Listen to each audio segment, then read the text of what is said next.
You are listening to rudolfsteineraudio.com. If you are listening to the podcast of this, it is located at rudolfsteiner.podbean.com. Please consider becoming a patron. As well, there are two publishing houses, steinerbooks.org in America and rudolfsteinerpress.com in England, who are the sole publishers of Steiner into English and have given me permission to do these recordings. Please consider patronizing them as well. This is a reading of Collected Works, Volume 104A by Rudolf Steiner. It is entitled Reading the Pictures of the Apocalypse, translated by James Hindes. It's important to realize that these are listener notes only for 16 lectures that Steiner gave over the course of a couple of years, starting in 1907. So they're not stenographic reports. All right. This is Lecture 1, given in Munich on April 22nd, 1907.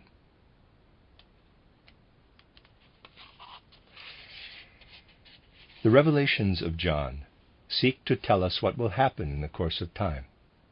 The Apocalypse is written in pictures that express the appearance of the eternal spirit of the world. John, who beholds them, is to record these highest mysteries. We are, to begin with, concerned with 7 communities, represented symbolically by 7 lampstands and 7 stars. The stars are the community's geniuses watching over them. In the second vision, John sees the 4 apocalyptic living beings, the lion, the bull, the eagle, and man, surrounding a throne where sits the Spirit of God. 24 elders are sitting around the throne of the Spirit of God. Quote, "And I saw in the right hand of him who was seated on the throne a scroll written within and on the back, sealed with 7 seals." Close quote, Revelation 5:1. A lamb opens the book. The book contains, with the opening of the first 4 seals, what is expressed symbolically in the 4 apocalyptic riders. With the opening of the 5th seal, the martyrs appear. These are those who have lifted themselves up to knowledge and life in the Spirit. The opening of the 6th seal is followed by a horrible earthquake. With the 7th, the revelation becomes audible. The 7 trumpets sound forth. Mysterious pictures are then revealed. For example, a being whose legs are like 2 pillars. One foot stands in the sea, the other on the earth. Quote, "Then I saw another mighty angel coming down from heaven, wrapped in a cloud, with a rainbow over his head, and his face was like the sun, and his legs like pillars of fire. He had a little scroll open in his hand." Close quote, Revelation 10:1 and 2. John must eat the secret of this book. Then a woman appears, dressed with the sun, and the moon at her feet. We read further, quote, "And I saw a beast rising out of the sea, with 10 horns and 7 heads, with 10 diadems upon its horns, and a blasphemous name upon its heads." Close quote. Revelation 13:1. The sound of trumpets accompanies this vision. The victory of good over evil is shown us in a picture. A beast is shown, which in a certain sense is supposed to represent to us the principle of evil. It is the beast with 7 heads and 10 horns. Then a beast appeared with 2 horns, like a lamb, a beast that will appear in the future. Quote, "Then I saw another beast which rose out of the earth. It had 2 horns like a lamb and spoke like a dragon. It exercises all the authority of the first beast. And it causes all, both small and great, both rich and poor, both free and slave, to be marked on the right hand or the forehead, so that no one can buy or sell unless he has the mark, that is, the name of the beast, or the number of its name. This calls for wisdom. Let him who has understanding reckon the number of the beast, for it is a human number. Its number is 666. Close quote. Revelation chapter 13, verses 11 and 16 through 18. It is further related how all enemies are eliminated. Michael conquers the dragon, the evil elements. Then a new world arises. In the first Christian centuries, this was prophesied and always understood as a reference to the future. Admittedly, the exegetes soon knew little more than that. But again and again, also in the Middle Ages, there were those who came forward to explain it. The year 1000 AD was often thought to be the time for the beast's appearance. The later the era, the more senseless the explanations became, especially in the 19th century, when the ancient commentators were seen as children still able to believe in prophecy. The Apocalypse was seen as an historical document, as if everything described therein had already taken place when John wrote it. There were wars after the appearance of Christianity. John could have meant to express them with the red horse. The white horse would then symbolize the martyrs. Earthquakes, such as John described with the opening of the sixth seal, were also to be found at that time in Asia Minor. And neither was it difficult to prove the existence of locust plagues. But the passage concerning the two-horned beast was a real cross for the commentators. They had heard a rumor concerning the way numbers are to be read, but it was dripping with occultism. How does one read in numbers? Every letter also signifies a number. The esotericists wrote in numbers when they wanted to hide something. One had to replace each number with the correct letter.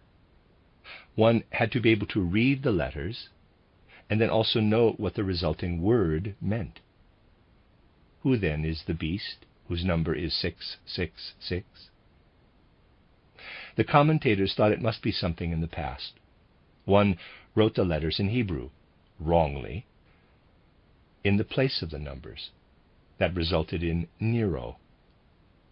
The horns were then related to the generals or the enemies of the Romans, for example, the Parthians. If one had written correctly with Hebrew letters, right to left, and then read correctly also from right to left, the following would have resulted. 60 Samech, 6 Waw, W-A-W.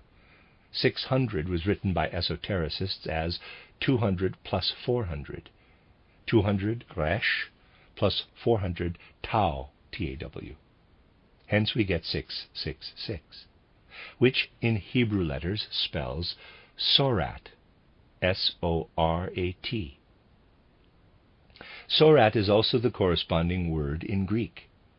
Sorat has meant demon of the sun since ancient times.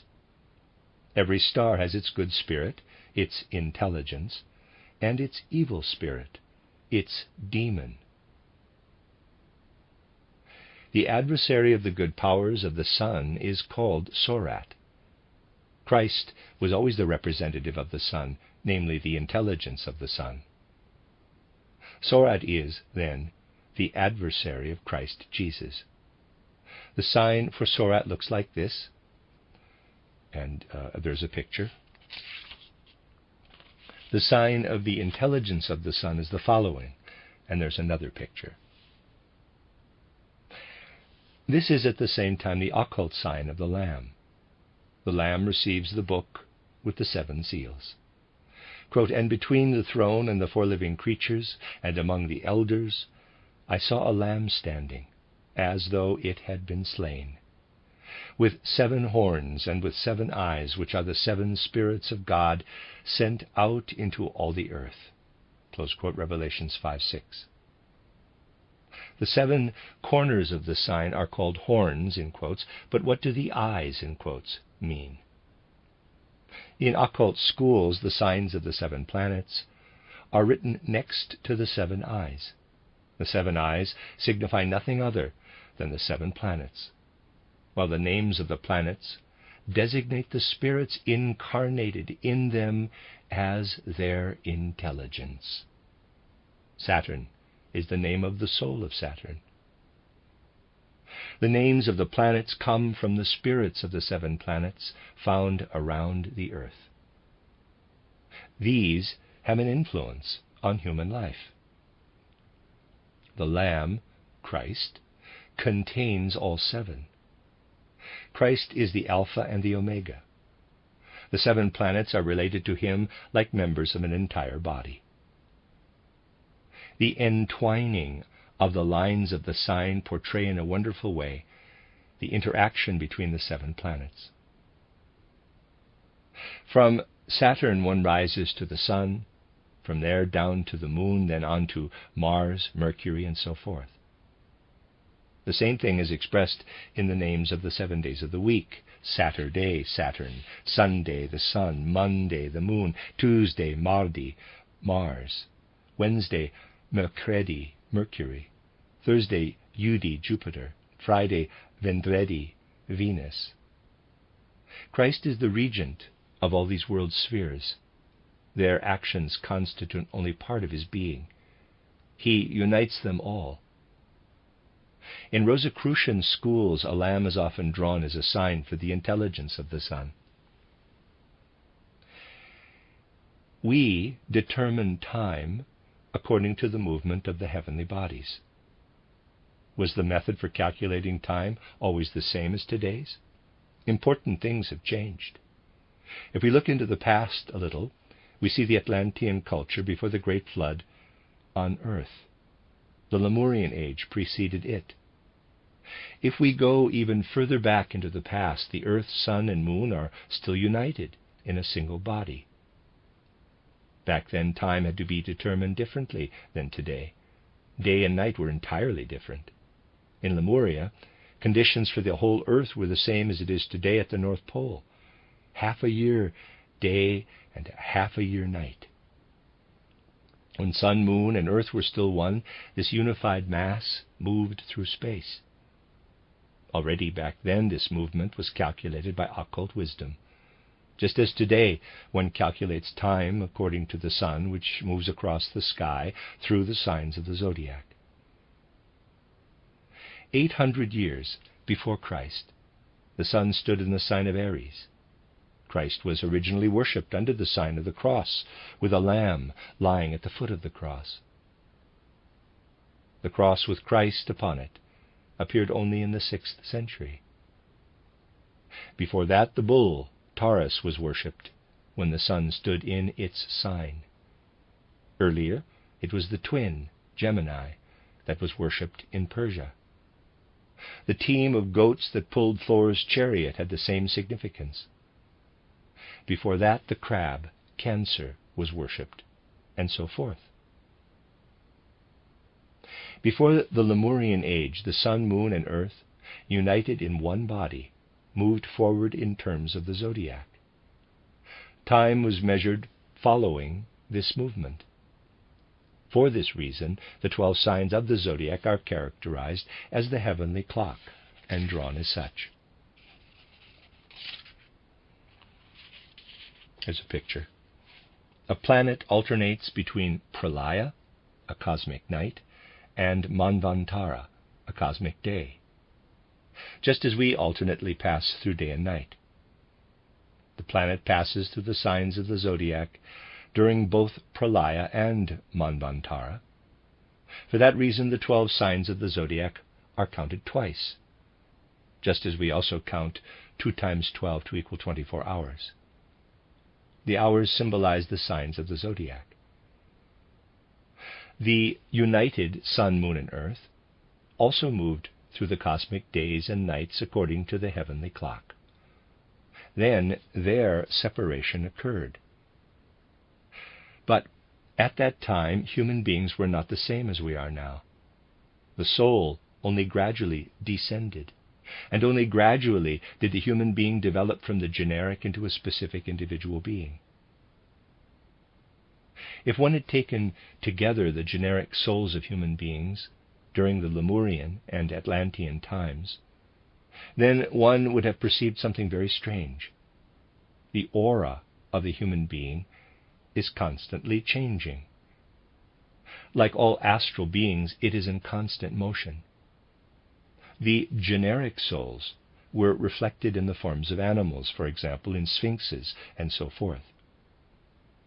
The ancient Atlantean and Lemurian generic souls were constantly changing, but they expressed themselves again and again in a fourfold way.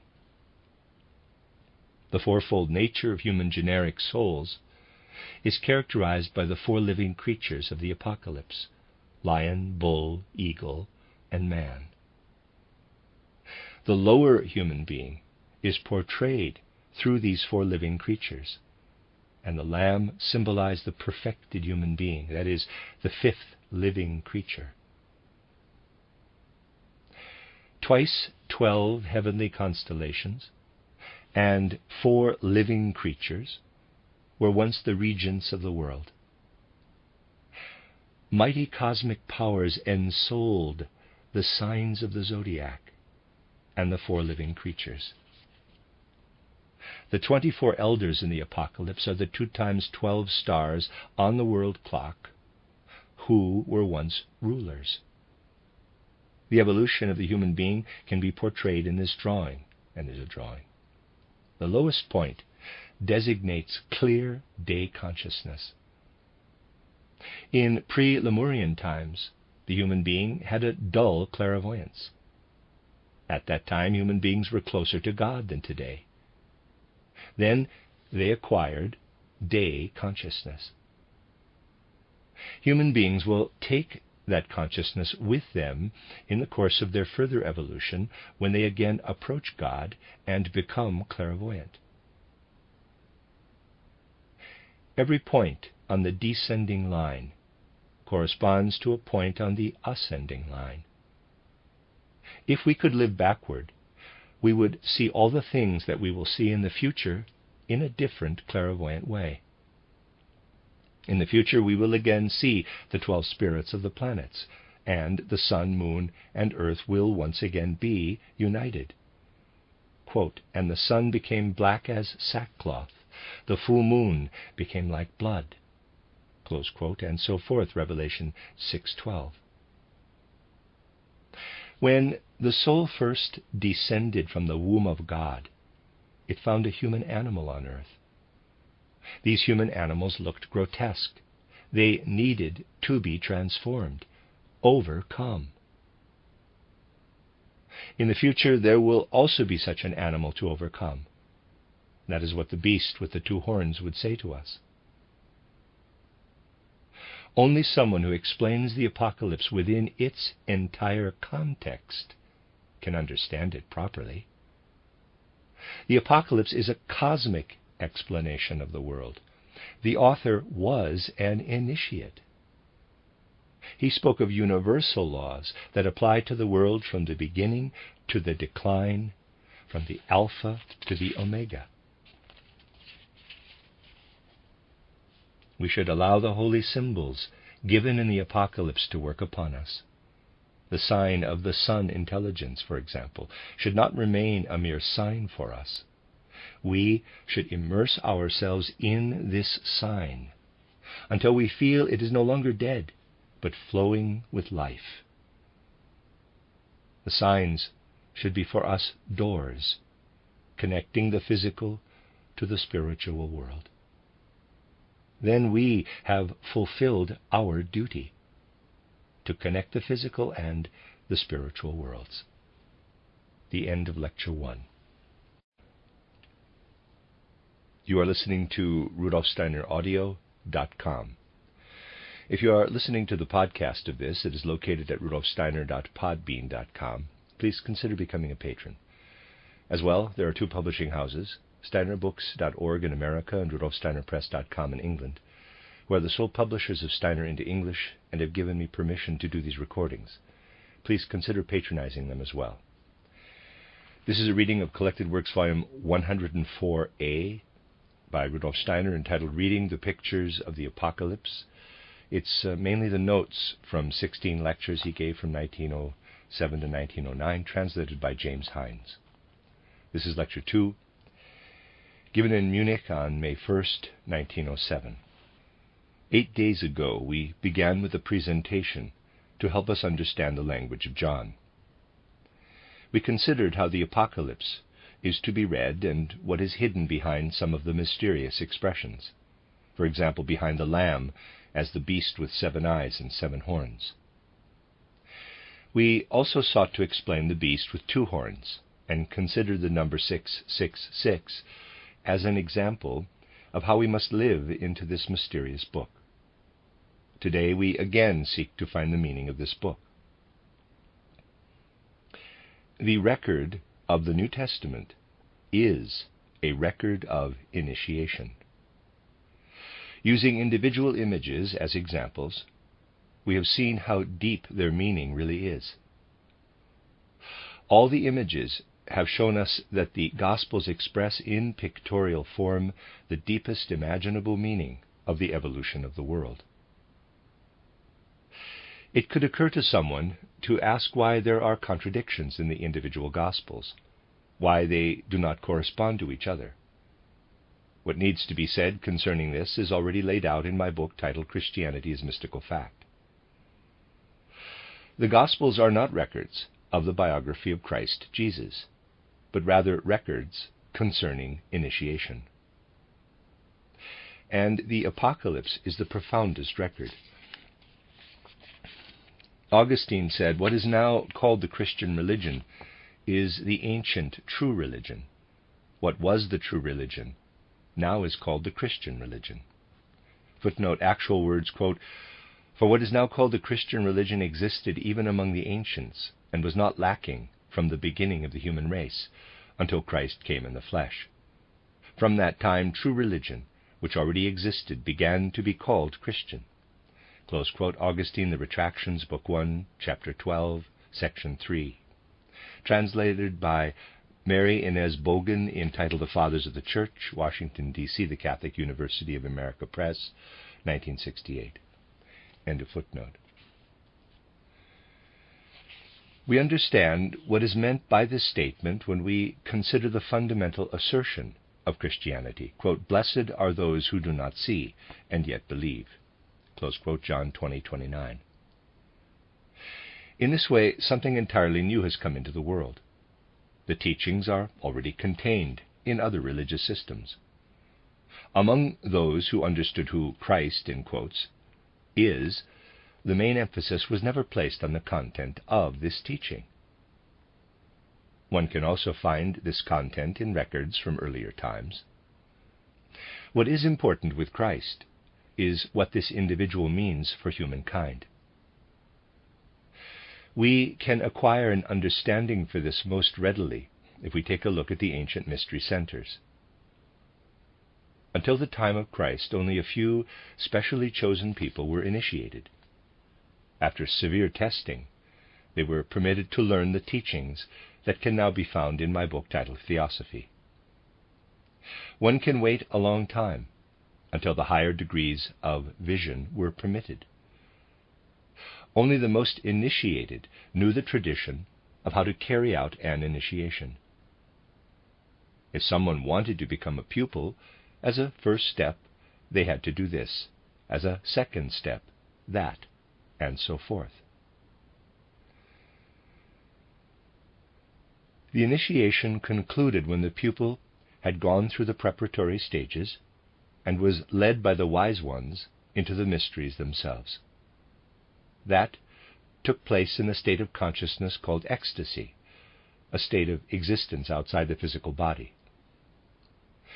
It was connected with a diminution of consciousness, but at the same time with a vision of the spiritual world. An inner schooling consisting of certain will impulses, meditations, and a purification of the desires brought the pupil to a point where the last step was possible. Then the pupil was put by the initiator into a state that lasted 3.5 days, a state like the one we enter when we fall asleep at night. External sense impressions disappeared. When we are asleep, nothing enters into the place where the sense impressions of sight and sound have disappeared. But with those being initiated, a new world appeared. They were surrounded by a new world, a world of astral light, not the darkness. Nothing of what today's human being experiences in the night appeared to them. The darkness was permeated by spiritual light, and beings that are incarnated within the spiritual light. These beings became visible in the astral light. Then after a while, the astral world, full of flowing light, began to resound with the music of the spheres. What had merely been seen earlier began to be heard. It was a pure spiritual music. External music is only a shadow-like reflection of the sounds of the spheres the seer hears. The seer who also perceives the inside of spiritual beings. Suppose we enter a large room filled with people. Only when they begin to speak do they reveal their inner life to us. That is how it is in the spiritual world. First the beings become visible, then the inner life of the beings speaks to us. That is the harmony of the spheres. Then when the initiates were led back to vision of the physical world, they experienced themselves fully transformed into new human beings. Everyone who returned in this way then typically expressed, quote, my God, how you have glorified me," close quote. Compare Matthew 27:46 and Mark 15:34. And so they returned, knowledgeable concerning the spiritual world out of their own experience. They were then seen as messengers from the spiritual world. What they had experienced up to the point of entering the spiritual world was prescribed precisely, stage by stage. Although the rites of initiation were not recorded exactly, still there were canons of initiation containing prescriptions for all the steps. Everywhere, whether in the Egyptian schooling of Hermes, or in the Persian school, or in the Greek mysteries, or with the Druidic or Drotin mysteries, there were typical traditional rules concerning what was to be experienced by anyone wanting to become an initiate. Typical similar characteristics appear wherever the lives of the great apostles of religions or world views are described. The lives of Orpheus, Pythagoras, Hermes, and Buddha have many features in common, features that are important for all religious heroes. Why is this? Superficial researchers have believed that one borrowed from the other, but that is not true. Nevertheless, all of these typical religious heroes passed through these steps up to the highest stage of initiation. There were no biographies in ancient times that took into consideration the external conditions of a person's life. The further back we go, before the turning point of time, the less value we find ascribed to the externals of life. Absolutely nothing was said concerning what the very greatest heroes of humankind experienced externally on the physical plane. Their lives were entirely dedicated to initiation. Telling the story of their initiation meant telling the story of their life. The main thing about Hermes, or a Buddha, was what he had experienced until the initiation. Since the stages of initiation were similar everywhere, one heard a spiritual description of the life of the great initiates. What in the past had been experienced only in secret became historical fact in Christianity. What could be described by of Hermes's experience took place in inner mysteries, at locations far removed from profane eyes.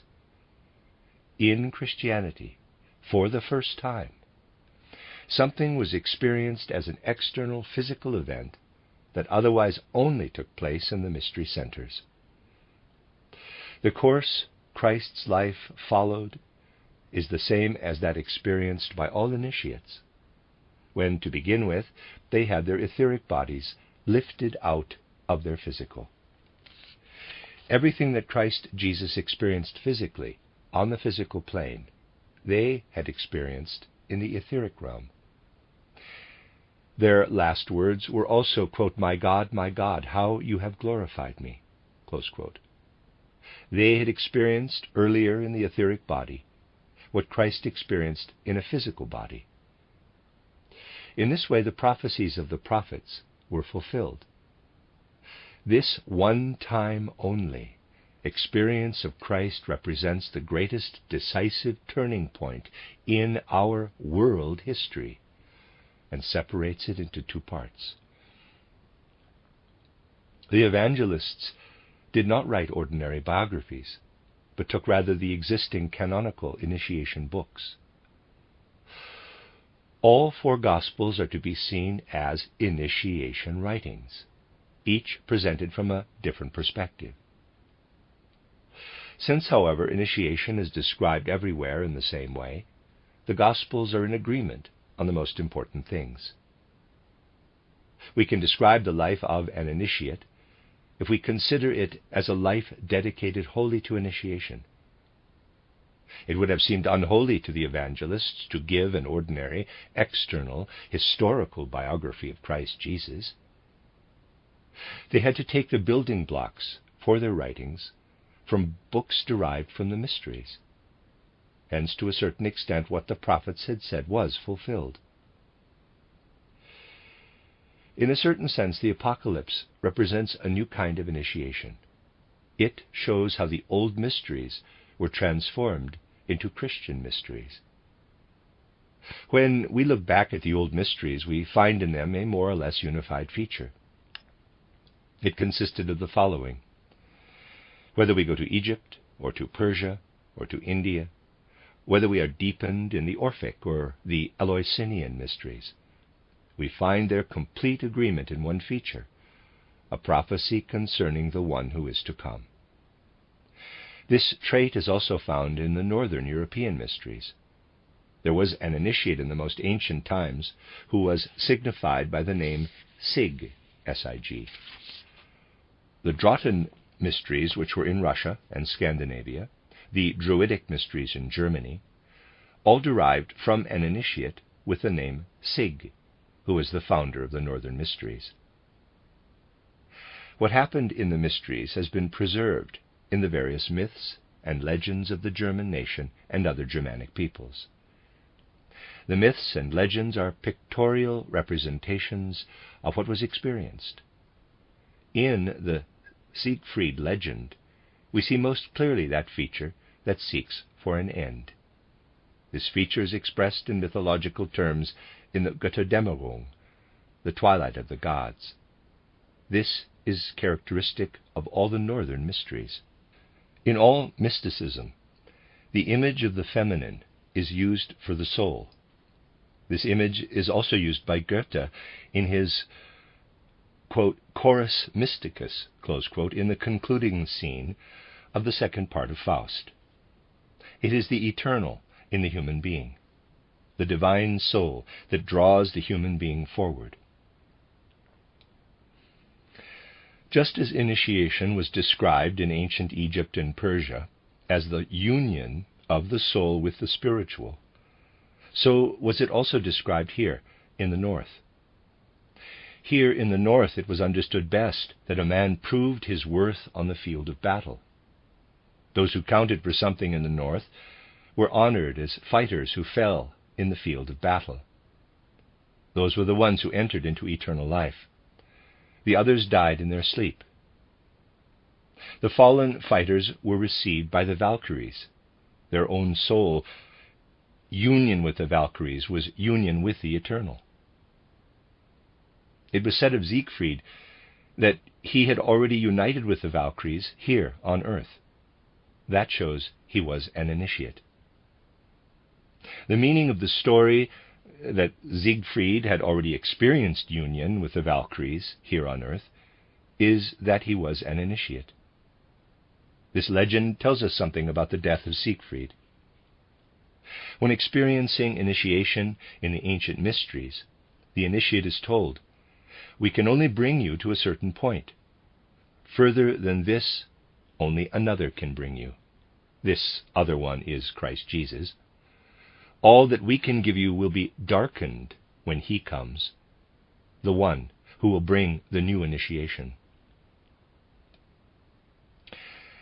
Siegfried is vulnerable to Hagen on his back, because the cross has not yet been placed on the back of the one who will take over from the ancient initiation.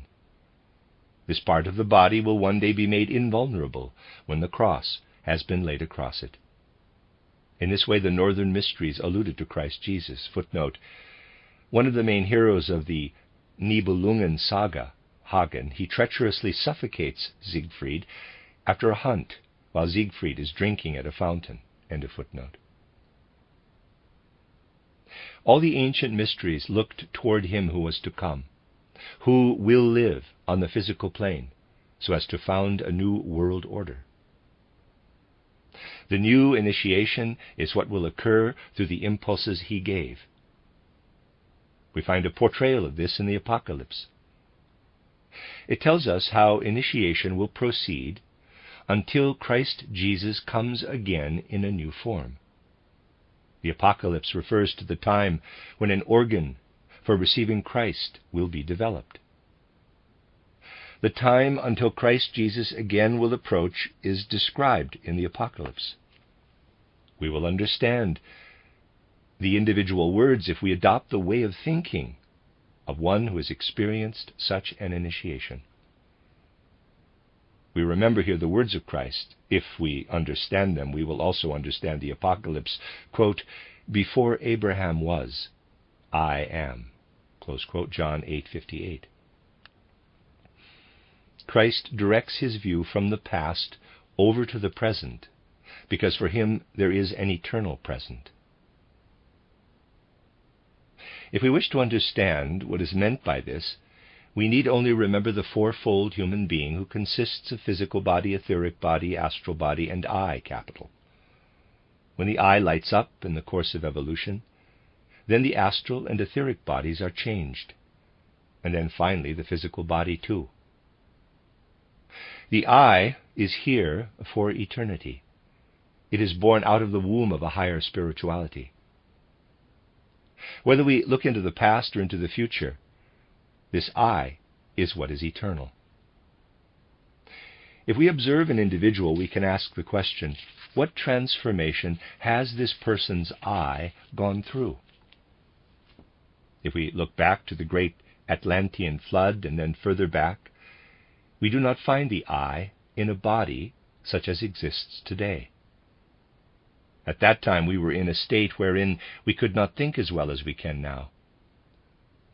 When we look into the future, we find the I in bodies ever more perfect, bodies having a perfection that we today with our thinking cannot even imagine. We cannot now imagine the perfection of thinking, the purity of feeling, and so forth in the future bodies of humankind. Initiates must make use of the form the human body has at any given time. Christ, too, had to use the ordinary form of the human body in his time. Still, when we look deeper, we see in him a stage of evolution that humankind will only achieve in the distant future. Christ Jesus was the firstborn among those who could overcome death. Let us compare the two ways of developing. The human being is born, goes through a life on earth, dies, goes through an astral condition, through Devakan, and is then born again. When we go back to the beings who were present before the Lemurian age, we have beings who do not die and are not reborn. They are constantly exchanging sheaths, as we do between physical birth and death. Then a certain revolution enters in. Today, human beings alternate between spiritual and physical life. With the group souls of animals, it happens this way.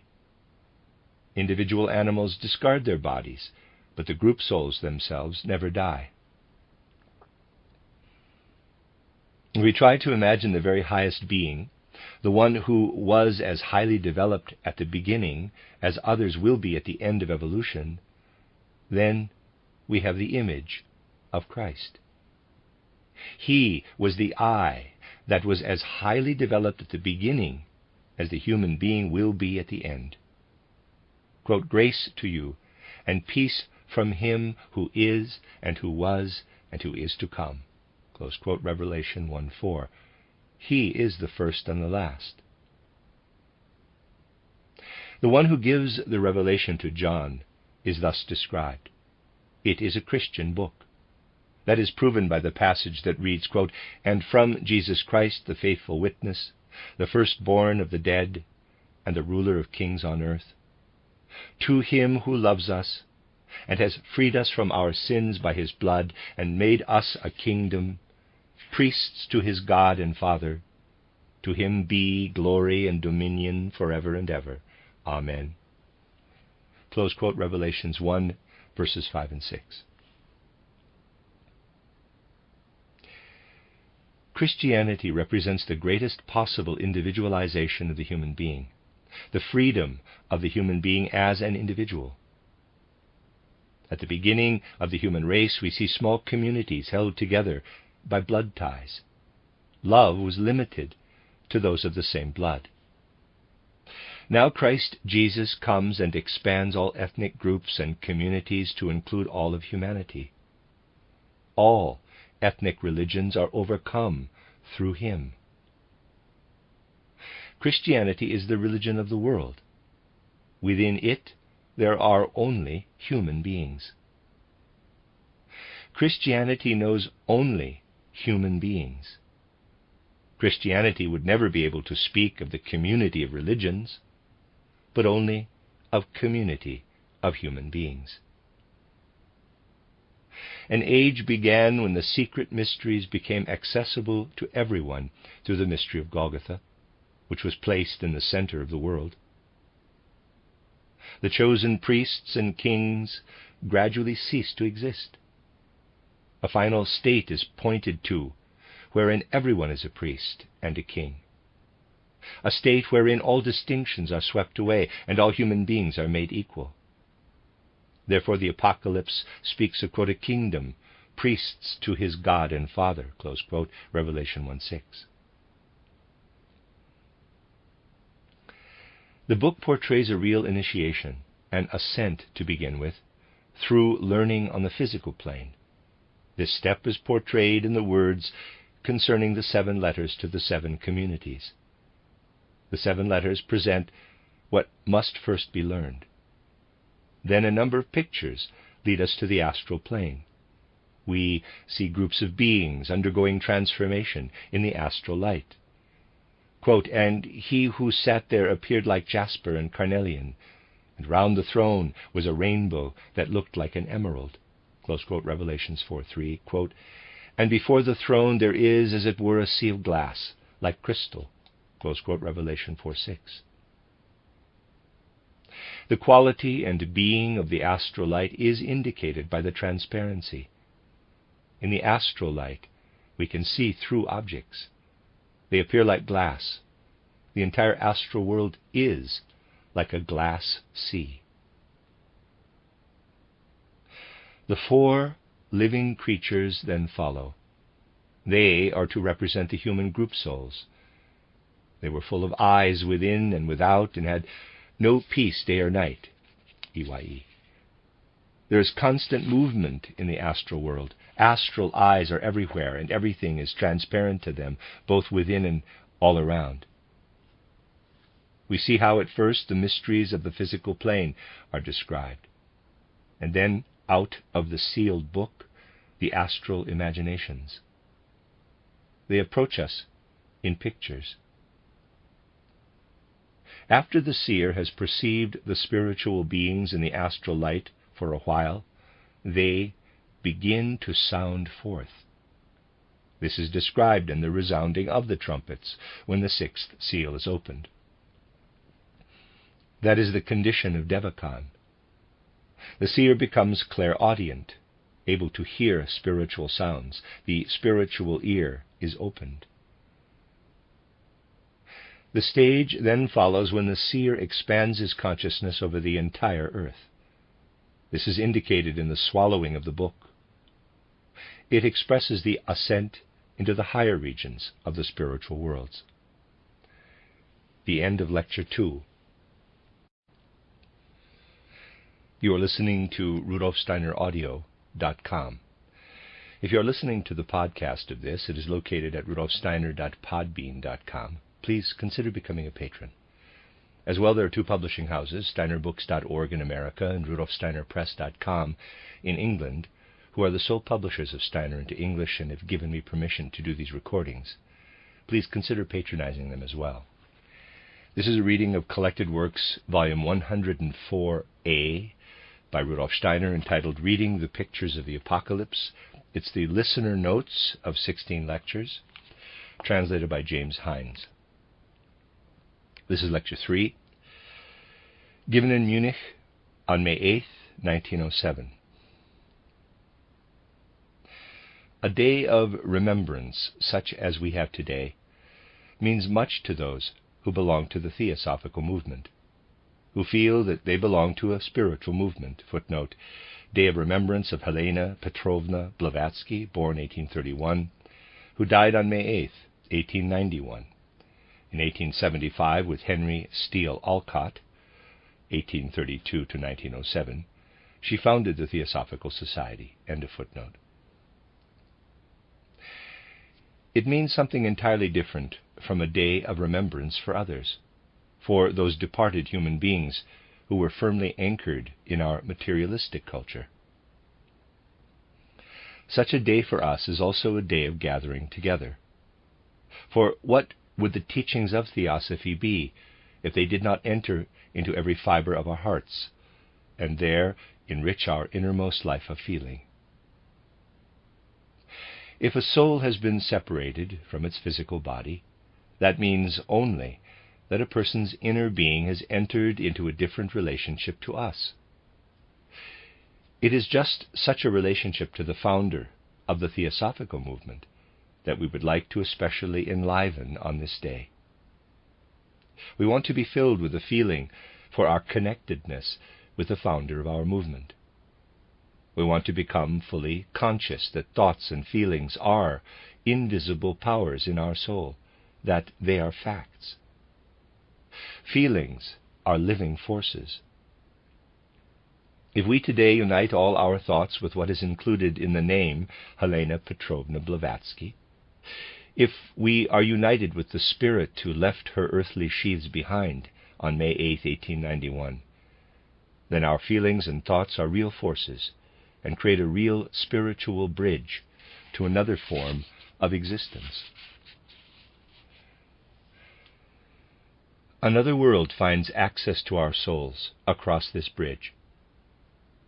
For human beings who see, such thoughts and feelings are really living rays of spiritual light that shoot forth from a human being, and are then united in a point that meets with the spiritual being. Such a festive moment is a reality. When our soul, dwelling in our body, wants to work on the physical plane, then it must form a body for itself. It must build and form matter and forces in such a way that it can express itself through them. If the matter and forces did not fit together, then this soul could no longer live its life on the physical plane. Just as it is here on the physical plane, so it is also on the higher planes for spiritual beings. If we want to understand correctly Helena Petrovna Blavatsky, then we must realize that all of her efforts are bound up with the proper progress of the Theosophical movement. And so it has been since her soul freed itself from her physical body. Even now she is working as a living being within the Theosophical Society. If she is to be able to work, then matter and forces must be at her disposal. From where could they be better taken than from the souls of those who understand her being within the Theosophical movement? As our souls take hold of matter and forces on the physical plane, so also does such a being take hold of the matter and forces in human souls in order to work through them. If those people who are members of the Theosophical movement were not willing to place themselves at the disposal of this being, then she could not find expression on the physical plane. We ourselves must create a place in our souls for reverence, love, and devotion, thus creating the forces through which Helena Petrovna Blavatsky can work, just as our soul works through our bodies of flesh. We must become aware that we are truly creating something when in this moment we are loving and receptive. It is true that all the love and devotion that today streams up to the soul of Helena Petrovna Blavatsky are powerful forces that are called upon to connect with her. We must correctly understand what this personality signifies within our cultural life. The 19th century will one day be described as the materialistic century in the history of humankind. The people of the 20th century cannot really imagine how deeply the 19th century was entangled in materialism. Only later, when people have again become spiritual, will that be possible. Everything, even the religious life, was permeated by materialism. Anyone who can look upon human evolution from higher planes knows that in the 40s of the 19th century there was an extreme low point in the spiritual life. Science, philosophy, and religion were in the grip of materialism. It was incumbent upon the leaders of humankind gradually to allow a stream of spiritual life to flow into humanity. It is most telling that within the widest circumference of spiritual life in Occidental culture, no one was found as suitable as Helena Petrovna Blavatsky to guide the stream of spiritual life into the world, the stream that should refresh humankind and begin to pull it out of materialism. In the light of this one fact, the impact of all the attacks against her swirling around in the world today fade away. For among many other things, the Theosophical Society must teach us the feeling of positivity. We must acquire an attitude that seeks above all to see what speaks of greatness in a human being. Then, in comparison to this greatness, all the little faults that incite criticism must fade away. Just as with other great personalities, many things that were seen by their contemporaries with critical eyes have disappeared, so too will all these things fall away from her. But the great things she has accomplished will remain.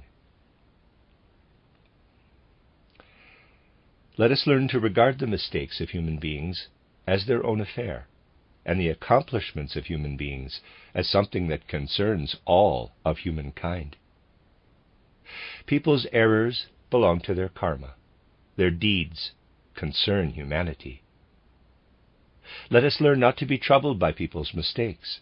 They themselves must atone for them. Let us rather be thankful for their accomplishments, for the entire evolution of humanity lives from them.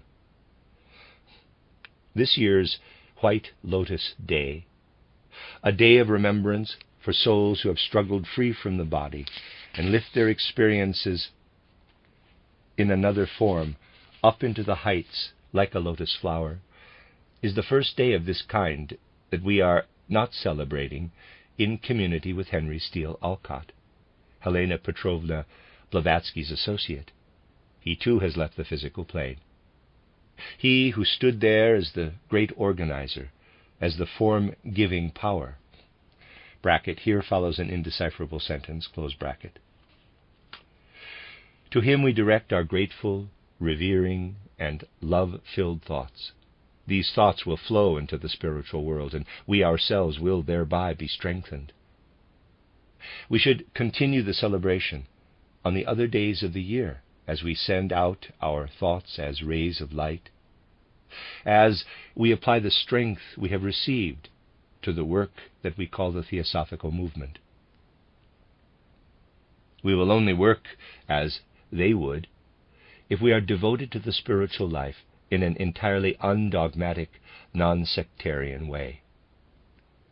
Helena Petrovna Blavatsky did not ask for blind faith.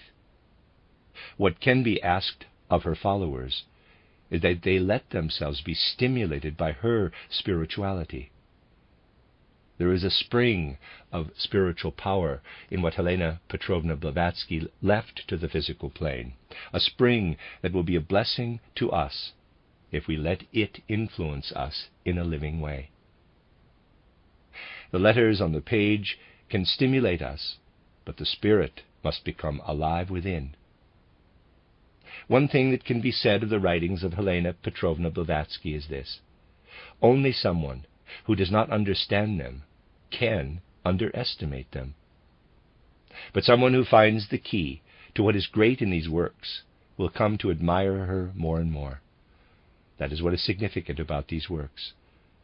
The more one penetrates them, the more one admires them. It is not the case that there are no mistakes to be found in them, but those who really take hold of life know, if they strive to evermore penetrate these works, that what is therein expressed could only have come from the great spiritual beings who are now guiding world evolution. This is how we must read titled Isis Unveiled, a book containing truths which, although sometimes caricatured like a beautiful face seen in a distorting mirror, are truly great. A person who would merely like to speak out of a critical spirit might perhaps say, it would have been better not to give any such distortion.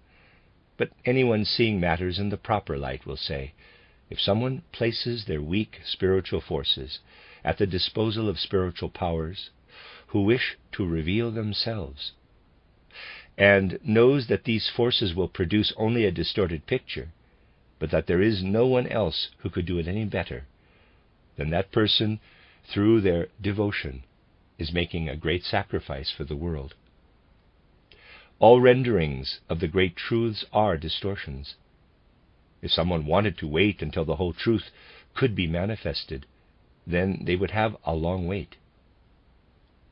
Selfless are those who devote themselves to the spiritual world, saying, it doesn't matter if people tear me apart, I must present the truth as I can. This sacrifice is much greater than a moral sacrifice, this noble sacrifice of the intellect, an expression so often misused by a wrong-headed conception of religion. It signifies the yielding up of the intellect for in-streaming spiritual truth. If we are unwilling to offer up our intellect, then we cannot serve the truth. When we look toward Helena Petrovna Blavatsky with gratitude, we do so above all because she is a martyr in the sense just described, a martyr among the great martyrs for the truth. This is how we consider her when we gladly and willingly regard her as a model in the Theosophical Society. Therefore, when I speak about regions of the spirit inaccessible to her, it will not profane this day. I will speak about spiritual streams in the world that Helena Petrovna Blavatsky least understood on the physical plane. We serve her best by placing ourselves in the service of that to which she could find no access. She would much prefer to have followers rather than worshippers. Although much of what I say may sound opposed to her, nevertheless we know that we are acting according to her wishes, By taking this liberty, we esteem her the most. Our transition now to the apocalypse is not sought after, not forced. For if we wish to understand more deeply the world mission of Helena Petrovna Blavatsky, then we must imagine evolution as consisting of two streams. 1841 was the low point of humanity's spiritual life. The opponents of spiritual life had, in 1841, the strongest point of attack in the evolution of humankind. Footnote: compare Rudolf Steiner's lecture of October 14, 1917, entitled The Fall of the Spirits of Darkness, GA 177. End of footnote. They did the groundwork necessary to prepare for many of the things described in the Apocalypse as prophetic visions of the future. What is represented by the beast with the horns of the ram and the number 666, the beast with the 7 heads and so forth, that is prepared by the powers who, in 1841, found their moment for attacking the evolution of humankind. Those elemental beings who at that time found suitable soil, those powers have taken possession of a large part of humanity, and from that position are exerting their influence. Otherwise, the adversarial powers that find expression in the two beasts would not reside in humanity, pulling it down. Against this downward pull, there is another movement drawing us upward. What is accomplished today for this upward movement is a preparation for all those who are to be sealed, who enter the stream of spiritual evolution. This stream found an instrument precisely in Helena Petrovna Blavatsky. We do not understand our present age if we do not recognize the deep necessity for this spiritual stream. We stand now in the 5th subrace of the 5th root race, and are living toward the 6th and 7th subrace, then the 6th ground race. What does it mean to say that we are living toward these races? Footnote: Steiner uses the old theosophical term root race to designate the 7 epochs of Earth evolution: the Polarian, the Hyperborean, the Lemurian, the Atlantean, post-Atlantean, and the last two, the 6th and 7th epochs. Each of these epochs consists of 7 subraces, in quotes. It should be noted that Steiner used the word race only in the theosophical period of his work. Furthermore, his use of the word has little in common with the words used today. On June 20th, 1908, he said, quote, "We speak of ages of civilization in contradistinction to races. All that is connected with this idea of race is still the remains of the epoch preceding our own, namely the Atlantean. We are now living in the age of cultural epochs. Atlantis was the age in which 7 great races developed one after another. Of course, the fruits of this race development extend into our epoch, and for this reason races are still spoken of today. But they are really mixtures, and are quite unlike those distinct races of the Atlantean epoch. Today, the idea of civilization has already superseded the idea of race." Close quote, from title The Apocalypse of St. John, London. End of footnote. It means that an understanding of Christ is contained in the 6th epoch, be it in the 6th epoch of the 6th subrace, prophetically announced, or the 6th root race, for the human being who wants it.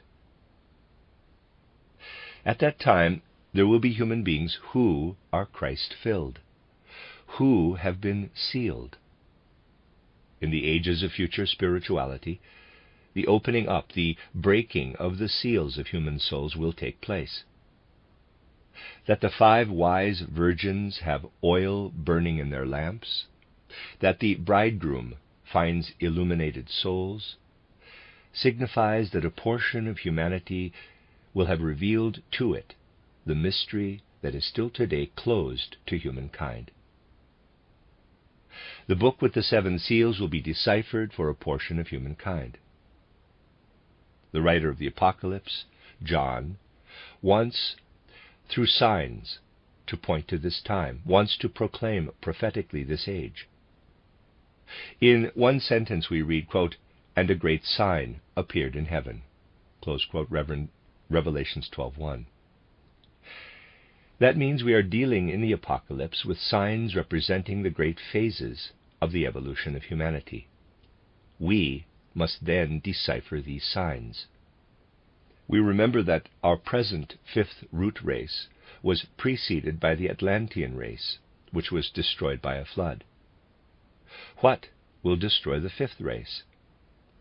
The 5th race has a special task, the development of egotism. This egotism will, at the same time, create what causes the downfall of the 5th root race. A small part of humankind will live toward the 6th main race. A larger part will not yet have found the light within. Because egotism is the fundamental power in the soul, the war of all against all will rage within this larger part of humanity. As the Lemurian race found its end through the power of fire, the Atlantean through water, so will the 5th race find its destruction in conflict between selfish, egoistic powers in the war of all against all. This line of evolution will descend deeper and deeper. When it arrives at the bottom, everyone will rage against everyone else. A small part of humankind will escape this, just as a small part escaped during the destruction of the Atlantean race. It is up to every individual to find a connection to the spiritual life in order to be one of those to go over into the 6th root race. Mighty revolutions stand before humankind. They are described in the Apocalypse. First, 7 letters to 7 communities are placed before us. If human beings are to find the path to that great point in time, they must have something to hang on to, something that enables them to ennoble the 7 sheaths of their human constitution, so that they are prepared when the time comes. There are places on the earth where, through religious exercises, the main emphasis is on the development of the physical body. In other places, the emphasis is on the development of the etheric body. In other locations, the emphasis is on the development of the astral body, or the I capital. There will also be more and more places where special attention will be given to the development of manas, or buddhi, or atma. We would not believe in reincarnation in the proper sense unless we would say, if a person has once been born in a location where the primary emphasis is on the physical body, then another time he or she would be born in a place where more attention was paid to the other bodies, and so forth. 7 letters are directed to 7 separate geographical regions, where particular emphasis is placed on one of the 7 parts of the human being. The first letter is directed to the Ephesians. They put great stock in the development of the physical body. The Phrygians in Smyrna emphasized the etheric body. In Pergamon, people worked especially on the astral body. We want to consider why 7 geographical regions signify special kinds of development for humankind in relation to the 7 members of the human being. Let us assume that someone lives in a region where the physical body is especially developed. If that person then neglects the physical body, it then becomes a caricature of what it might have become. If what is supposed to be brought to a certain perfection is not developed, then something arises inwardly that makes such a person receptive to the evil manifestations in the evolution of humankind. The first letter is directed to the community in Ephesus, the place consecrated to Diana, footnote, ancient Roman goddess of the forest, protector of wilderness and women, She was identified with the Greek goddess Artemis. End of footnote. It emphasizes the beautiful formation of the human body. Where does the development of the physical body lead? We can become increasingly clear about this if we realize that the physical body must be ever more purified and must become more and more an expression of the etheric body. The etheric body must itself become an expression of the astral body, which in turn should become an expression of the I. Numbers played a large role in the ancient Pythagorean schools. Let us remember that in the world of Devachan, everything is ordered according to measure and number. Of course, this is the case with everything. What would it mean to seek the laws of nature if they did not already exist? We weigh and measure the bodies of the world as we do substances on a smaller scale. We must put this fact together with another. We can think of this space as filled with the, quote, sound forms, close quote, of a sublime musical composition. For example, the sounds of the, in quotes, Good Friday spell from Wagner's opera titled Parsifal. That is the higher soul form for what a physicist would express in numbers for the frequency of the sound vibrations. The spirit of these vibrations of the music flows through our souls.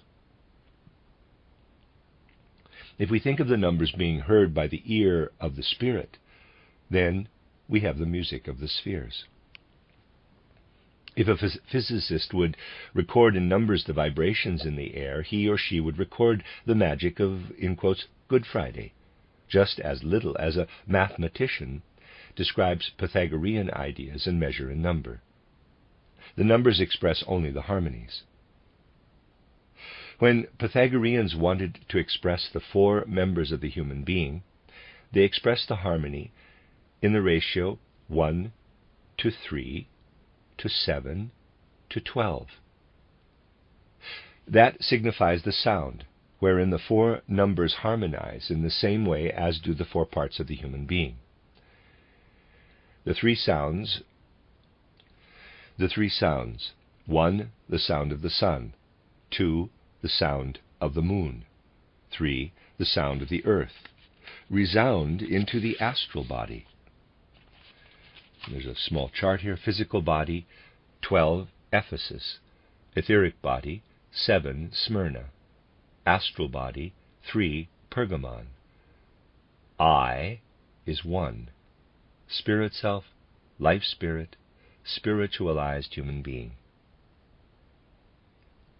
What comes forth from the earth, sun, and moon sound together in our astral body. But what comes forth from the planets sounds in our etheric body. There is a sevenfold influence from the planets on the etheric body, as there is from the 7 musical intervals.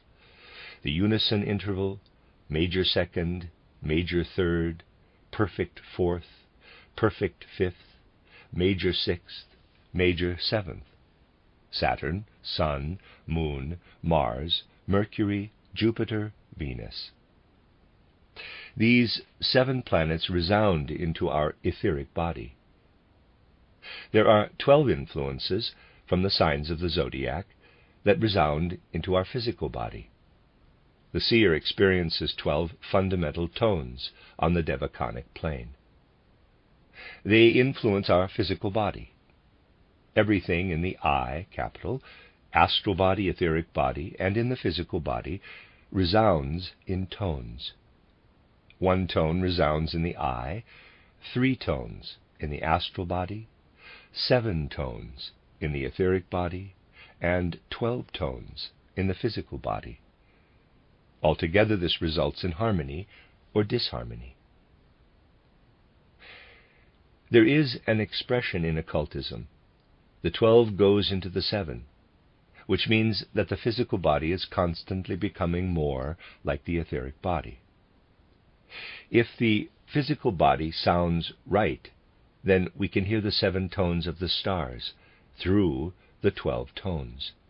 quote, becomes such that the 12 becomes the 7, that the 7 stars appear, close quote, is said to the Ephesians, because with them the physical body is especially developed. They should turn to look at the 7 stars. We know that the development of Christianity means a transition from the old forms of community based on blood ties to spiritual love, that the spiritual will take over from the flesh. Those who tell us that we should endeavor above all to ensure that the sensual, the elemental, gets its due, those people were called the Nicolaitans. They wanted to remain rooted in the material forces of the blood, hence the warning concerning the Nicolaitans. They were the ones who will bring about the downfall. Footnote, the Nicolaitans mentioned in chapter 2 of the book of Revelation are pagan Christians from Pergamon. They disregarded the Old Testament proscriptions concerning the consumption of food sacrificed to idols and certain marital unions characterized as sexually immoral. End of footnote. Opposing them are those who want to overcome material evolution, who want spiritual life. The letter closes with the symbol of the tree of life. Quote, he who has an ear, let him hear what the Spirit says to the churches. To him who conquers, I will give some of the hidden manna. Close quote, Revelations 2:17. The second letter is directed to the community that is supposed to be most concerned with the cultivation of the etheric body. The etheric body must gradually be developed into life spirit. The human being now goes through birth and death, but later this etheric body will become life spirit. Then it will have overcome death. In the Sermon on the Mount we read, quote, blessed are those who pray for spirit, for they find through themselves the kingdom of heaven. Close quote. Compare Matthew 5:3. Those who pray for spirit are blessed. That means that soul permeates their life. Just as the physical body is developed by the Ephesians, so too in the second community is the etheric body developed into a body of soul.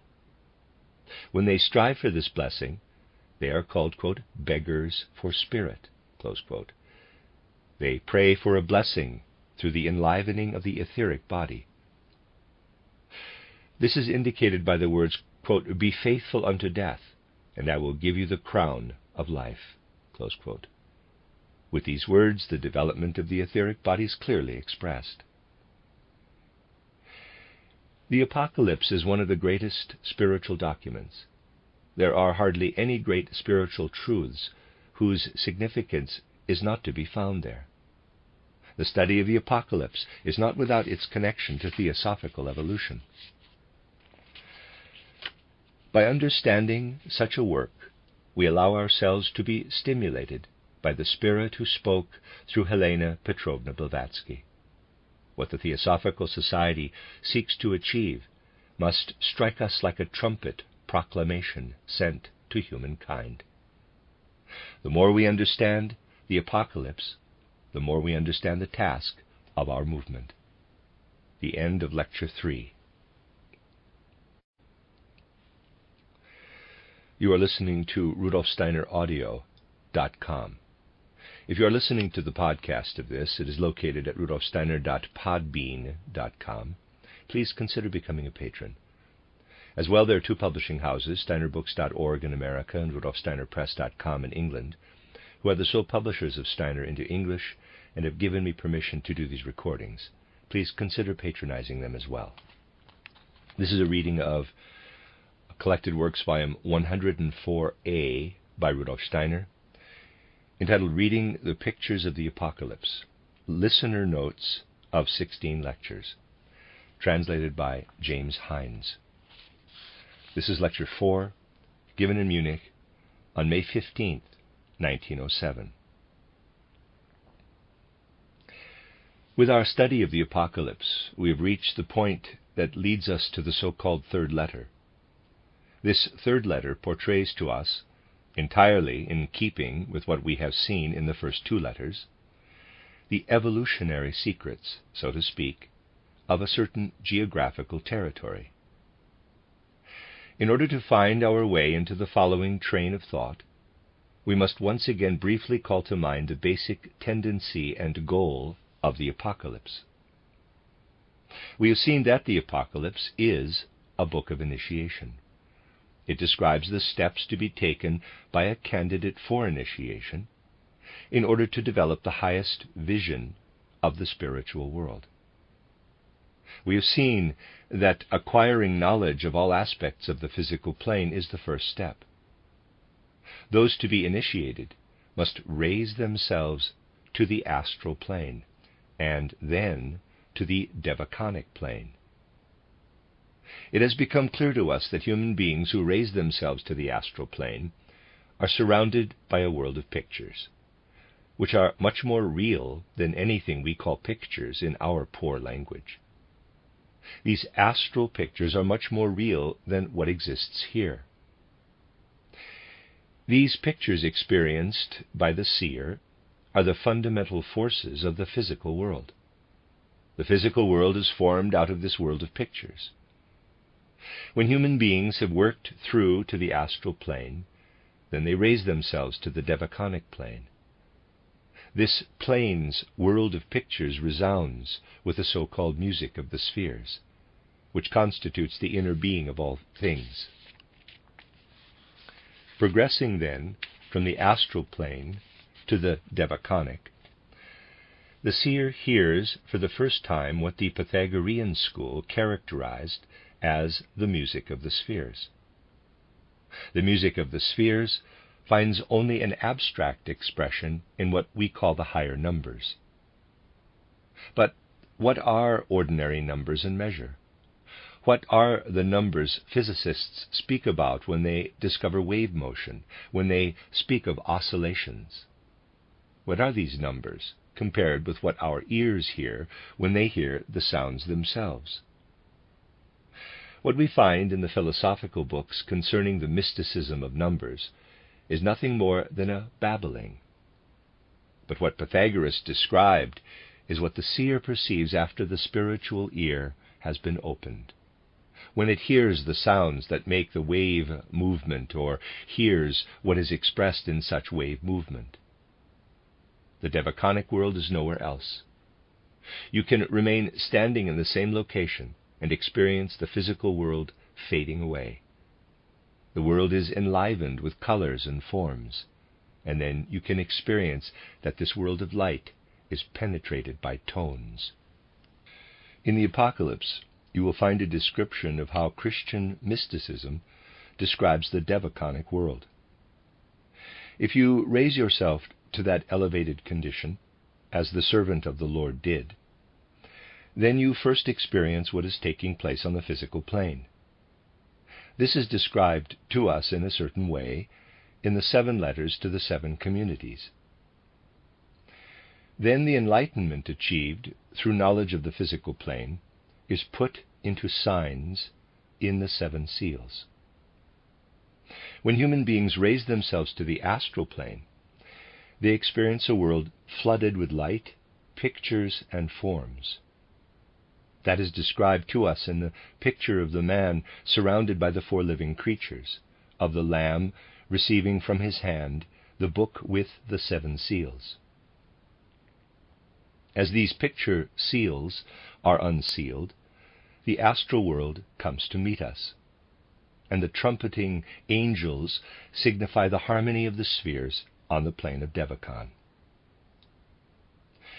With the Apocalypse, we are confronted by a book of initiation.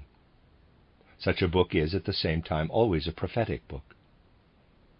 One who experiences the events of the astral and devaconic planes also, at the same time, experiences the events of the future. The profound mystery of the future is present here. What is found today on a higher plane will appear in the future on the physical plane. Place yourself with a seer presently on the astral plane. The seer can only rise to this world if his or her spiritual eye, EYE, is opened. Think of everything that you experience on the astral plane, condensed, grown solid, like water to ice. Then you have the condition of your own physical world in the near future. The present, today, in the astral world is the future in the physical, so that the seer can see today the future state of humankind on the astral plane. Initiation means, at the same time, penetrating the secrets of future events. Hence the Apocalypse is, first of all, a book of initiation, and secondly, a prophetic book. This prophetic wisdom we want now to illuminate a little more closely. We want to see how this wisdom encompasses the meaning of the evolution of our humankind. You have heard that the Apocalypse speaks of very bad conditions of our earth, devastating conditions. We have just studied the task of theosophy within our human evolution. Let us look at the future. There will be terrible conditions, conditions that devastate the earth. Human beings will be in a moral state that will allow egotism to attain heights compared with which our present-day state is mere child's play. One might ask, how will it be in the future with souls of the present day? Must they be condemned to incarnate in a morally degenerate humanity, in an evil race? We must answer with a decisive no. A wonderful legend describes to us the state of development of the soul. The soul is in a different line of evolution than the body of the human being. The difference between soul and racial development can be seen if we look into the past. Souls were incarnated many times in the Atlantean race. All of you were Atlanteans at that time. The souls worked themselves out of that situation, and the remaining human bodies belonged to the races that had become decadent and were falling into decline. The souls left the bodies of the races and rose up to higher races. Human bodies afflicted with fundamental evil will not have souls within them that are striving to rise above their present state to a higher one. Souls that proceed with their development, who rise above themselves, will have, through their work, achieved different kinds of bodies in the sixth root race. But there is also something in Christian esotericism called the melting of human beings with their race. There is a great difference between a human being who says, "I will raise myself above what I am capable of giving today to something higher," and another who says, "I will stay in the life that surrounds me today." Those who do not strive to go beyond the present-day configuration, who fuse with their race, will be condemned to lead further lives in the bodies of the later races that are left behind. When we look to the great leaders of humankind, who are our pathfinders, we look to them as leaders who will show us how to go beyond the evolution of races in order to dwell in bodies that are more perfect in the future. The fact that a human being can say, "I want to stay where I am," is expressed in a legend that has lived for a long time and found various explanations. However, it is really only explained by theosophy. Think of the pathfinder whom we call Christ Jesus, the one who points to the passage in the Apocalypse we have just discussed. It is the passage he most often refers to, the place where he speaks of the overcoming of death. When you find human souls sitting along the way who are not interested in evolving, what do they experience? They must again and again be born in the same race because they have rejected the signal from the Redeemer. This tragedy is expressed in the Ahasuerus legend. Ahasuerus, the wandering Jew, created his own destiny because he had pushed the Redeemer away from himself. Footnote: Ahasuerus is a figure in Christian legend fraught with mystery and ambiguity. A reference in John 18, verses 20 to 22, to an officer who struck Jesus is sometimes seen as the origin of the story. Another possible source, the English title Flores Historiarum, 1228, describes a man in Armenia, Cartaphilus, who later converted to Christianity. Cartaphilus had been Pontius Pilate's doorkeeper. He had struck Jesus on the road to Calvary, and Jesus responded, quote, "I go, and you will wait until I return." Close quote. This legend was revived in Germany in 1602 in a pamphlet entitled A Brief Description and Narration Regarding a Jew Named Ahasuerus. Since then, the tale has been the subject of many plays, poems, novels, and paintings. Rudolf Steiner's acquaintance, the Austrian poet Robert Hemmerling, for example, wrote an epic Ahasver in Rome, 1862, while Edgar Quinet in Ahasverus, 1833, used the legend to symbolize the progress of humanity. End of footnote.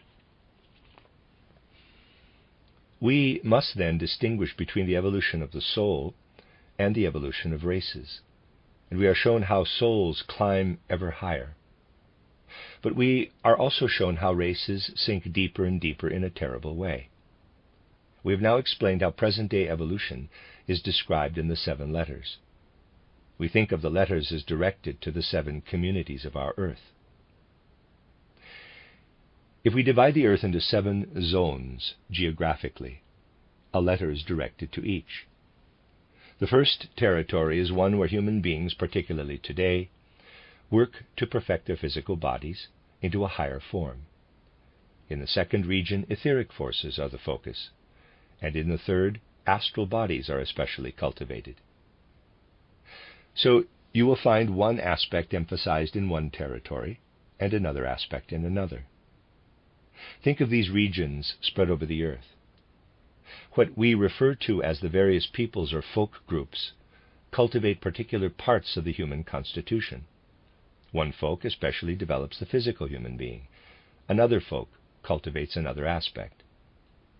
But we have mentioned that it is not true to say that at one location only the astral body, at another only the physical body is cultivated. In our various incarnations, our souls must learn the lesson of each individual region. The 7 letters are directed to every human being, because every human being must pass through the 7 stages of evolutionary development. The letter to the community in Ephesus is directed to a territory where the physical body is especially cultivated. The individual words characterize wonderfully just this kind of development. The third letter to the Pergamonians goes to the region where the astral body is particularly developed. Let us keep together all the different facts we have discovered in the course of time.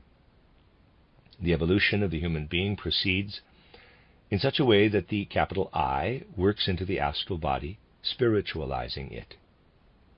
That part of the astral body, transformed by the I, is designated by the term spirit self, or manas. Cultivating the astral body means, then, to work manas into the astral body. As much as you have cultivated your astral body, to that extent have you worked manas into it. In Christian esotericism, the word mana, M-A-N-N-A, means the same as manas. What is indicated as mana in the Bible is what we mean when we speak of the manasic nature flowing into the human being. In the third letter we read, quote, "He who has an ear, let him hear what the Spirit says to the churches," communities. "To him who conquers, I will give some of the hidden manna." Close quote, Revelation 2:17. That is clearly stated. And with this letter, the other side of the issue is also indicated. That those who do not undergo this development bring their bodies down, bring them into decline. In Christian esotericism, the degeneration of the astral body is indicated in a very radical way. In the Lemurian age, the higher part of the human soul descended into the three human members. Remember, at that time, the external human being was at a stage just somewhat higher than today's highest animals. From that time onward, human beings have been working to form and develop their astral body, because the soul is dependent on it. The soul is dependent on the astral body, which, when the soul first entered it, was almost at the stage of animality.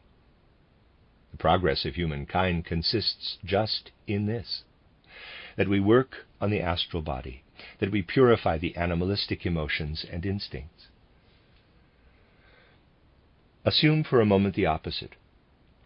The consequence is not that the astral body remains unchanged, but rather that it sinks down into a condition lower than it was during Lemuria. Such neglect is portrayed as the temptations of Satan.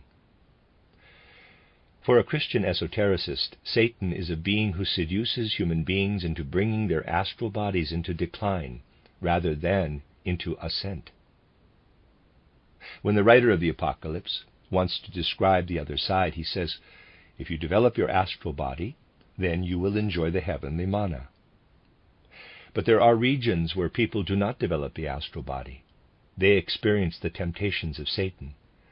He describes this pull downward on the astral body, quote, I know where you dwell, where Satan's throne is, close quote, Revelations 2:13.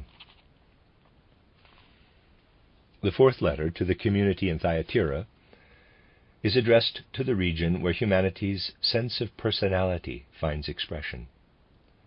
This I plays a large role with all those wanting to lead human nature into a descent.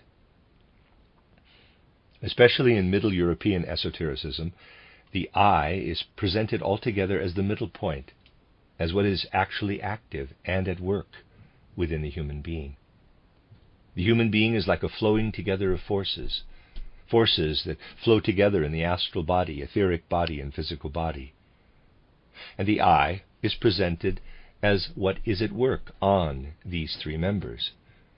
In Germanic mythology, this is portrayed by the tree, the world ash, the symbol for threefold human nature.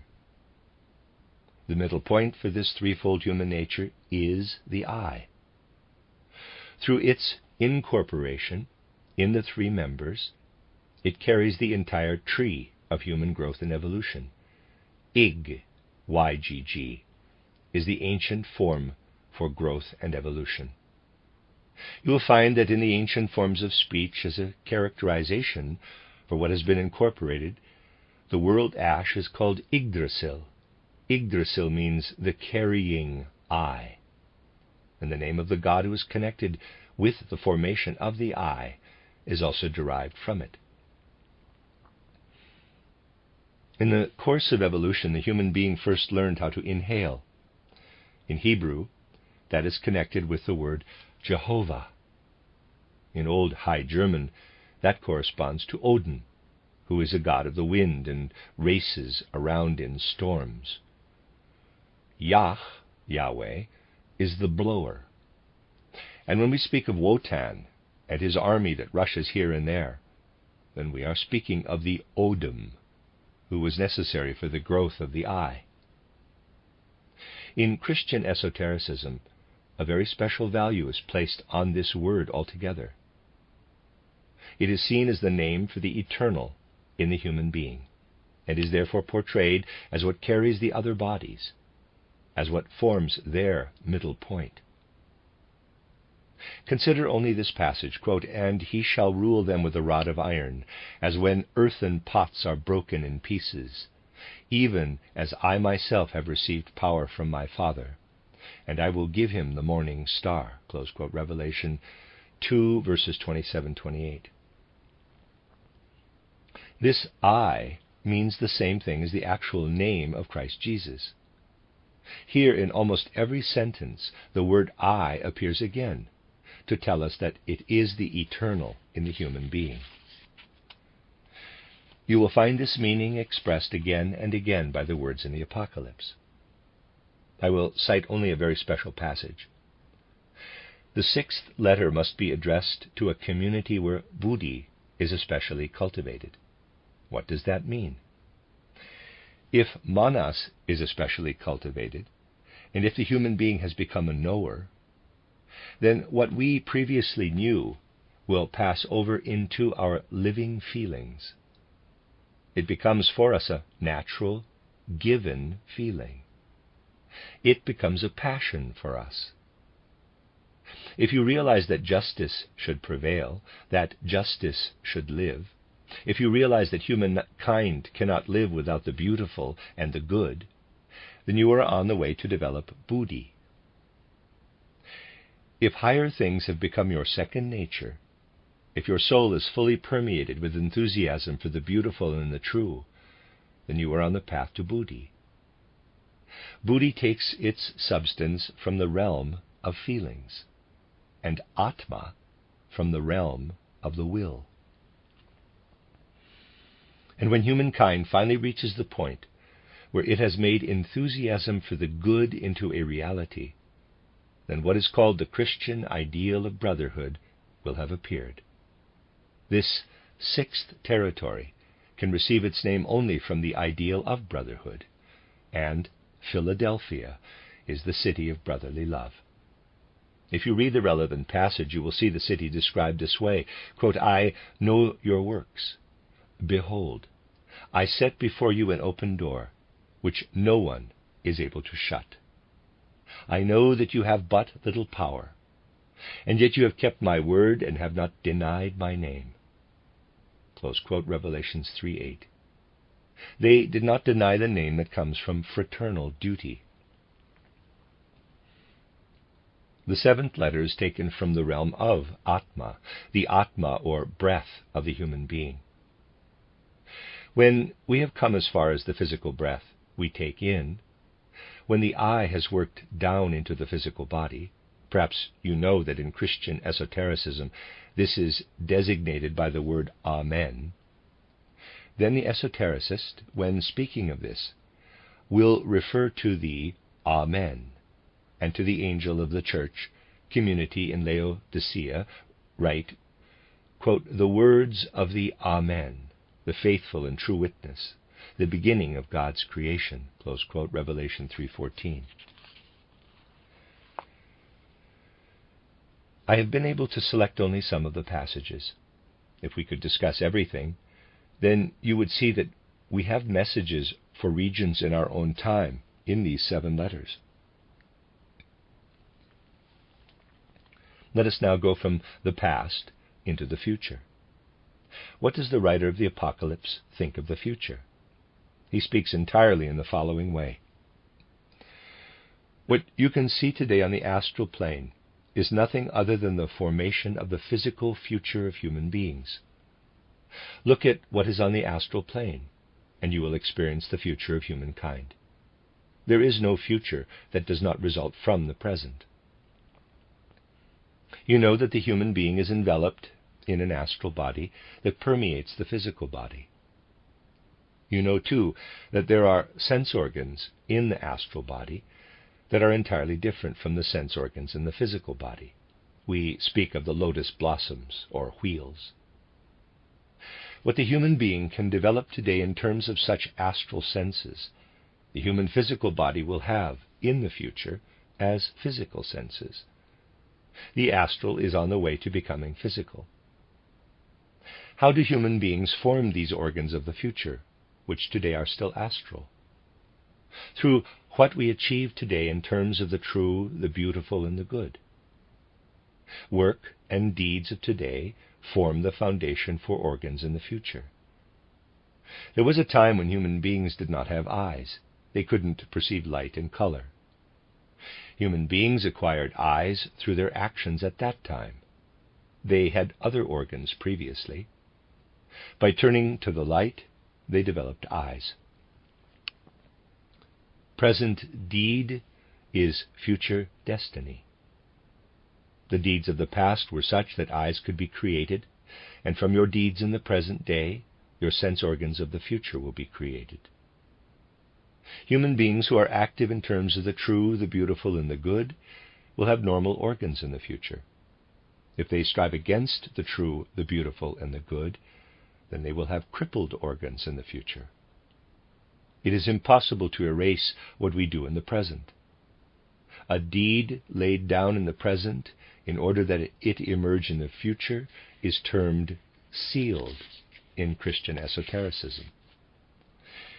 In terms of Christian esotericism, one says, today you have eyes that were non-existent in the past, but you did this or that. Your eyes were sealed. Now they are unsealed. Your eyes are the unsealing of your past deeds. We have now the sealing of what will be unsealed on the physical plane in the future. For anyone who looks only at the physical plane, evolution is a book with 7 seals. Anyone who looks at the astral plane can see all future organs already laid out. The organs reveal themselves as pictures. An esotericist would say, if you look to the middle point, which is characterized as the Lamb, then the Lamb will put the book into your hand. And the book is unsealed in such a way that what will have form in the future can only be expressed in pictures. Therefore, what can occur is expressed through pictures, piece by piece. In the first seal, a future condition is portrayed pictorially by a horse. A further condition is revealed in the second seal through another horse, and so on and so forth. In order to discern the meaning, we will consider one image, let us say the third horse. This is the picture that appears when the third seal is broken. It is presented in the following way, quote, "When we opened the third seal, I heard the third living creature say, 'Come.' And I saw and behold a black horse, and its rider had a balance in its hand." Close quote, Revelation 6:5. What does this mean? A future condition of the human being is here portrayed, a condition that proceeds from the evolution of the third member of the human being, the astral body, which has been worked on and purified by the eye. An unpurified astral body is one that knows only itself, that finds everything that does not belong to it to be antipathetic. A purified astral body is one that receives everything coming to it, weighed out with a just balance. If we rightly purify the astral body, an organ is created that can be expressed pictorially by a rider with a balance. An organ in the astral body arises for the human being out of just deeds in the present. This is expressed here pictorially. We could explain the other pictures in the same way. Then we would see the inadequacy of the usual explanations that are given. When the 5th seal is opened, we are told something very significant. Quote, "When he opened the 5th seal, I saw under the altar the souls of those who had been slain for the word of God and for the witness they had borne." Close quote, Revelation 6:9. What happens to a soul that develops itself up to the 5th step? It is strangled in its lower soul. The impurities that cling to it are done away with, and the soul thereby appears clothed in innocence. Quote, "And they were each given a white robe." Close quote, Revelation 6:11. The soul is white.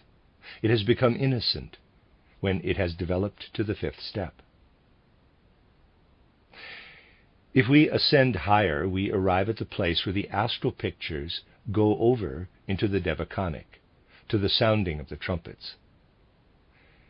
The Ahasuerus human beings form one group of humanity. The others will be those who can enter into other beings. Now, it will appear obvious to us that what has fallen behind must be described with pictures that can only be described as repulsive, while the souls that have developed further are hearing the trumpets The others will have achieved the peak of egotistical development. Those who have advanced, who have developed their souls, will live like lofty initiates today. I have told you that initiates progress through various stages.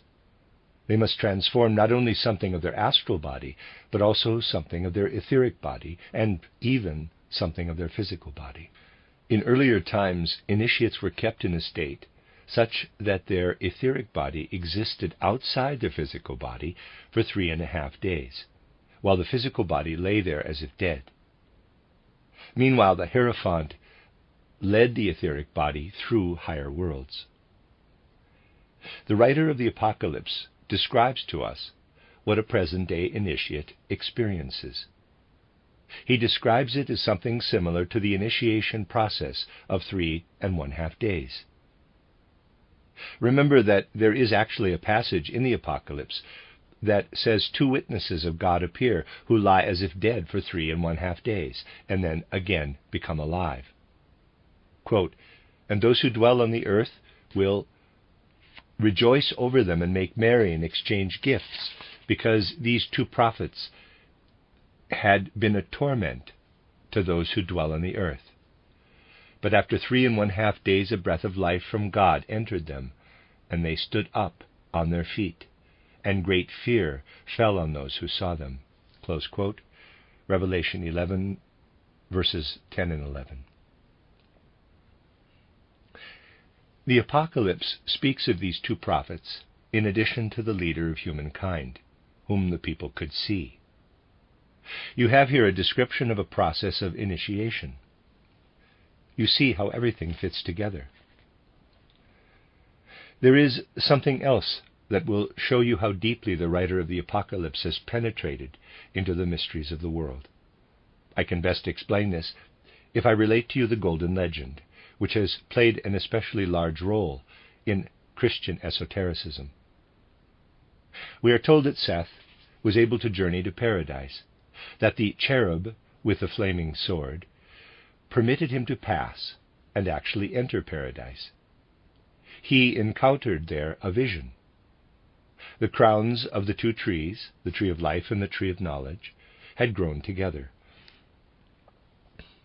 Seth took a seed from this tree that had grown together. This seed he placed in the mouth of his deceased father, Adam. From this seed, then, grew a tree with 3 trunks, which provided wood for various things.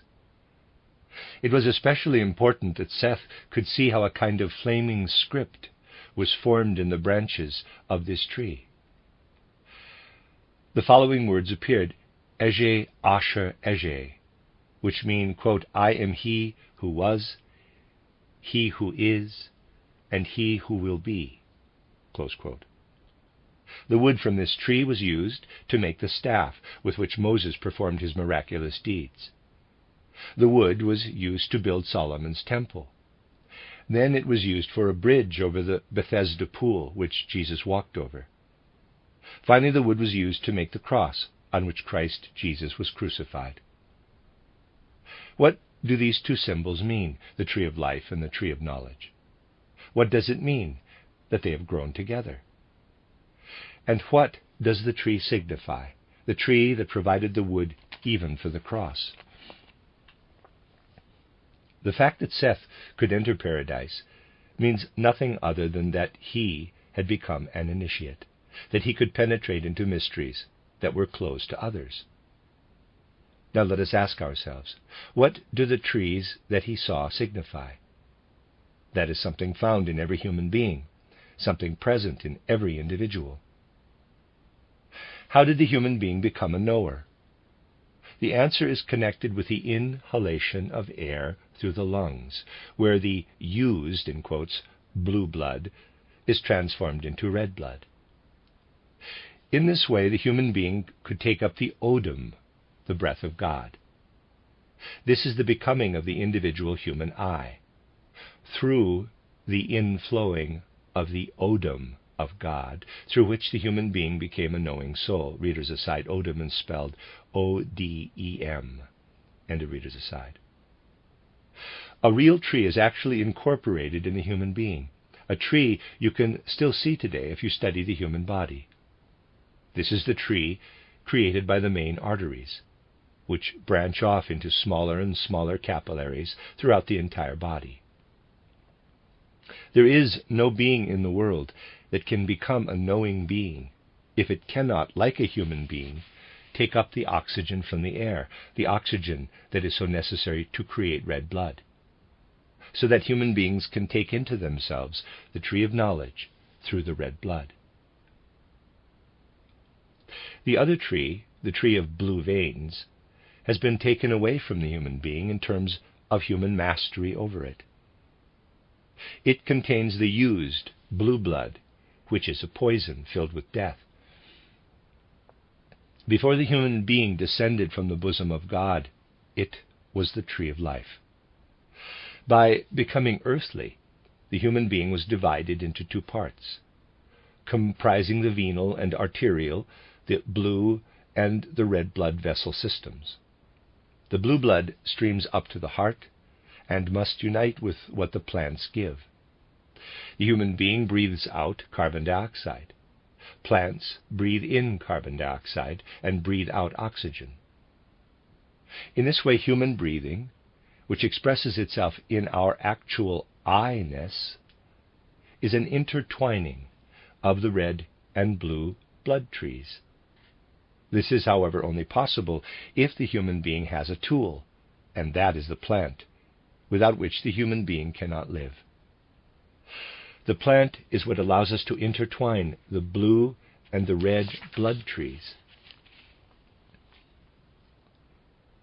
The alchemy of the human being is this: what the plants do for us today, human beings in the future will be able to accomplish within and through their consciousness. What is outside the human being today will be intertwined within the physical body when we have taken in the entire plant world, when we have expanded our consciousness to include the entire world of plants. That is the future condition of humanity. Then what exists outside in the natural world surrounding us will be entirely different. Our entire cosmos will be changed with us. Earlier conditions will return at a higher level. There was a time when the earth and the sun were united with one another. At that time, the human being existed within the being of the sun. But by entering into a physical body, the human being actually left the Mars state, and it is this state that someday humankind will once again attain. At that time, the tree of life and the tree of knowledge were intertwined. At that time, the human being did not need any external tool. That will be the case again in the future. What humankind will have then attained has always been indicated symbolically by drawing the sun and then indicating the earth at a higher stage of development, with the human being also more highly developed.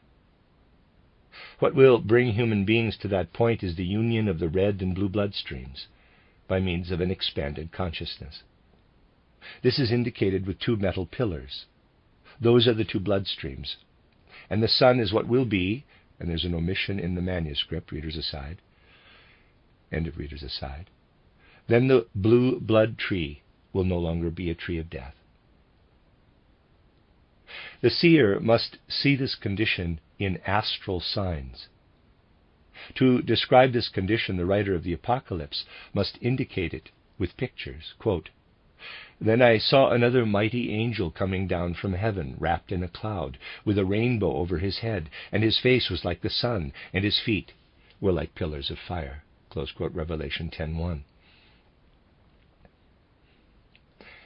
We have here a picture of this condition. In the same way, the entire Apocalypse is composed with occult signs. Christian esotericism sees the earth as the body of Christ. When Christian esotericism speaks of the body of Christ, it is speaking of the planetary body of the earth. Therefore, you must take words such as the following seriously. Quote, "He who ate my bread has lifted his heel against me." Close quote, John 13:18. When we eat the bread of the earth, we are treading on it with our feet. If so, the writer of the Apocalypse can say even something more. We have seen that Seth was an initiate. Abel was a man of God who voluntarily lived from what was given to him. Cain was a farmer who himself built whatever he needed. 2 lines of development are spoken of. One could be called the Seth or Abel direction, while the other included those who themselves had to change the form of everything. They will have to work for a long time, therefore tilling the soil. The work of the farmer has always been a symbol for those who transform the earth. The children of Abel or Seth stand over against the servants of Cain, who are the successors of Cain or the people of Cain. Those who have received revelations from the beginning have seen from the beginning. But also those who diligently work and strive will become initiates, and behold the one who is the spirit of the earth, the planetary spirit of the earth. If the writer of the Apocalypse wants to indicate that the spirit of the planet will be seen by those who themselves transform the earth, then he will say, quote, all eyes will see Christ Jesus, also those who have pierced him, close quote. Therefore the writer of the Apocalypse says right at the beginning, quote, behold, he is coming with the clouds, and every eye, EYE, will see him, everyone who pierced him, close quote, Revelation 1:7. Those are at the same time words that describe the goal, the essence, the leitmotif of the Apocalypse. Precisely these profound words show us that the Apocalypse is really a prophetic book, that we can read from it the future that is here portrayed in pictures. It is our task as theosophists to see things that Christ Jesus could not speak about in those days, because the people could not yet understand. But he did point to them with signs. What Christ Jesus has poured into these signs must become clear to us for the sake of the stream of theosophy in the world. It must stand before our eyes symbolically during the next days of our Congress, through the 7 seals of the Apocalypse, through the motifs on the pillar capitals, and through the 5 planetary seals that we find as vignettes in the program. These 5 vignettes were not invented. They were rather 5 vignettes from the occult script. If we learn to understand every line, all the curves and marks, then we have understood something of how human evolution has been written in the occult language of signs. Theosophy must point out this language of occult signs. We meet together in order to work for knowledge. Everything else will come by itself through this work for knowledge. Therefore the moral admonition, quote, you should love your brother, close quote, is just like saying to a stove, your task is to heat the room. Saying so does not make the room warm. But when you put wood in the stove, then it will warm the room by itself, without having to be told. By striving for knowledge, by accomplishing the work of knowing, you heat the human soul, and this leads to the great work of the brotherhood of humankind. The Theosophical Society must be a society that promotes work toward esoteric knowledge. Otherwise, it will not thrive. If we absorb something from these ideas, then we will be able to do some of what the Theosophical Society must do, also on the occasion of this Congress. Footnote, Annual Congress of the Federation of European Sections of the Theosophical Society, May 18th to the 21st, 1907. End of footnote. If Theosophy is also connected with what is described in the Book of Wonders, the Apocalypse, then we must also do something in order to break the seals ourselves. Only when, within our society, we open the seals of the books that have been given to us by great individuals, only then are we striving toward that which the Theosophical Society should be, if it wants to be a real influence on our modern culture. The end of Lecture 4. You are listening to RudolfSteinerAudio.com. If you are listening to the podcast of this, it is located at rudolfsteiner.podbean.com. Please consider becoming a patron. As well, there are two publishing houses, steinerbooks.org in America and rudolfsteinerpress.com in England, who are the sole publishers of Steiner into English and have given me permission to do these recordings. Please consider patronizing them as well. This is a reading of Collected Works, Volume 104A by Rudolf Steiner, entitled Reading the Pictures of the Apocalypse. Listener notes of 16 lectures, and we are now in the second part of the book, part 2, which is much shorter listener notes for 12 lectures held in Oslo, or Kristiania, as it was called then, from May 9th to the May 21st of 1909. And these are translated again by James Hindes. This is Lecture 1, which is in fact going to be numbered as Lecture 5 in the listing on the site, and given in Kristiania on May 9th, 1909. We have often said that theosophy should not be regarded as something new. Other external approaches of knowledge often want to see something new. But theosophy wants to be and should be an expression of the striving for wisdom appropriate for our time, a manifestation of the striving that has existed through all time. Theosophy sees in all the temporal manifestations the various forms of a primal wisdom that has been flowing through all ages. The Apocalypse, which belongs among the oldest ancient documents of Christianity, has been explained in the most various ways during every age of Christianity. These explanations always carry a subjective imprint of the understanding characteristic of different epochs. On the whole, if we quickly survey the centuries of Christian development, we see even in the earlier ages a dawning materialistic interpretation brought to bear on this book. We find the mistake soon made of seeing in the pictures of the Apocalypse certain events in the evolution of the earth and humanity. For example, the descent of the Messiah, who had been proclaimed, or even the establishment of a heavenly kingdom in the physical sense in this world. When the subsequent ages neither fulfilled nor revealed any of this, people in the various regions of the Occident believed that a mistake had been made in calculation. The date for the fulfillment of these prophecies was pushed more and more into the future. Around the 12th and 13th centuries, the Apocalypse began to be interpreted in a more inner way. At that time, people began to see the kingdom of the Antichrist in the externalization of Christianity. For many, the Roman Church itself became the expression of this kingdom of the Antichrist. The Roman Church, on the other hand, saw the same thing in Protestantism.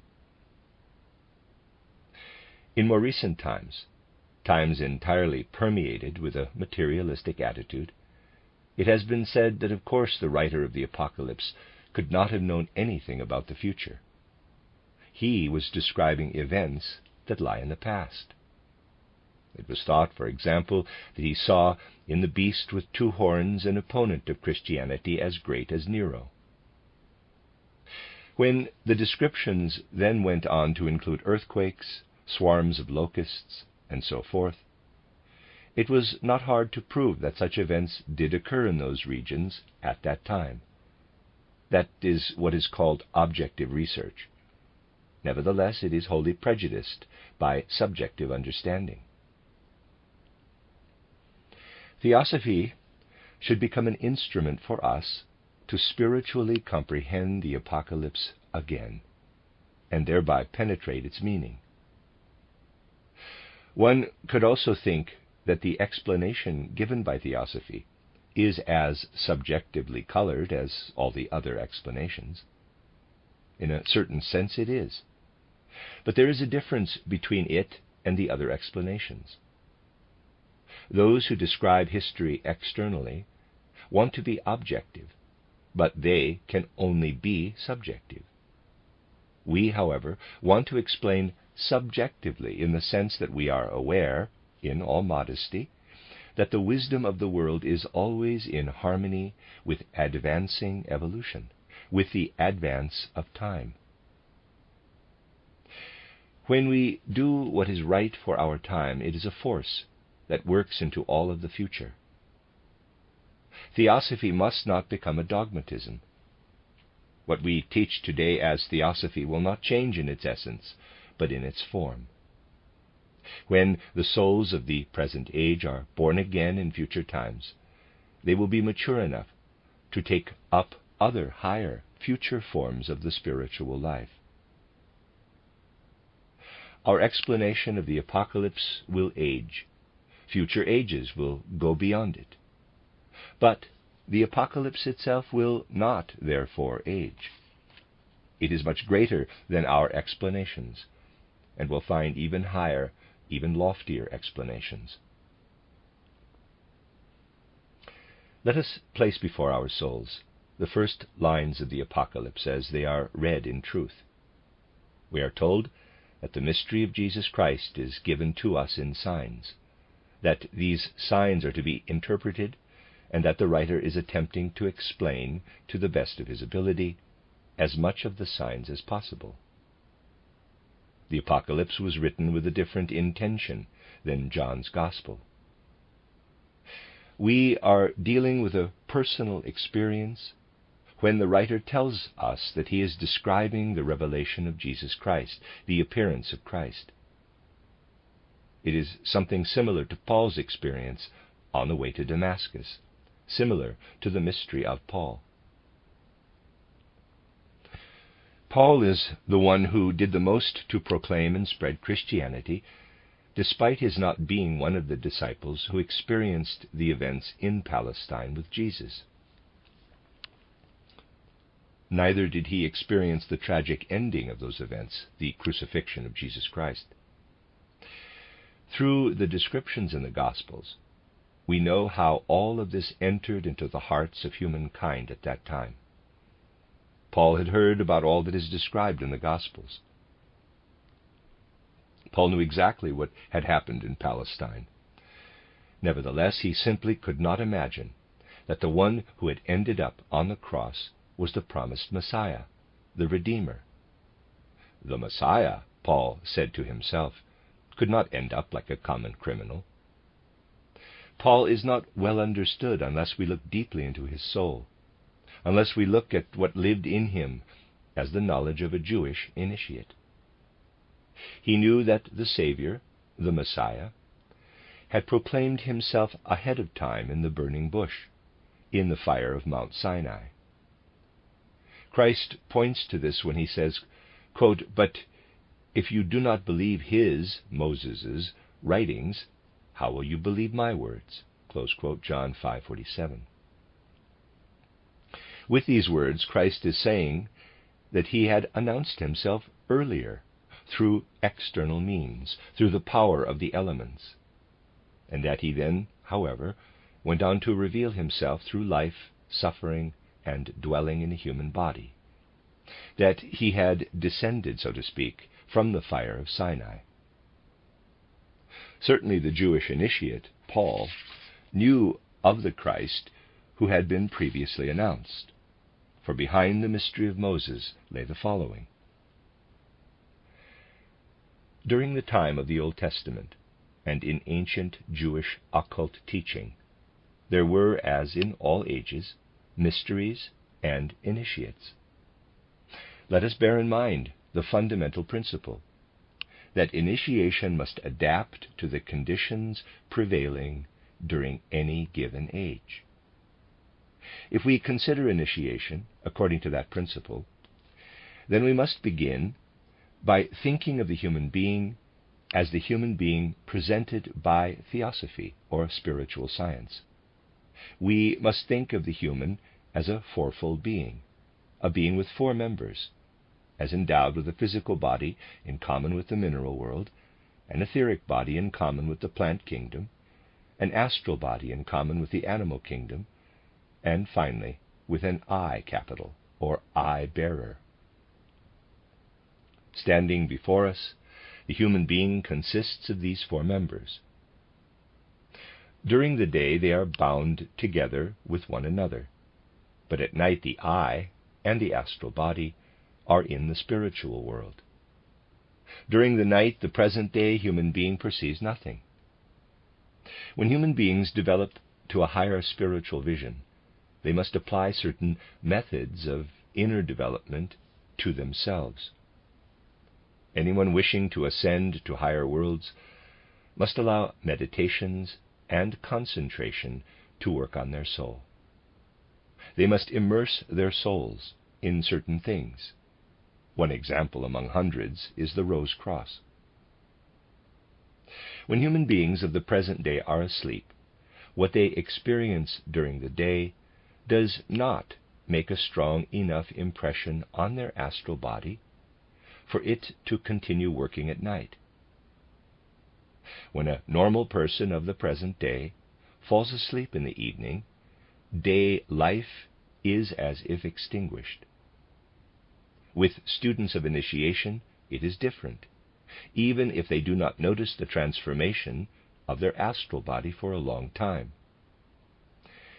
In a meditant who has begun and practices the exercises prescribed in occult schools, a clairvoyant sees entirely different streams, other forms and organs than those unorganized and chaotic forms seen in ordinary people.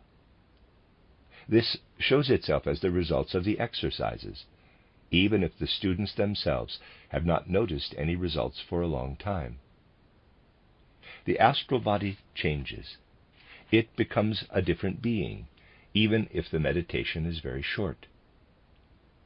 The astral body was chaotic before, and everything the human being did was drowned out by the impressions of the day.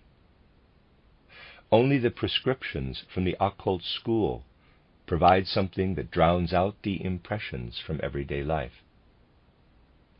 Therefore, this transformation of the soul is called purification, or catharsis.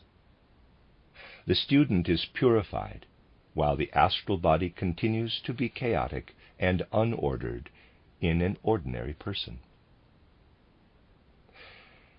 Now, the teacher must also make the student aware of the nature of the surrounding spiritual world. For what happens in the astral body to carry over into the etheric body, the following steps were undertaken with the student in earlier times. When the students were ready, at the peak of their initiation, so to speak, they had to spend some time, usually 3.5 days, lying down, during which time the initiator brought them to a state of complete lethargy or torpor. The etheric body was then lifted out of the physical body, and the astral body impressed into the etheric body all that had been prepared in the astral through occult exercises. Otherwise, the physical body is a hindrance to bringing to consciousness what the person experiences in the spiritual world. In this moment, when the initiator led the etheric body out of the physical body, enlightenment occurred, and the enlightened one experienced the spiritual world. After 3.5 days, the student was an initiate who could tell others about the spiritual world. We can find the same process in the mysteries of various ancient peoples. But initiation was different with the initiates of the Old Testament, for they experienced yet again what Moses had experienced at Sinai. In this way, they were able to tell the people that the Messiah would appear, that the Messiah would come forth from the nation itself, that he would incarnate the principles of development for all human evolution in a body of flesh.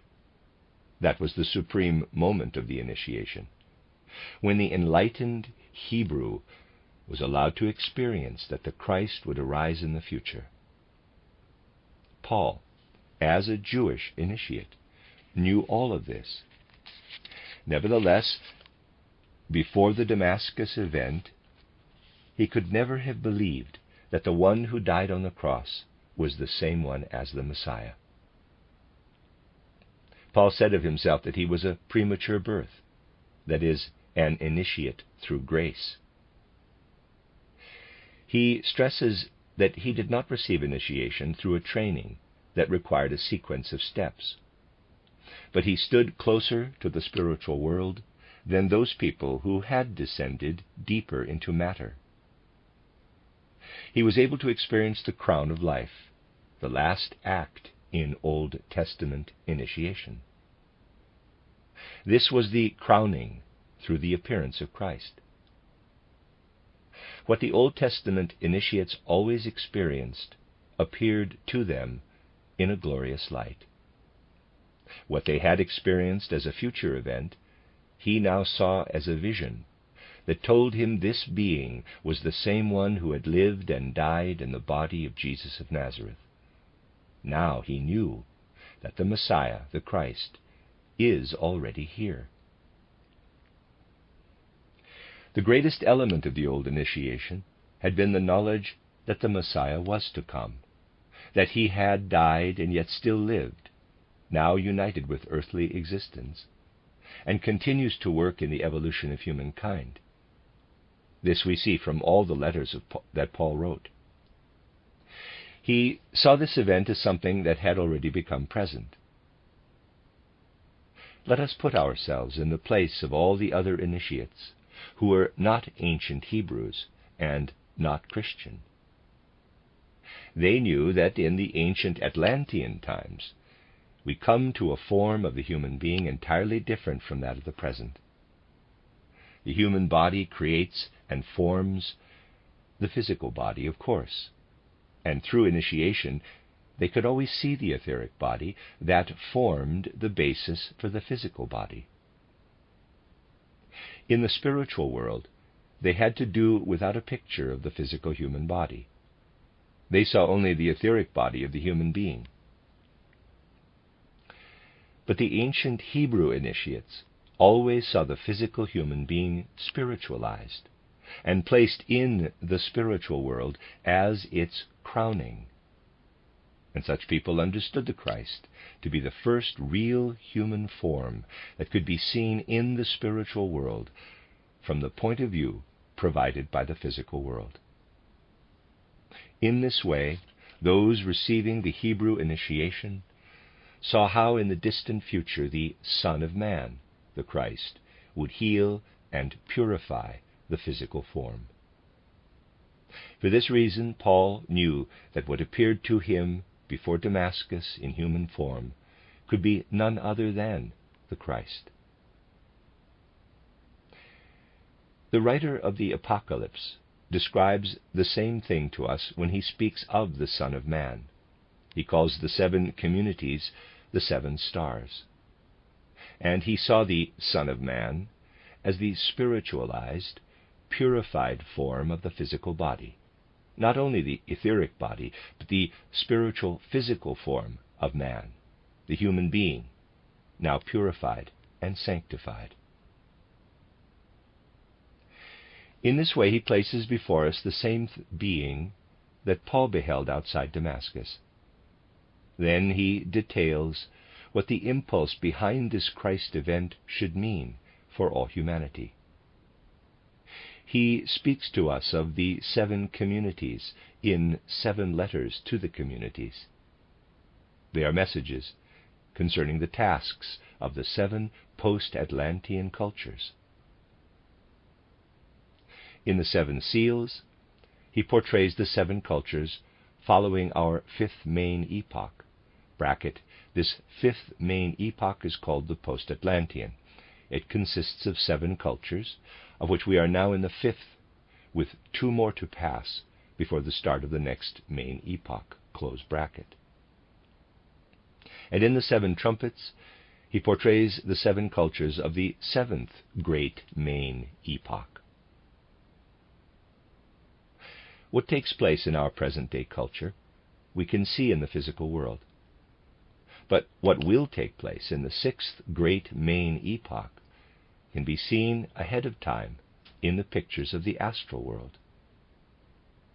The seventh great main epoch, on the other hand, can be experienced in the sounds, heard in the harmony of the spheres, in the devaconic world. They are experienced as a result of an impulse given by Christ. In this way, the Apocalypse is a portrayal of what the Christian initiate experienced. It is a description of Christian initiation, a picture of the experiences of a man initiated in the Christian sense, who has understood what has come into the world through Christ. That is the end of Lecture 1, or in this case, in the listing of Lecture 5.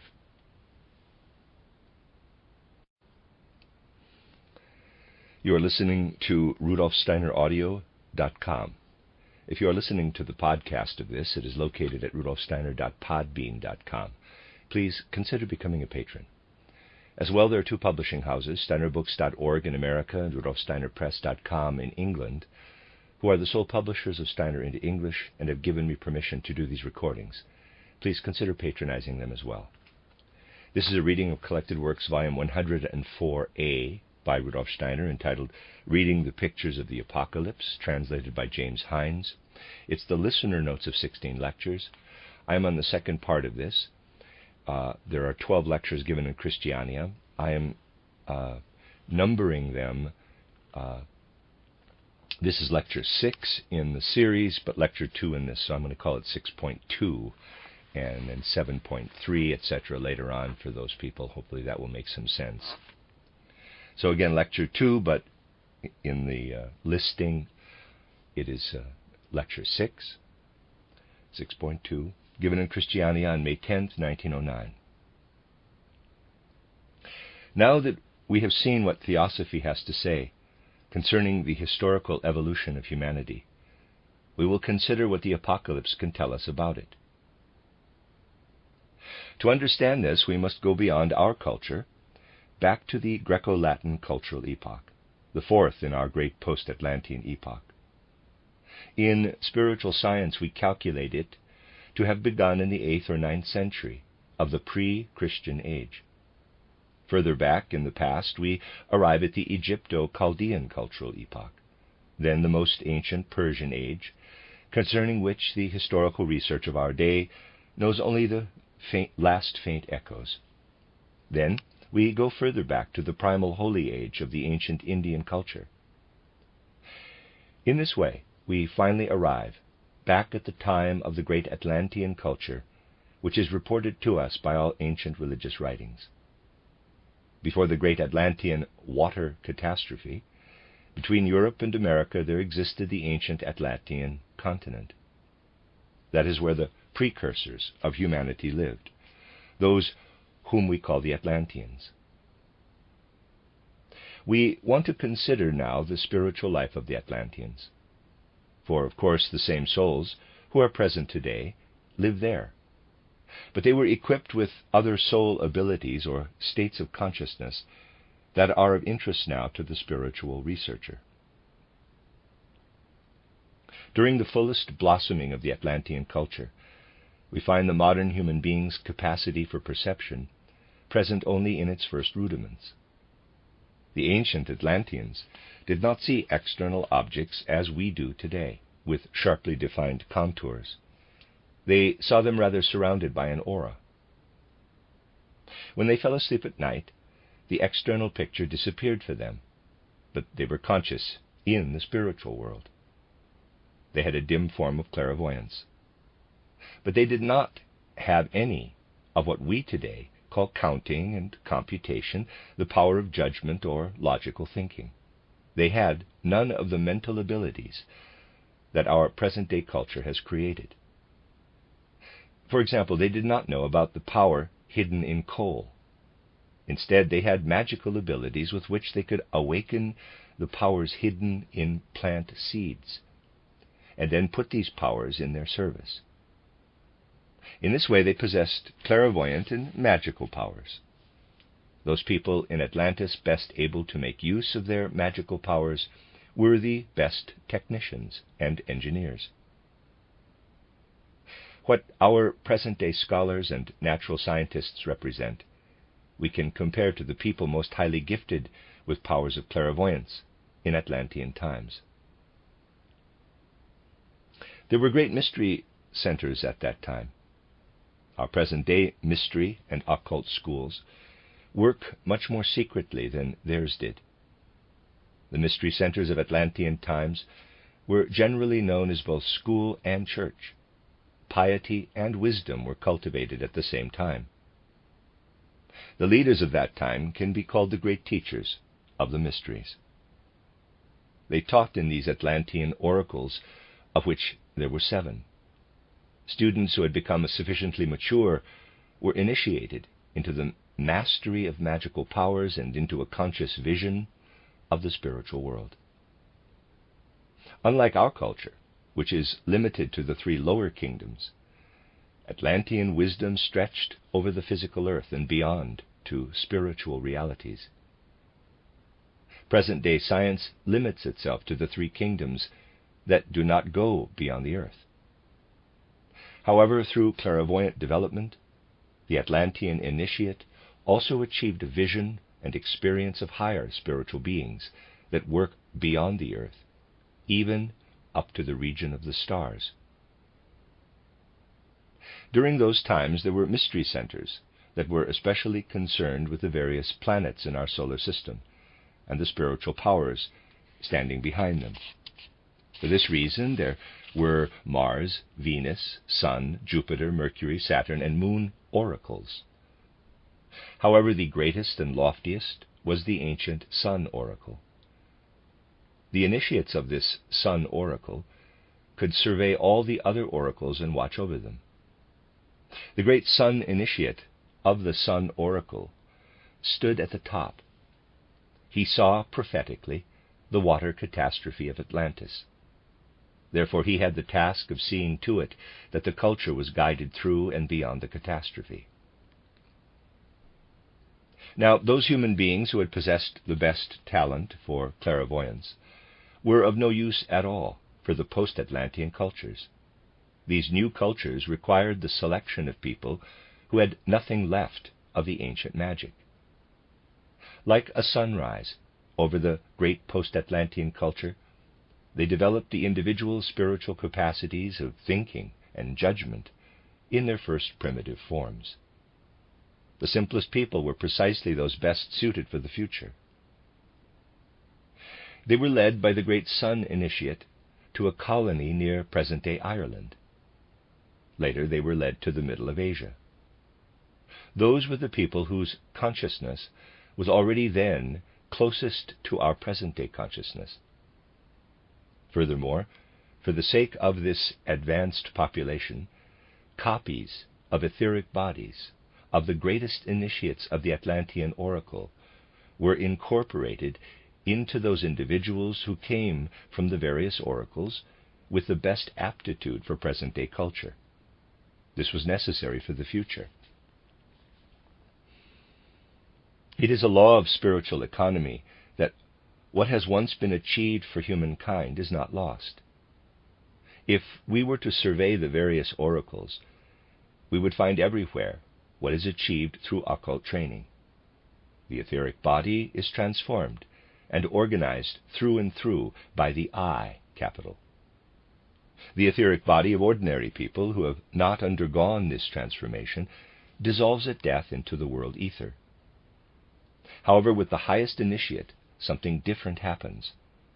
An etheric body transformed in this way is preserved for the blessing and healing of humankind. The great Sun initiate preserved the etheric bodies of the 7 great Atlantean initiates as spiritual treasure and took them along to Asia. These were then imprinted into 7 of the very best individuals, so that they grew up endowed with the etheric bodies of the greatest initiates of ancient Atlantis. Through many generations, the great Sun initiate exercised his educational skills on the health and spiritual discipline of the people, so that he developed, so to speak, the very best human material. These 7 individuals were in external life simple people. They had their I and their astral body for themselves, but in certain states of consciousness, their speaking was inspired by higher powers. They were then sent by the great Sun Initiate down to ancient India, to those still longing to return to the true primal home of humanity, and who characterized everything external as Maya, or illusion. That was the chorus of the 7 holy rishis. What this chorus harmonized together as a spiritual symphony was the primal wisdom of the pre-Vedantic age. We are looking into an age much more ancient than the Vedas. What is written in the Vedas is nothing more than an echo. It reaches us only in broken rays through the wisdom of the holy rishis. Now we come to the ancient Persian culture. In place of the 7 Indian teachers came the first Zarathustra. He was himself an initiated student of the great Sun Initiate, who stood behind the rishis. Because of this, he could proclaim the great teaching concerning the spiritual being of the sun, concerning Ahura Mazda. We see here how the great teachers of humanity guided the evolution of human development in wisdom. From the beginning, the ancient Indians were protected from falling into materialism. Their longing for clairvoyance, for the spiritual, for the feeling of connectedness with God, was still too great. The Persians, on the other hand, were farmers and fighters. Therefore, in order not to fall into materialism, they had to receive the teaching concerning the great Ahura Mazda, the spirit of the sun, the highest being. Zarathustra initiated one of his students in such a way that he brought the student's astral body to a higher stage of development. With another student, he developed the etheric body to the highest stage of clairvoyant consciousness, so that the student became able to read the Akashic Chronicle by means of his etheric body, which is, of course, always the vehicle for our memory. Now, the first of these 2 students was reborn as Hermes, the great impulse giver for the Egyptian culture. His astral body was especially well developed. When he was reborn as the Egyptian Hermes, he bore within himself the astral body of the great Zarathustra, and was therefore able to work with the intentions of Zarathustra. The other student also became one of the most important personalities of post-Atlantean culture when he was born again as Moses. That is why Moses, already as a child, had to be brought to the point where his etheric body and I could be wholly influenced by Zarathustra's etheric body. For this reason, he had to be placed in a basket deep in the water at a tender age. This is a symbol for his calling, and so he became the great Akashic visionary, who could write down the pictures he perceived in the Akashic Chronicle. These are the majestic images found in Genesis.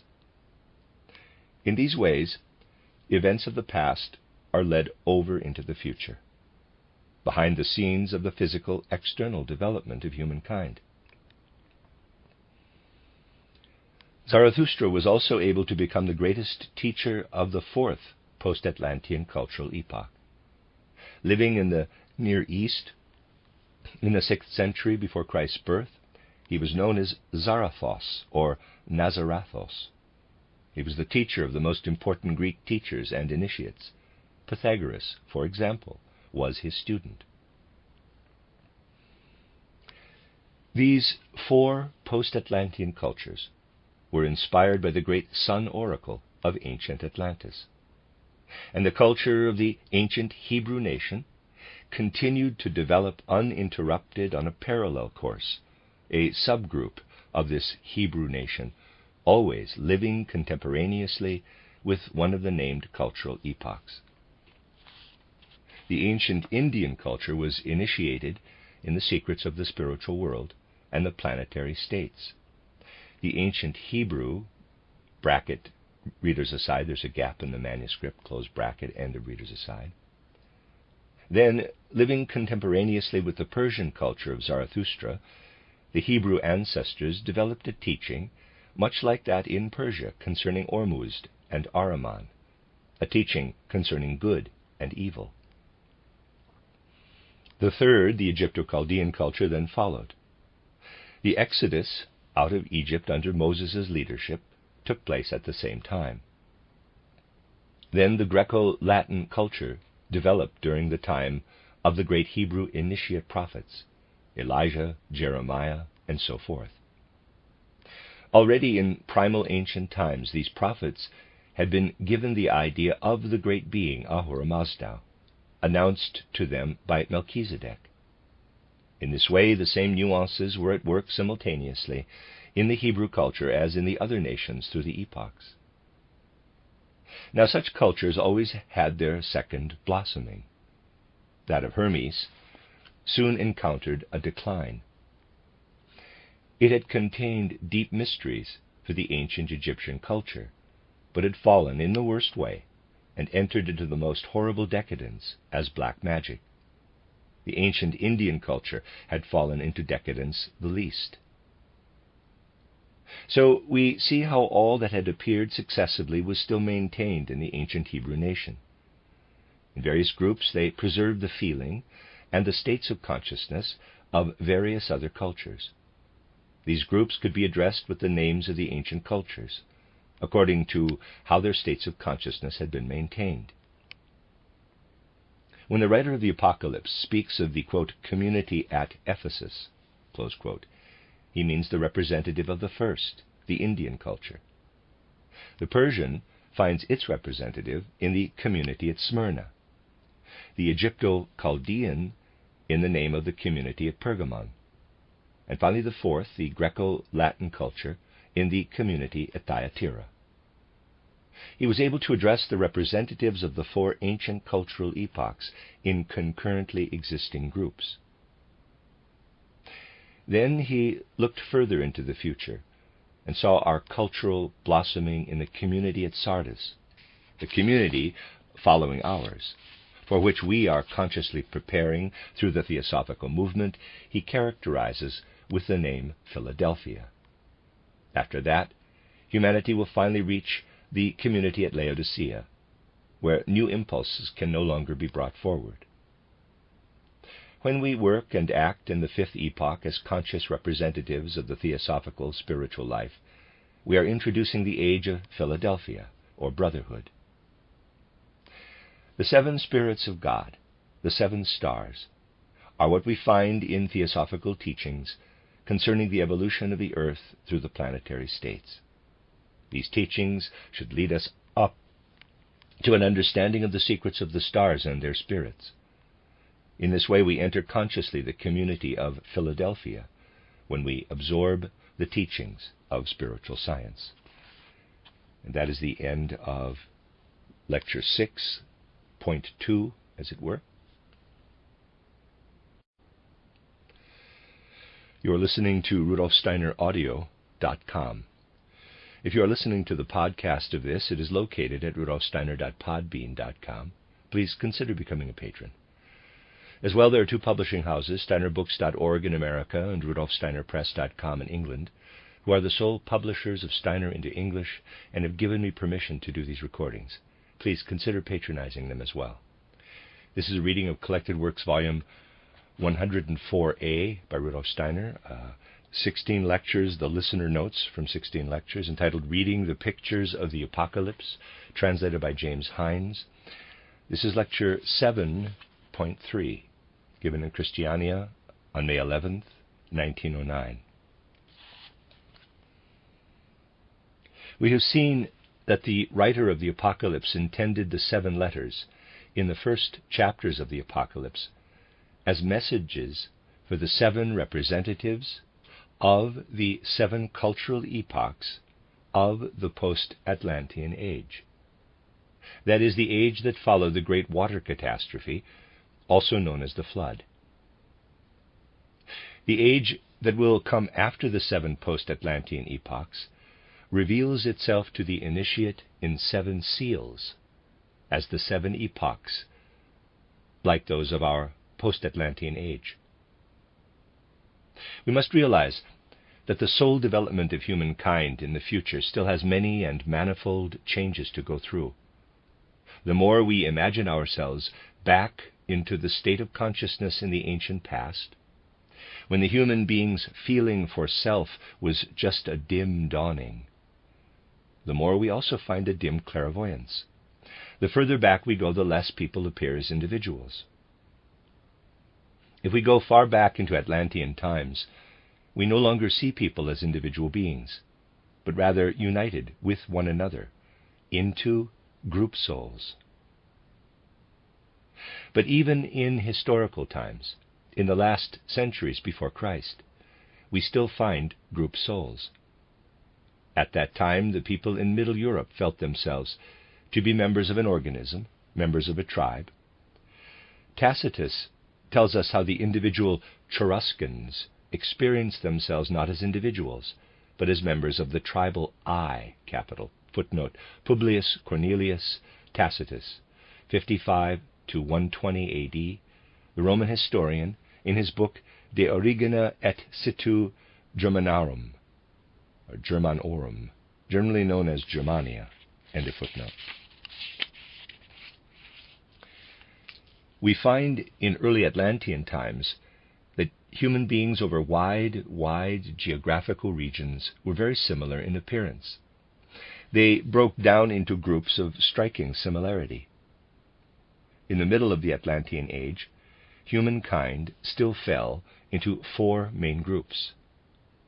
In the first stages of Atlantean development, the members of the individual groups still resembled one another in a very pronounced way. Only the groups were sharply distinguished.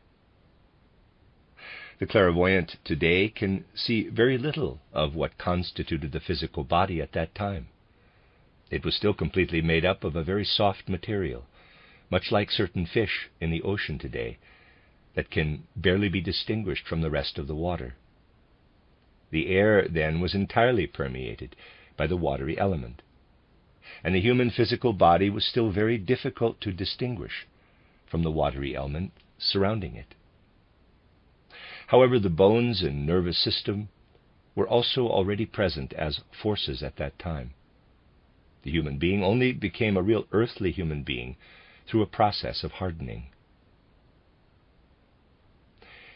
If we wish to characterize the various human beings, borrowing, as it were, present-day images, then we can consider first those who had developed and condensed their physical nature the most. The occultist refers to them as the bull people, the people whose etheric body was developed the most. The aggressive people, the powerful ones, were called the lion people. A third group had an astral body that strongly ruled over the other members. That is the group referred to as actual human beings. Then there were the people who could be called the eagles, who had already developed a strong I capital. In this way they ruled over the others. We can speak of these four group souls, and a clairvoyant perceives them by looking back into those ancient times. These four groups of people were characterized by whatever aspect had been most formed in them on the earth below. The bull people at that time had developed their digestive system the most. The lion people, their heart and blood circulation. Readers aside, there's a gap in the manuscript. End of readers aside. The clairvoyant can see four such group souls. That is what appears with initiation in the astral world.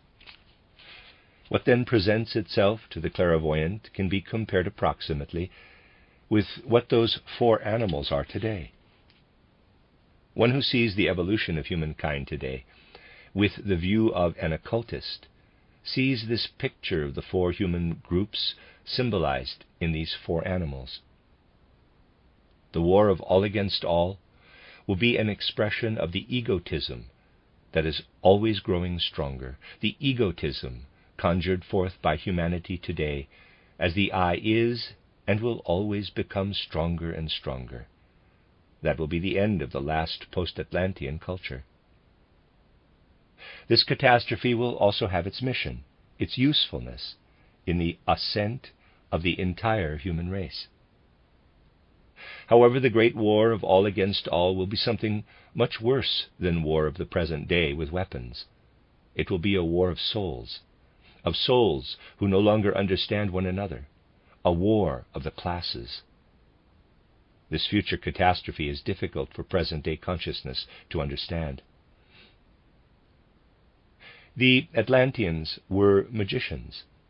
As we today use the powers asleep in coal, so the Atlantean used the forces in plant seeds.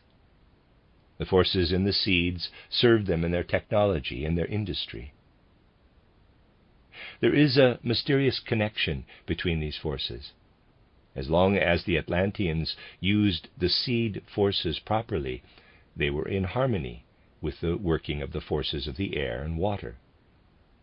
However, from the middle of the Atlantean age onward, the Atlantean magicians increasingly approached their moral fall.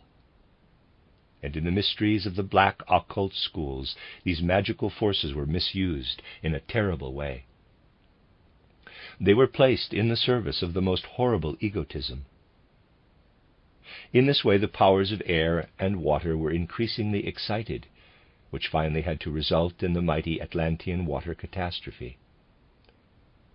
Today, those who know the secret of the use of these forces know full well that the use of such forces in our time means that powers of black magic are at work.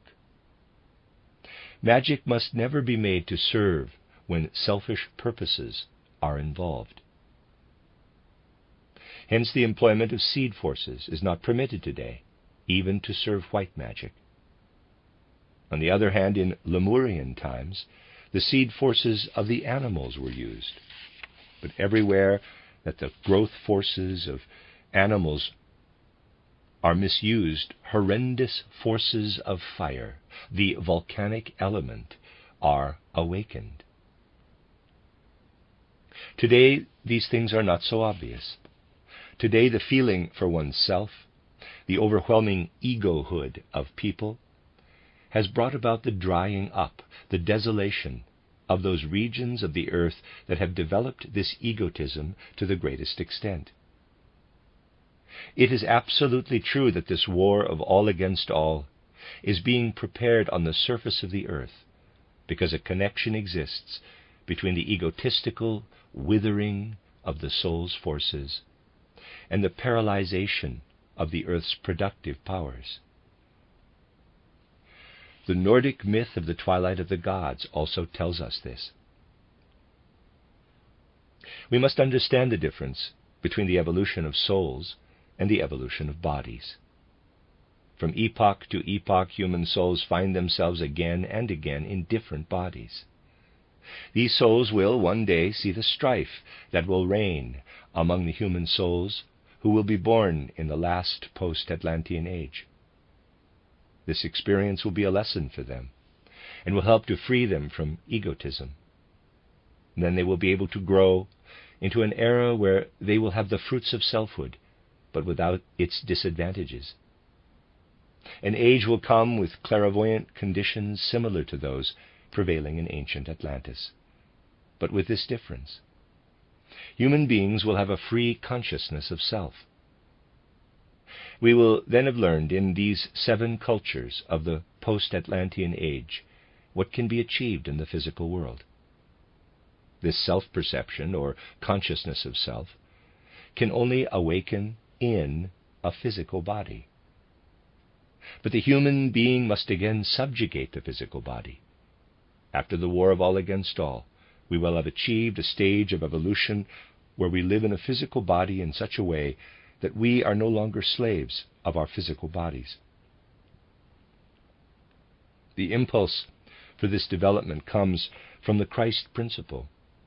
Christ even falls right in the middle between the age of the Atlantean catastrophe and the war of all against all. On the one hand, we can thank the descent into matter for our consciousness of self within our physical bodily nature. On the other hand, we thank the Christ event for our ability to ascend with the achievements of the physical world.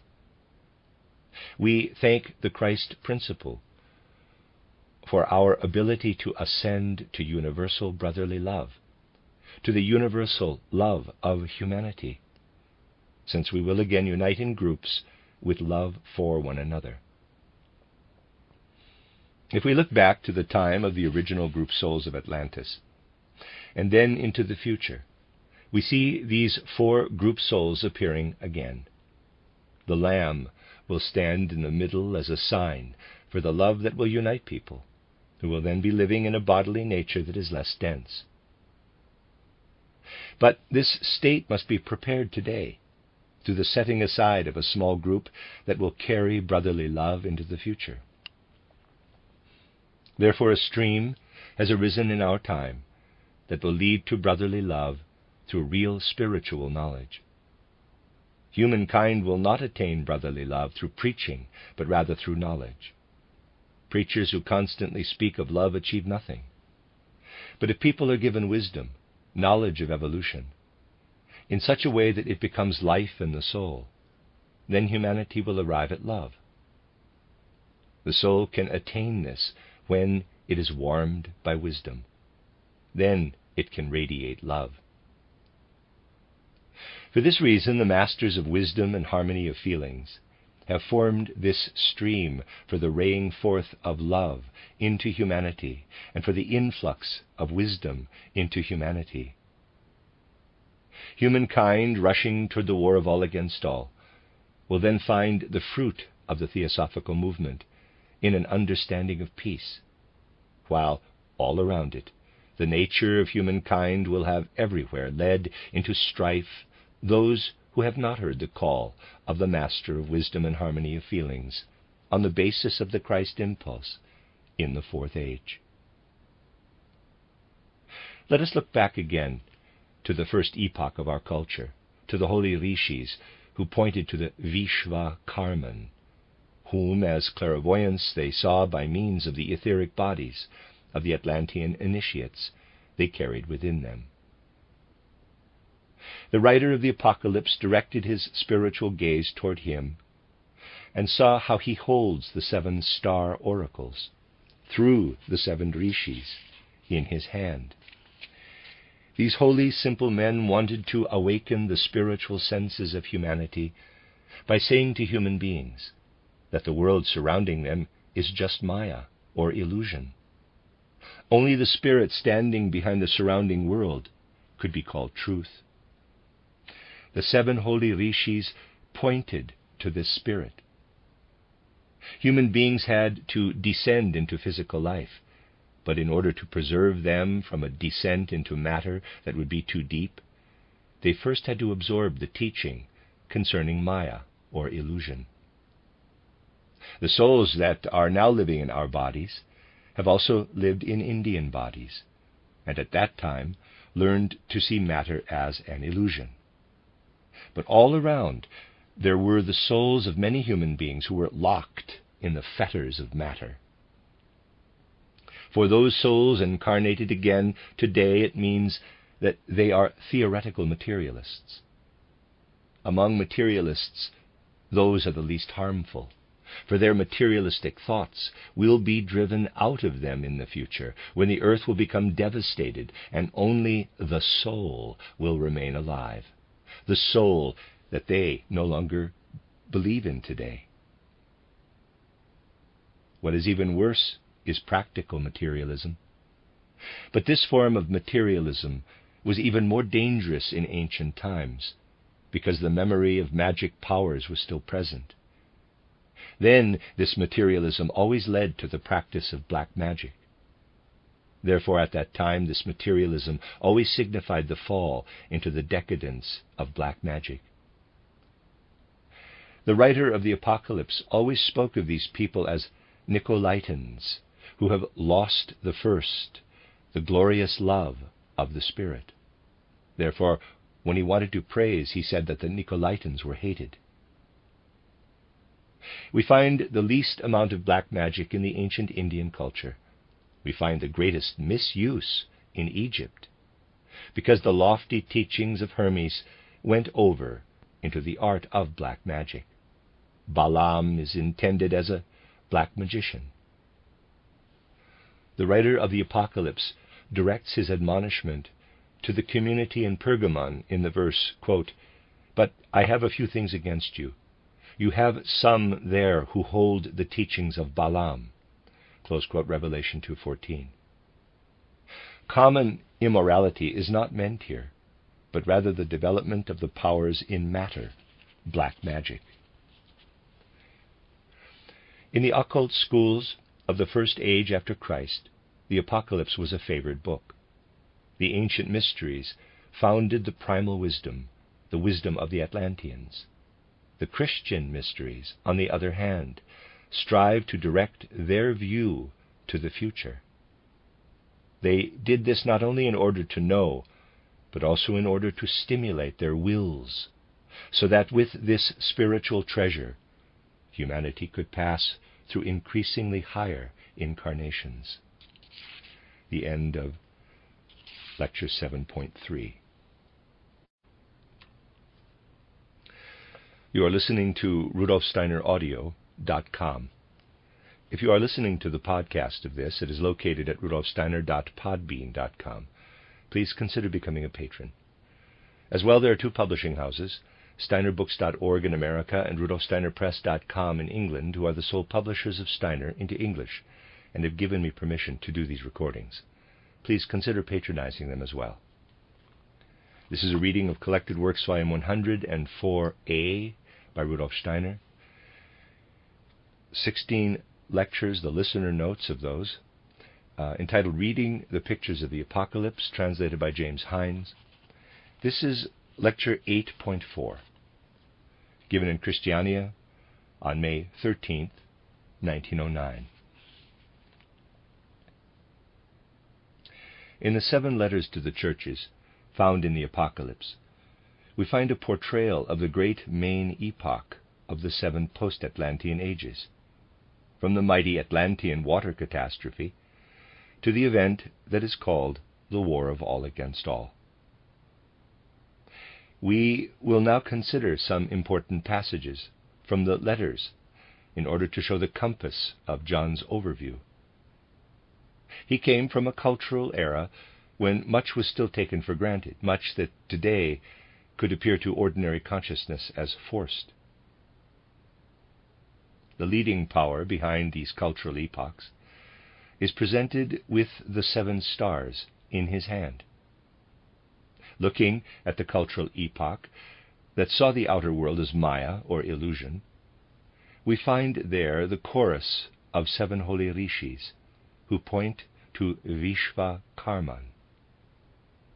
The writer of the Apocalypse sees him as the being who has the wisdom of the 7 stars in his hand.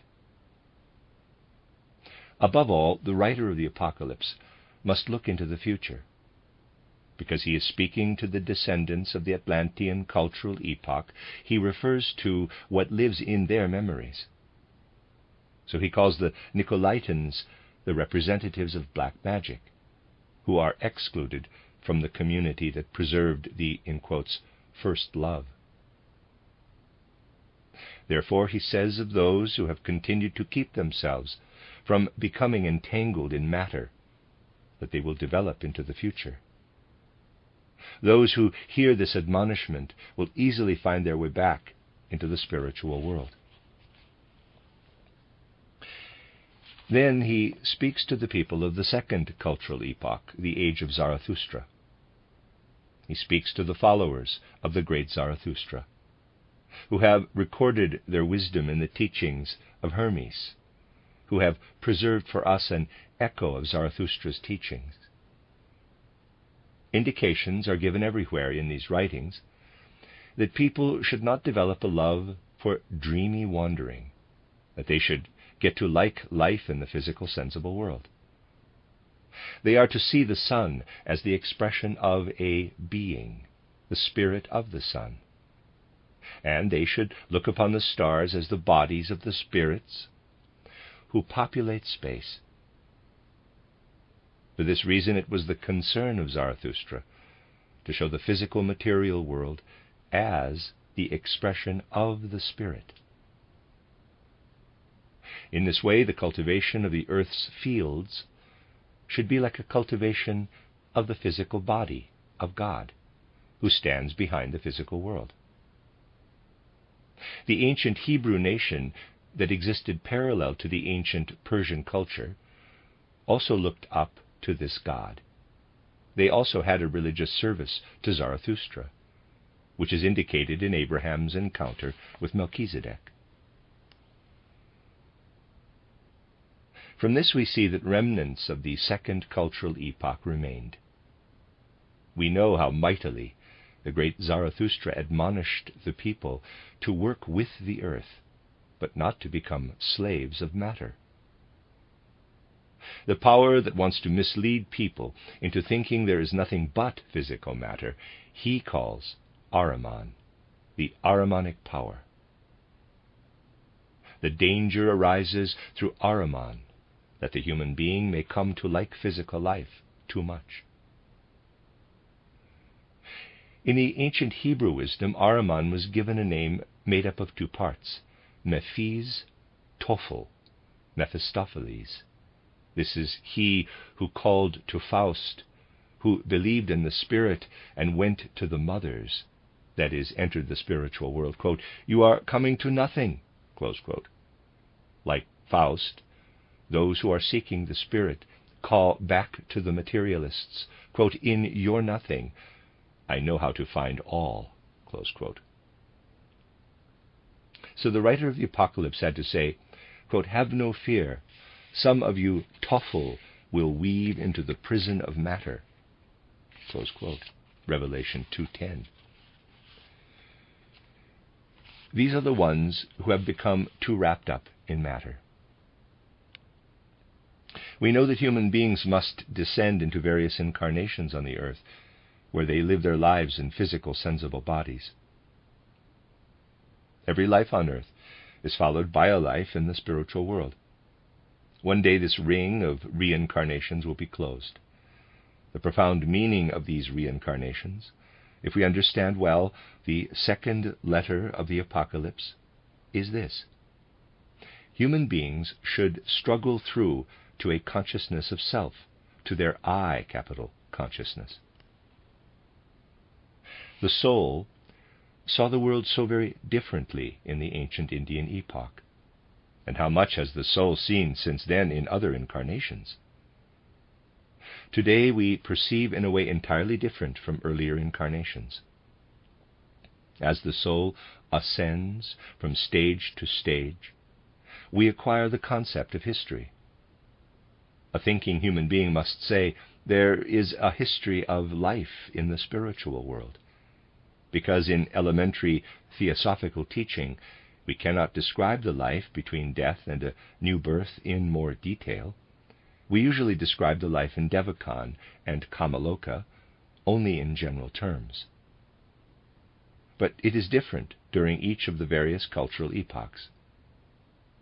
For souls always have something different to experience. We can describe this history only in separate characteristic features. Let us look back to ancient Atlantis. Human beings were still in their soul and spiritual home during life on earth. During the ancient Indian age, human beings were still in the spiritual world at night, and after they passed through the gate of death. In this original home, it became light and bright around them.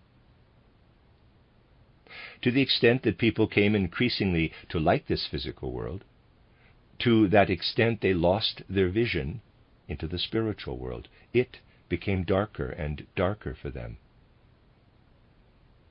During the Egyptian culture, human beings already stood so firmly in the physical world that they had to be taught to live in such a way that they could find Osiris in the other world. Only in this way could the students still feel the light between death and a new birth. The teaching of title The Book of the Dead and the Judges of the Dead should be understood in this way.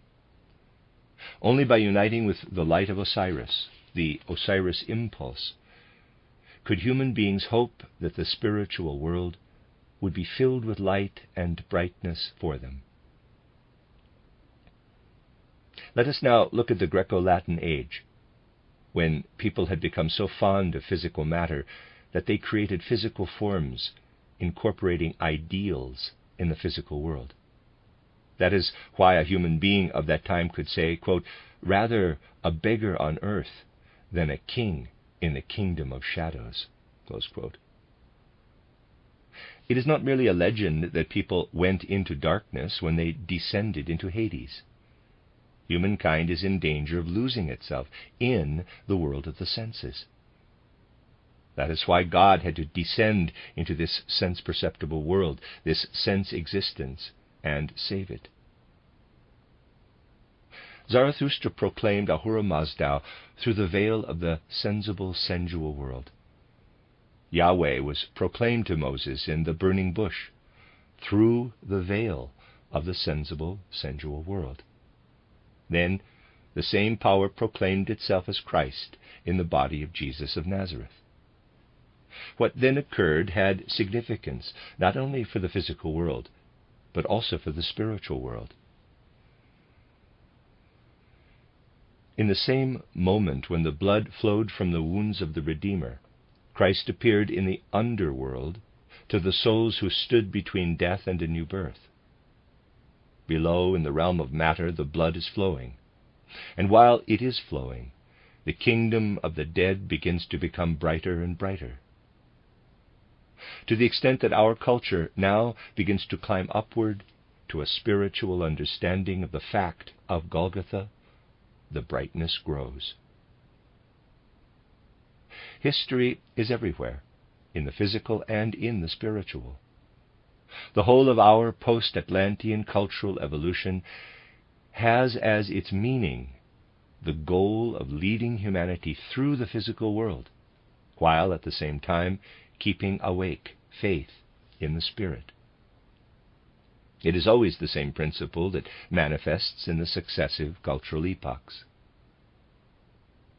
The writer of the Apocalypse turns his clairvoyant vision to the fact that these are people who are becoming one with matter, who are using up the spiritual forces they possess like an old inheritance, without joining company with Christ.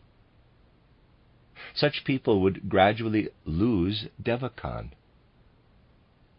Kamaloka would last longer and longer, and they would be captured, united with the gravity of earth.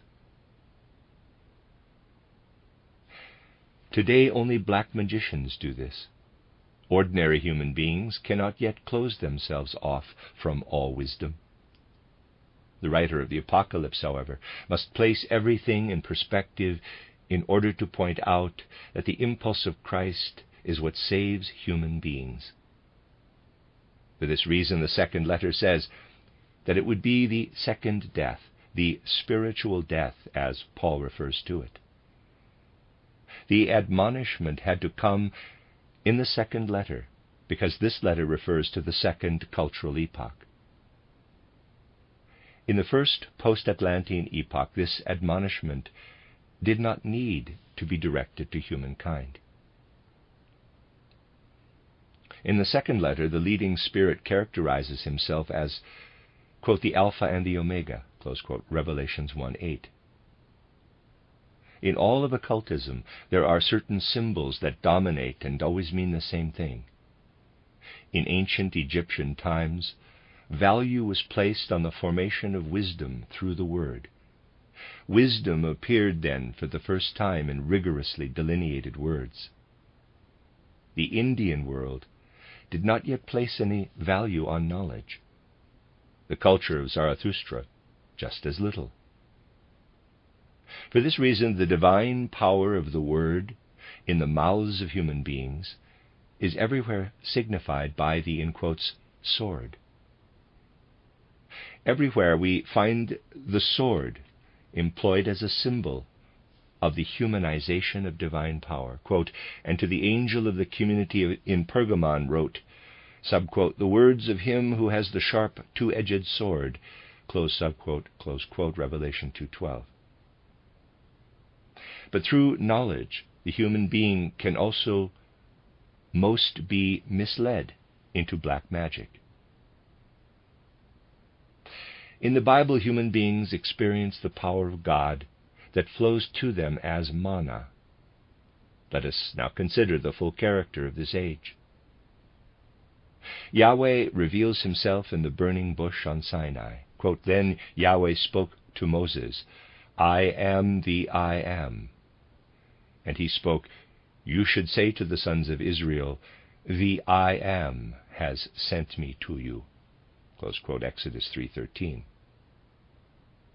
With these words the people were told, the I am has sent me to you. Yahweh is the unpronounceable name of God. The name I, capital, can never be spoken to a human being from outside. It is the intimate name of God that human beings are only permitted to receive, sanctified in their hearts. It was written on the altar of the tabernacle. Therefore we read, quote, to him who overcomes, I will give some of the hidden manna, and I will give him a white stone with a new name written on the white stone. Close, Revelation 2:17. Those who received the I learned through an inner power of the Spirit to recognize the name with the hidden manna.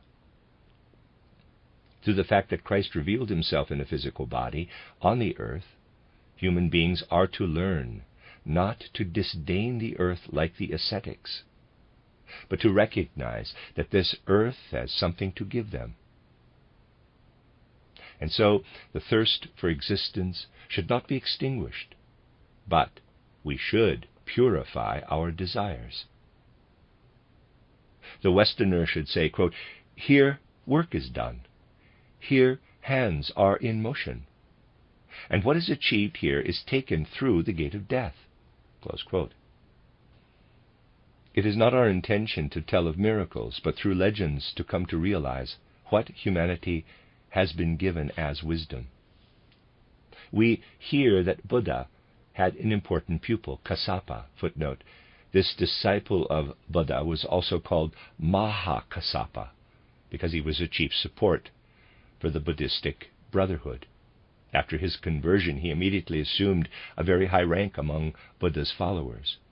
According to the legend, he called together the first gathering after Buddha's death and functioned as the leader. He is considered the collector of the canon and is the first Buddhistic patriarch. End of footnote. He was the one whose task it was to spread the teaching of Buddha. We are told in a legend that Kassapa did not die, but disappeared into a cave. There his physical body is being preserved until the day when the Maitreya Buddha appears. Then the mortal remains of Kassapa will be touched by the fire of heaven and dissolved. Let us think our way into this teaching. How will there be people in the future who can understand the teaching of the Maitreya Buddha? Through the fact that the Redeemer himself carried his own mortal remains to heaven after 3.5 days. Footnote, compare the lecture cycle held in Karlsruhe titled From Jesus to Christ, CW 131. End of footnote. That means that those human beings who unite themselves with the impulse of Christ will take what they have achieved as the fruit of their lives with them and carry it into the spiritual world. We will see how, by means of the connection with the principle of Christ, all the fruits of earthly existence can be carried into the spiritual world. The teachings of the Orient have always proclaimed the future coming of the Christ, even in their legends.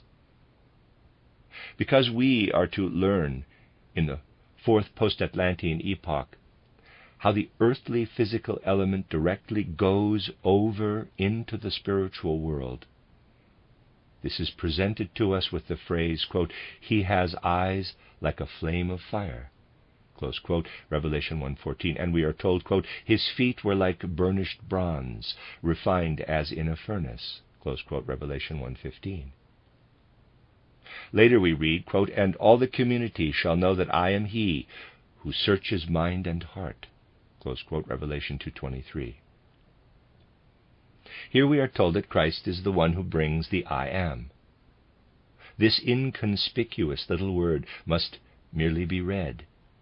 The meaning is that the principle behind the I am will become the Savior who leads us out of the material world. Word for word, line for line, the text can be explained in this way. The contents of the fifth letter, Revelation 3, verses 1 through 6, are especially important for us.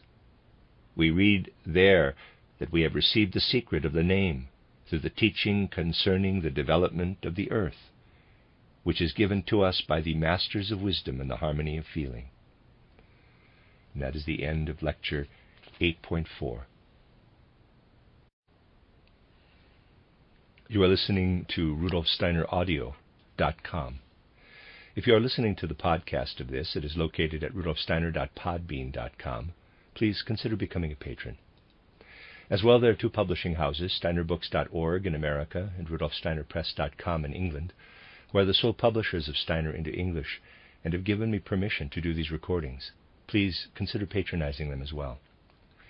This is a reading of Collected Works, Volume 104A by Rudolf Steiner, 16 lecture notes in this case, entitled Reading the Pictures of the Apocalypse, translated by James Hindes. I'm in the second part, Lecture 9.5, Kristiania, given in Kristiania, on May 14, 1909.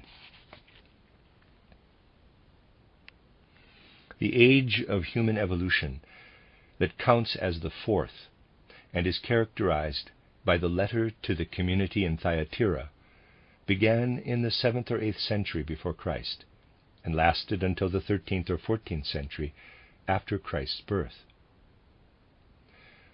Only then do we begin to count our fifth age, the Germanic cultural epoch. The fourth age stands in the middle. In manifold ways, it brought to expression the life between birth and death, and developed a love for the material world. It had its greatest blossoming in the beauty of Greek art. The soul would have had to experience a darkening if the event of Golgotha had not occurred, if the light coming forth from this event had not had its effect. After human beings came to full consciousness of their earthly I, capital, when they had fully entered into the physical world, there appears, among other things, for the first time the concept of the last will and testament, as a sign that the human will had become so important that it survived death. This first appears only in ancient Rome, not yet in Greece. Greece did not yet have the concept of the single man or woman standing firmly anchored on the earth. Only gradually did the feeling arise that the human being was not only a member of a community, but an individual. Before this, the concept of personality, the concept of the divine spiritual, anchored in the human being, would not have been understood. In ancient Greece, they could only understand the divine spiritual residing in the spiritual world. But Greek culture could, in the fullest sense, feel what it meant to know with human consciousness that the I lives. Nevertheless, it did not recognize that the I is divine. In the Orient it was proclaimed by Moses. For the Greeks, between birth and death, it was not present as something spiritual. And there was a deeply tragic feeling that went through all the souls. Readers aside, there's a gap in the manuscript, end of readers aside. The Greeks said to themselves that the human being has descended from the divine spiritual world. But they did not know that human beings could work themselves back up into that world again, that they could return in the future to the spiritual world. This is expressed in the myth of Prometheus. It is expressed so tragically in the drama of Aeschylus, when Io, who has become insane, appears to Prometheus. Io represents the old clairvoyant consciousness that in this fourth epoch could no longer appear in normal states of consciousness, but only in a state of madness. Science, in the modern sense, did not yet exist in the earliest times of our culture. Only gradually did the human being become a seeker in that science, which can independently research the external world independently. For this reason, something like science has only existed since Thales. It is an abstraction to speak of Oriental philosophy. Those who began science with Thales were right. Before them, science was always inspired, born out of the mysteries. That was the case with Heraclitus, who was still inspired by ancient mystery wisdom. We are told that he placed his book on the altar of the goddess of Ephesus. To the extent that external natural science increases in humanity, to that extent true wisdom will be obstructed. We are told in the fourth letter of the Apocalypse how people must find the connection to true wisdom. Let us assume that the Christ principle, the revelation of Golgotha, would not have come. Then, in terms of external science, outstanding people such as Marcus Aurelius, Seneca, and so forth would have been present, but the science would have remained merely intellectual, and none of it would have contributed to a new ascent to the spiritual.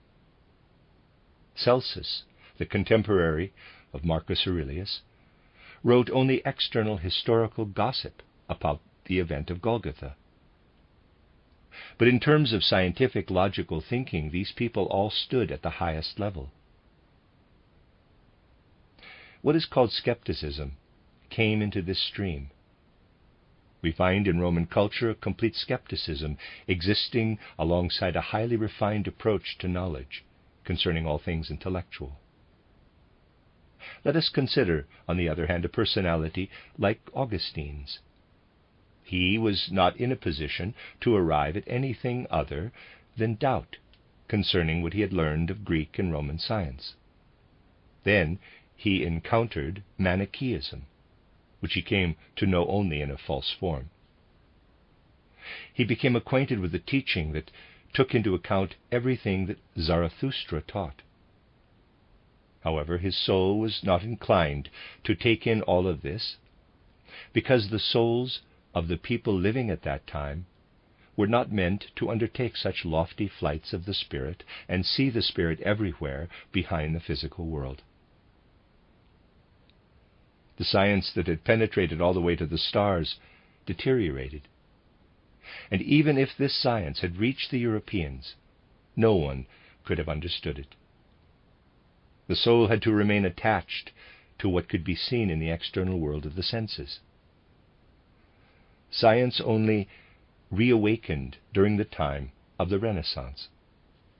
What Greece and Rome had started became Arabic wisdom. It became the spirit of Mohammedanism. Arabism then spread from Spain into Europe.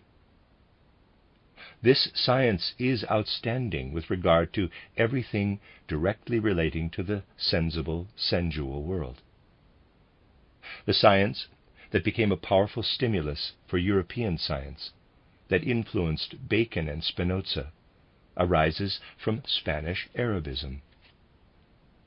It comes from Spain. However, it cannot rise above a pantheism that is unable to reach concrete spiritual beings. Arabism did not arrive at the concrete. It ascended to the sensible human being, but what was seen beyond that was only an abstract divine unity. It was not known what this unity is. A poor and comfortable worldview. There is no knowledge of the spirit if it is summed up in a unity. Therein lies the poverty of pantheism. As a result, we entered the Fifth Age with a science of the external world that began its great rise to ascendancy in the 13th and 14th centuries. We see this, for example, with the scholastics. We experience in their thought the dawning of a new science that is, however, wholly chained to the sense world, that is unable to go even a step beyond the sense world. Thus we see how the split appears between faith and knowledge. Augustine was not able to understand a reference to something spiritual standing behind the sun. He did not understand Manichaeism, because it speaks of the veil of the senses spread over the spiritual. He could believe in Christ, who had descended into a physical man. But faith and knowledge had entirely split apart at that time. All believers who stood on medieval science wanted faith and knowledge entirely separated. We can illustrate schematically how what began in the Greco-Latin age still lives today, only on the external physical level. The evolution of humankind takes place in such a way that what was cultivated in the Egypto-Chaldean age we experience again today. But we experience it as knowledge, and now it is illuminated and spiritualized by the Christ impulse. Everywhere in Europe we see the ancient wisdom of Egypt appearing again, but illuminated by the principle of Christ. In our time, the human being will only be able to take this in consciously through the Rosicrucian teaching. And there's a diagram here. When the ancient Egyptians spoke of the stars, they meant the spiritual aspect of the stars, which they still knew. A wonderful consciousness of ancient knowledge penetrated the science of Copernicus and Kepler. As a result, what the ancient Egyptians knew, we now see appearing in a physical form. In the past, they had seen beings moving through space. Now only spheres were seen, moving in elliptical circles. The fifth epoch is called to find again the spiritual world behind sense existence. And theosophy must reach the point where it can lead people increasingly to permeate all knowledge with the principle of Christ. If a clairvoyant being had been in a position to observe the earth through millennia, then it would have appeared that the entire aura of the earth suddenly changed color, radiated with different colors, when the Redeemer died on Golgotha. Ahura Mazda, who had been proclaimed by Zarathustra, became at that time the elemental spirit of the earth. Christ expressed this when at the Last Supper he said, quote, "This is my body," close quote, Matthew 26:26. And for the grape juice found the expression, quote, "This is my blood," close quote, Matthew 26:26. If we really studied the earth, we would have to see members of the Spirit of Christ in everything that lives and grows, even in the smallest thing we look at. Human beings of the future will not speak of atoms. They will scientifically understand the earth as the expression of Christ. We are standing only at the beginning of this development. Christ must first be understood in the simplest way. In the future, all science will find Christ, even though it finds today nothing but a dead, corpse-like existence in the sensible world. The fifth epoch can feel, to begin with, only as a perspective, that this new science is approaching, that humanity will understand in a new way what Zarathustra meant when he spoke of Ahura Mazda. The ancient wisdom of Zarathustra will appear again in a new form in the sixth age. Finally, the age of the holy rishis will come again in a new form. There may be only a small band of people who understand theosophy in our age. there may be only the smallest of groups present to hear the re-enlivened wisdom of Zarathustra in the 6th age. And finally, there may be only a fraction remaining for the 7th age. The further course of human evolution will be such that more and more people will gather together who will understand what Zarathustra proclaimed. Then an age will come upon the earth when the victors will be those who lead the war of all against all. But the souls who will have been preserved from the 6th age must found a new culture after the war of all against all. The 7th age will have neither people who glow with enthusiasm for the spiritual, nor those who glow with enthusiasm for sense existence. Even for that, these people will be too blasé. Very little of the Indian, the first culture, will be perceptible on the earth in the 7th age. But these souls from the 6th age, when carried up into the spiritual world, purified and christened, will walk, as it were, etherically, no longer touching the earth, while humanity then will be able to master what the entire culture of earth has to offer. The 7th age will be such that here, below on the earth, people living in increasingly dense and hardened bodies will make the greatest discoveries and inventions. In the 7th age, human beings wholly entangled in matter will no longer have to fear much from theosophy, for on earth there will no longer be much to find of those transformed human beings, who will have increasingly spiritualized themselves in the 6th age by absorbing theosophy. The people who have understood the call of the Master today will be carried over into a distant future. The key will be turned in the 6th cultural epoch. Those who have heard the call will be the founders of a new humanity. If only a few people are entangled with matter, the community of Laodicea will not last long.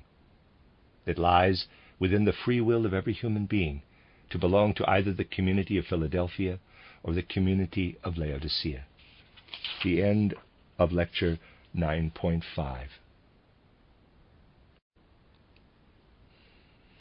You are listening to RudolfSteinerAudio.com. If you are listening to the podcast of this, it is located at RudolfSteiner.podbean.com. Please consider becoming a patron.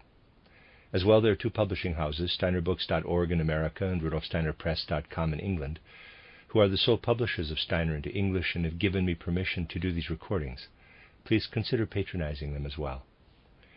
This is a reading of Collected Works, Volume 104A by Rudolf Steiner. The listener notes of 16 lectures, entitled Reading the Pictures of the Apocalypse, translated by James Hindes. This is lecture 10.6, given in Kristiania on May 15, 1909. In order to place the task of our time and our future evolution before our souls, we must look at the facts we already know. When we speak of the earth, we mean, of course, all of the spiritual beings that belong to it. At the beginning of our evolution, the earth was not yet separated from the other bodies in our solar system. We include in our solar system everything up to Saturn. And just as physical science speaks of a large ancient earth, from which the other heavenly bodies have come, so also spiritual science speaks of a large ancient body called Saturn that reached far out beyond the present earth and encompassed the entire solar system. Old Saturn consisted of interweaving, surging warmth. There was no air. The space in which this primal sphere existed was permeated with regular streams of warmth. These streams were the predecessors of human beings. At that time, our body consisted of streams of flowing warmth. We can imagine what this was like if we think away the bones, nerves, and muscles from the human being, and keep only the warmth of our blood. Only the human being's warmth substance was present at that time. There was no mineral kingdom, but the human being existed within the lawfulness of the physical mineral world. That is what we today must clearly feel as the first epoch of our Earth evolution. Then there was a time when the Earth had shed old Saturn, but the Sun, Moon, and Earth remained together as one body. At that time, human beings were present in their bodily nature as forms made of air.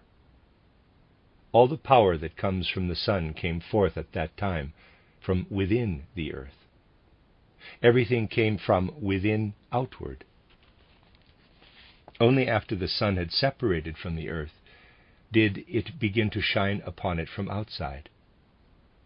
Therefore, we have a second epoch in human evolution, when the human being had an existence as a form made of air, as well as a plant-like form. Bracket here, there is a big gap in the manuscript. The moon condition and the Polarian and Hyperborean ages are described, close bracket, end of aside. Then the third age comes, the Lemurian age, when the moon leaves the earth, and the beings of the moon work into the earth from outside it. It would be impossible to think of the carpet of vegetation covering the earth without the forces of the sun and the moon working alternately from outside. If the moon had remained within the earth, then the earth would have become so rigid that the human being would have been hardened in body and soul. Only because the moon was separated from the earth could the earth be placed between the sun and the moon. Otherwise, the earth, solely under the forces of the sun, would have entered into a rate of development that was much too fast.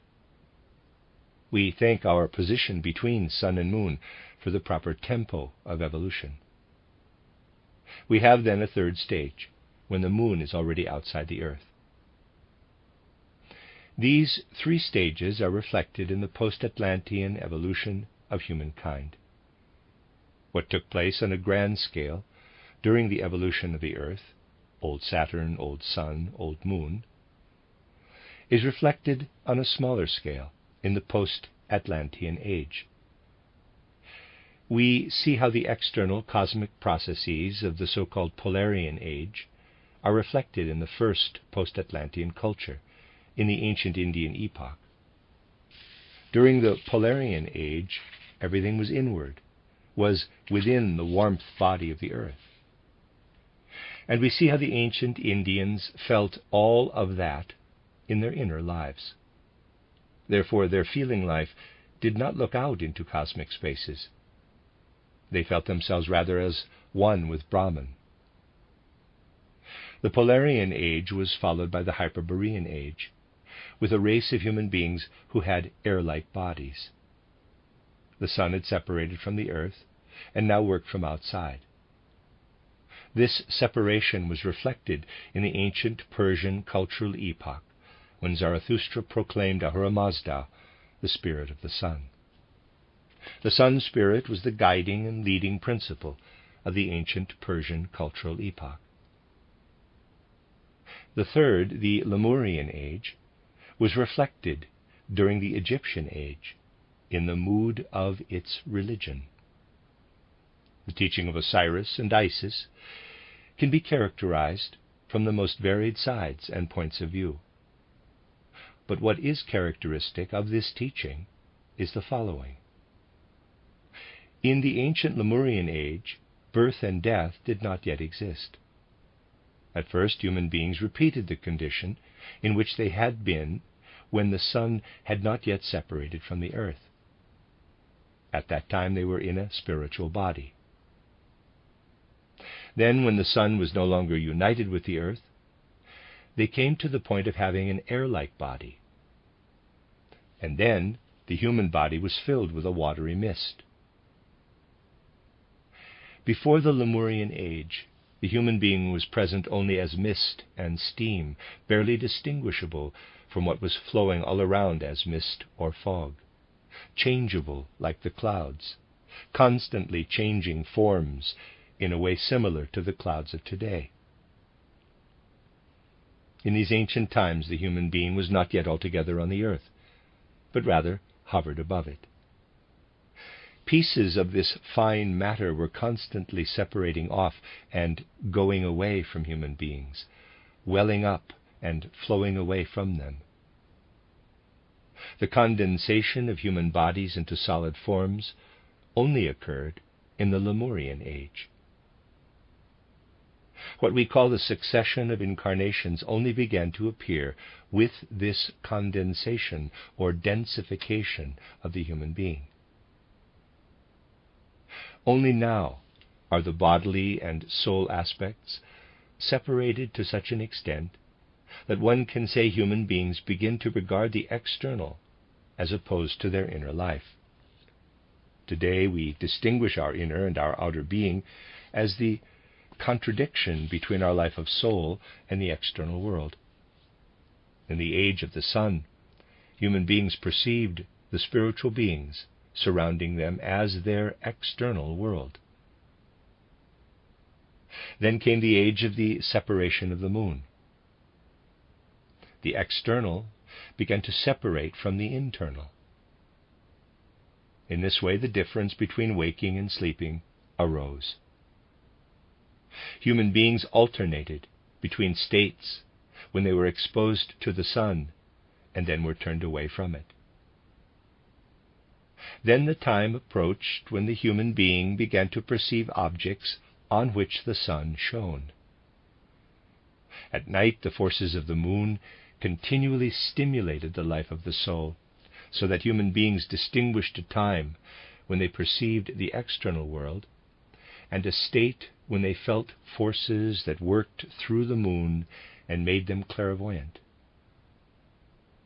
Human beings said to themselves that through the spirituality that lived in the moon, they could perceive the spiritual world that was inwardly flowing into them through the forces of the moon. The forces of the moon were reflected sun forces that the spiritual world mediated to human beings, while the external world became increasingly perceptible to them during the day. This was reflected in the ancient Egyptians' feeling life. The sun spirit was characterized as Osiris, and the soul that seeks the sun spirit was seen as Isis. Thus all we have been describing was reflected in the worship of Isis in the ancient Egyptian culture. Hence the religious life was a worship of the moon. Osiris was a sun spirit residing on the moon. He could be seen clairvoyantly by the souls that sought him. But as the human being descended more and more into the physical bodily nature, this bodily nature became like a box to Osiris. As human beings increasingly came to be earth beings in the strict sense, Osiris withdrew more and more. The Lemurian age was followed by the Atlantean age, which was reflected in the fourth, the Greco-Latin culture. This era had an aspect of the world that had already presented itself cosmically in the Atlantean age. The human being became denser and denser. At the beginning of the human being's evolution, the bones were present only as lines of force within. Then the human being became a being of air, and later a gelatinous being. The forms of the skeletal system are increasingly formed. On the other hand, the powers of soul were in equal measure greater at that time. The Lemurians, who lived in viscous bodies in ancient times, had powers of soul much greater than those of the following races. It was much the same with the Atlanteans. If cannonballs had existed at that time, for example, such an Atlantean could have simply deflected any cannonball through the power in his soul, even though his physical body was not as dense as bodies are today. In terms of their physical bodily nature, Atlanteans were much thinner than we are today. There were beings among the Atlanteans for whom it was not necessary to evolve into our dense bodily nature. They were similar to human beings, but more highly developed. These beings could pass through their full stage of human existence already in those thin Atlantean bodies. They stand 1 degree higher than we human beings, for we must descend all the way down into a dense physical bodily nature in order to develop our I consciousness capital. A memory of all these beings is reflected in the world of ancient Greek gods and in every aspect of the thinking and feeling of that epoch. The gods of the European North are in a similar way former companions of humankind, but they were not as densified as the Greek gods. The ancient Norse bards and singers still knew of them when they allowed what lived within them to speak. In ancient times, the Edda was not needed in order to prove that something like this existed. But if God had not come down to us in the 4th epoch, then human beings would have forgotten their old companions, who had been so well remembered by many, even into the 13th and 14th centuries. Now we come into our own age. Human beings no longer have any memory of an earlier age. We now have nothing to repeat. We have seen how ancient cultures were always reflected in the previous repetitions. But now in the 5th epoch there is nothing more for humankind to repeat. The world would have become empty if in the 4th epoch the Yahweh Christ God had not come and lived in the body of Jesus of Nazareth. The 5th epoch would have become the godless epoch if Christ had not descended into Jesus of Nazareth's body of flesh. We see the Polarian age reflected in the ancient Indian age, the Hyperborean in the ancient Persian, the Lemurian in the Egypto-Chaldean, and the Atlantean in the Greco-Latin age. And now we will see the important processes that take place in the etheric and astral bodies of human beings, who take into themselves the knowledge of Christ Jesus in our age. The end of Lecture 10.6. You are listening to RudolfSteinerAudio.com. If you are listening to the podcast of this, it is located at RudolfSteiner.podbean.com. Please consider becoming a patron.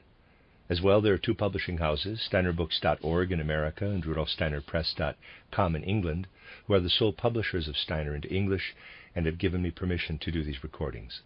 Please consider patronizing them as well.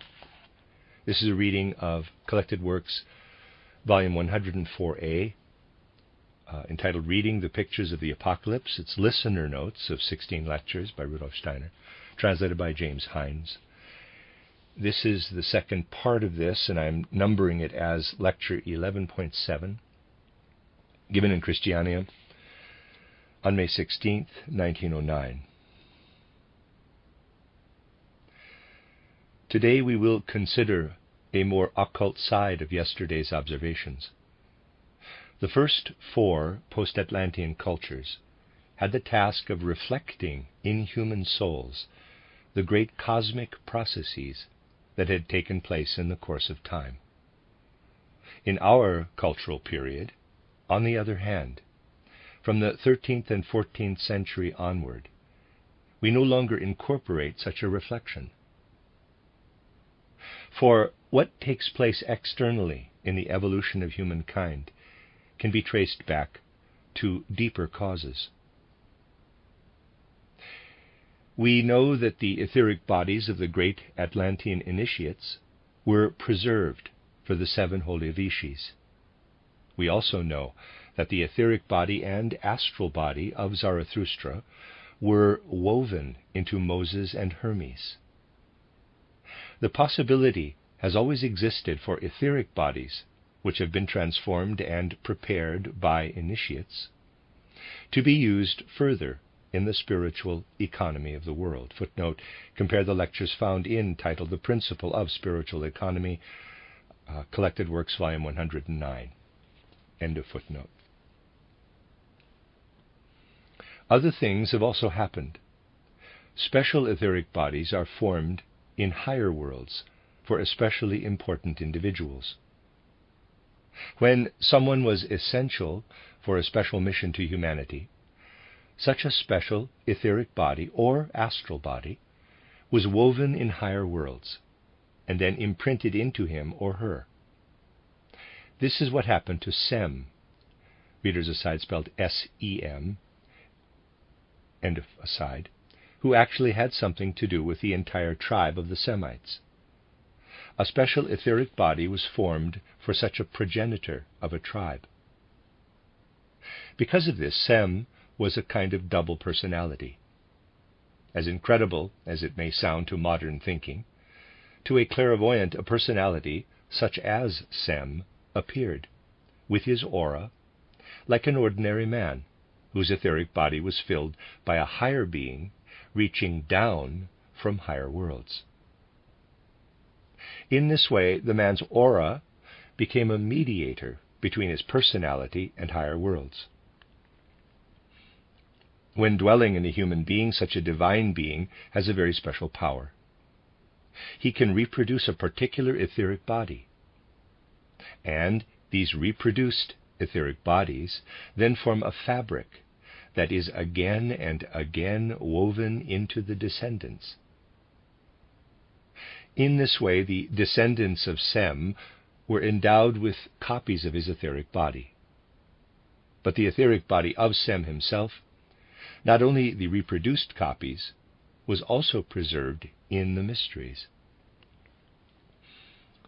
Then any special individual who had been assigned a special mission had to use this etheric body in order to make himself understood to the Semitic people, just as highly educated Europeans would have to learn the language of the Hottentots in order to make themselves understood to them. The individuals given a special mission, therefore, had to carry within them the real etheric body of Sem in order to make themselves understood to the Semitic people. An example of such a personality would be Melchizedek, who could only show himself to Abraham in the etheric body of Sem. We must now ask ourselves the question, if only now, in the fifth post-Atlantean cultural epoch, an understanding for Christianity can be developed, then what was the understanding in the rest of the Greek and Latin age that lasted until the 13th and 14th centuries? There is a mysterious occult process taking place here. Christ lived, of course, for only 3 years in the body of Jesus of Nazareth. Jesus was such a highly developed individuality that he could leave the physical world in the 30th year of his life in order to enter the spiritual world, just as the dove appeared over his head. The 3 highly developed bodies, physical, etheric, and astral, left behind by Jesus, were then filled by the individuality of Christ, through the fact that he lived in the physical human body. These bodies of Jesus of Nazareth, invisible to the physical eye, were then replicated in a way similar to what happened to the etheric body of Sem. As a result, since the death on the cross, there exist copies of the etheric and astral bodies of Jesus of Nazareth.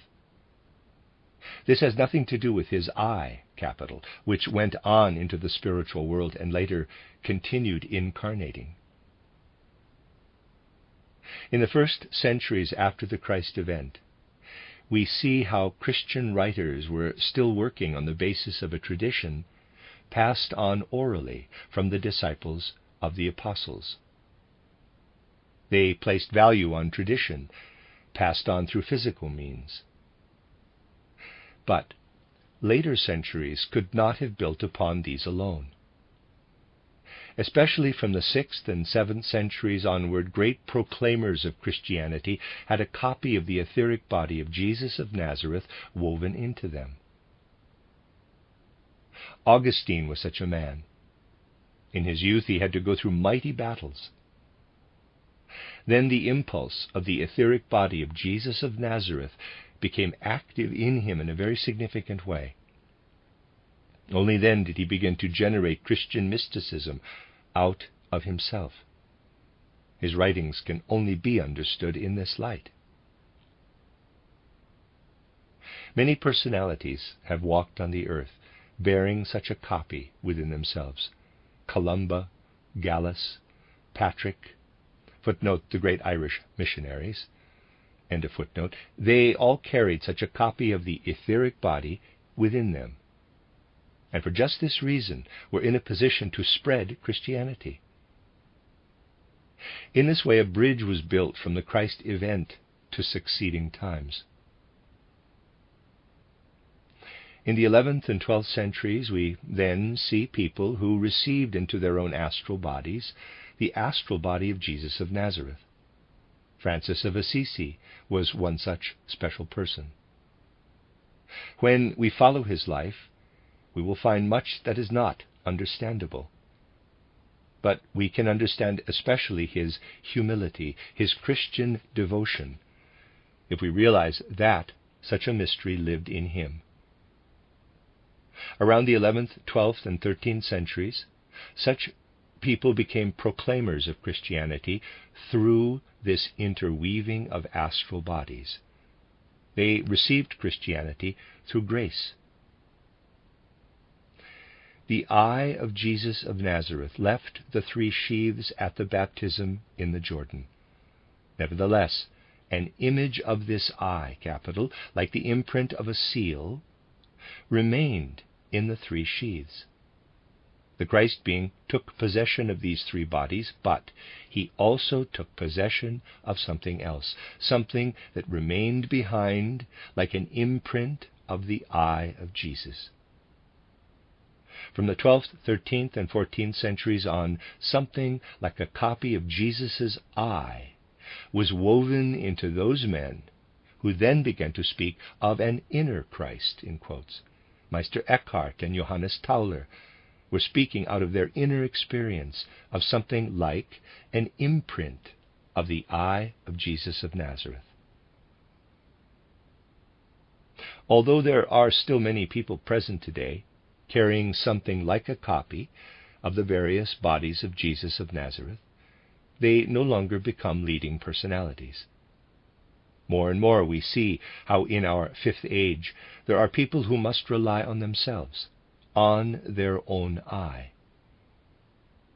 Such inspired people will become increasingly rare.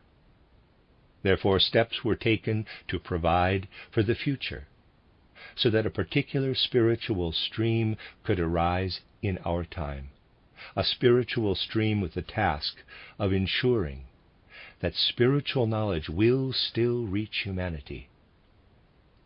Those individuals who could see into the future had to provide for human beings who are wholly dependent on their merely human eye. We are told in the legend that the vessel used by Christ Jesus with his disciples at the Last Supper was preserved.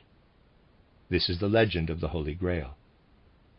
We see in the story of Parsifal an expression of a pupil's typical path of development in our 5th post-Atlantean age.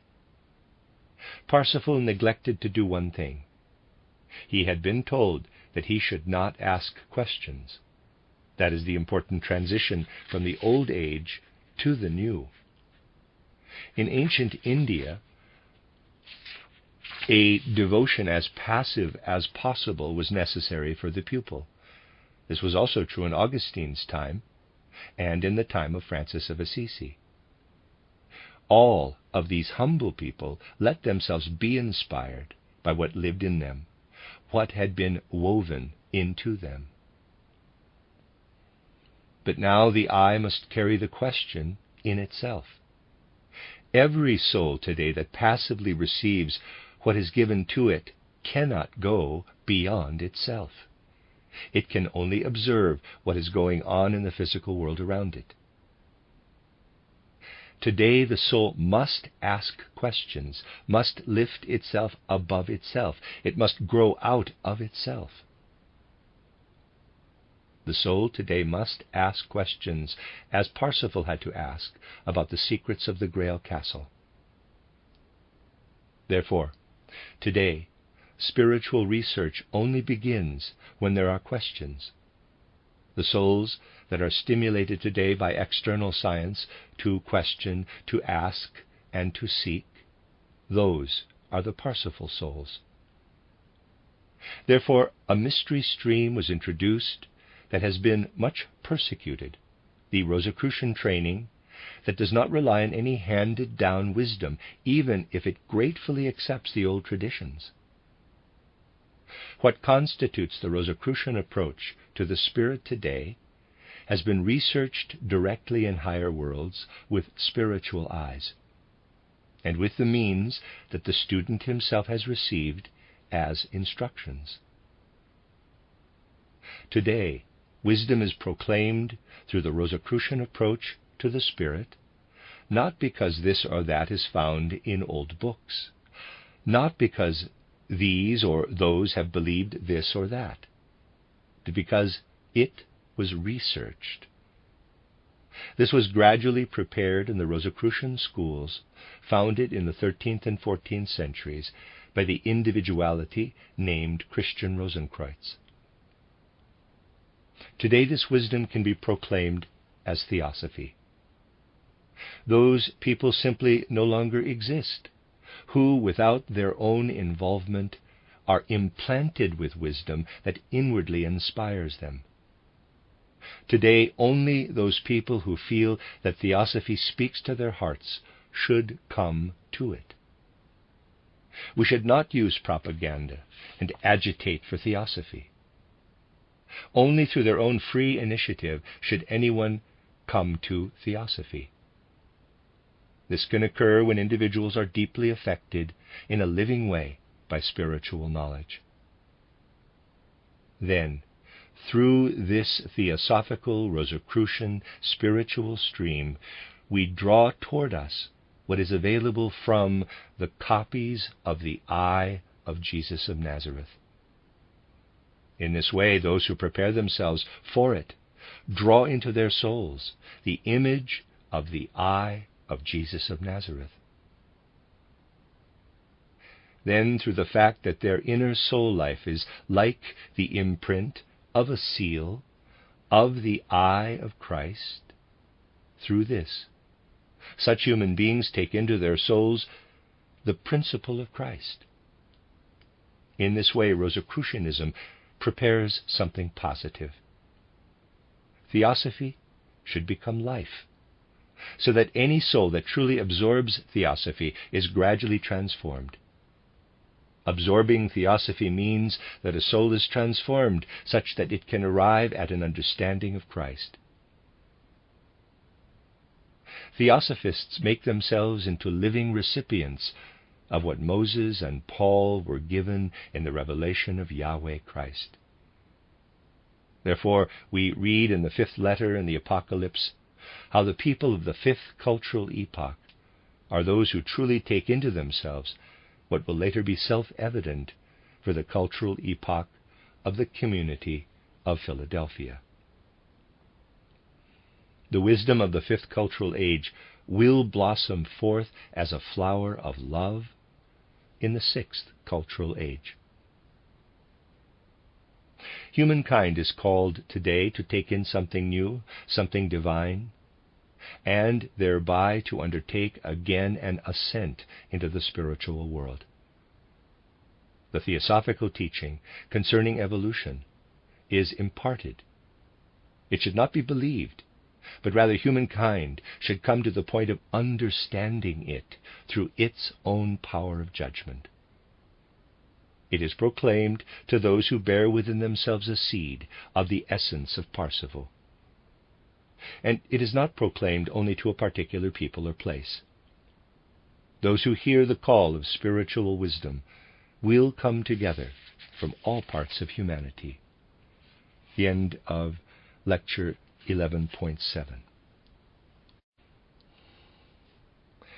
You are listening to RudolfSteinerAudio.com. If you are listening to the podcast of this, it is located at RudolfSteiner.podbean.com. Please consider becoming a patron. As well, there are two publishing houses, SteinerBooks.org in America and RudolfSteinerPress.com in England, who are the sole publishers of Steiner into English and have given me permission to do these recordings. Please consider patronizing them as well. This is a reading of Collected Works, Volume 104A by Rudolf Steiner. Listener notes of 16 lectures entitled Reading the Pictures of the Apocalypse, translated by James Hindes. This is Lecture 12.8, given in Kristiania on May 17th, 1909.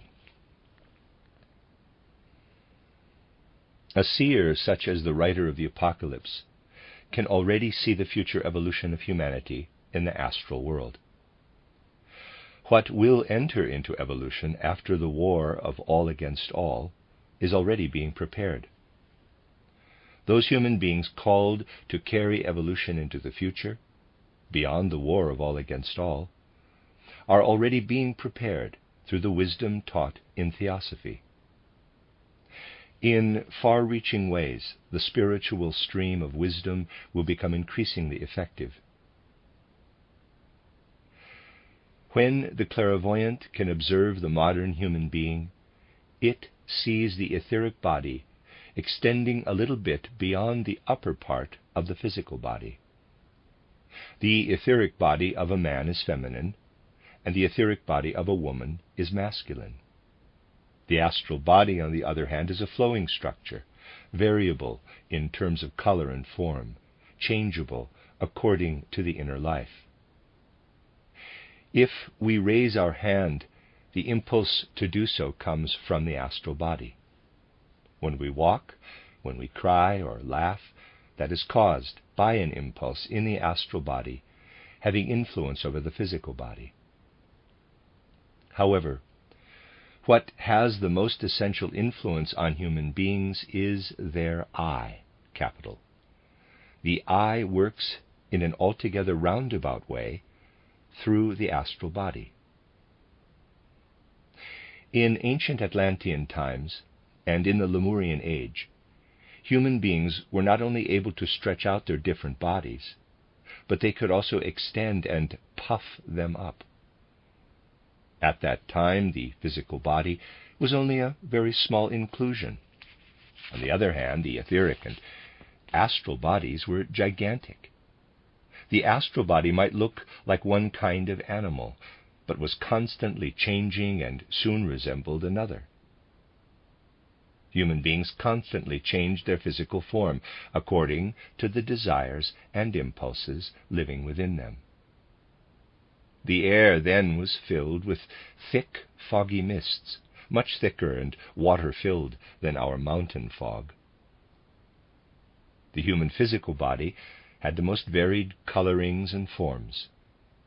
One could already see in its gelatinous substance indications of the physical organization, for example, the blood system and the skeleton.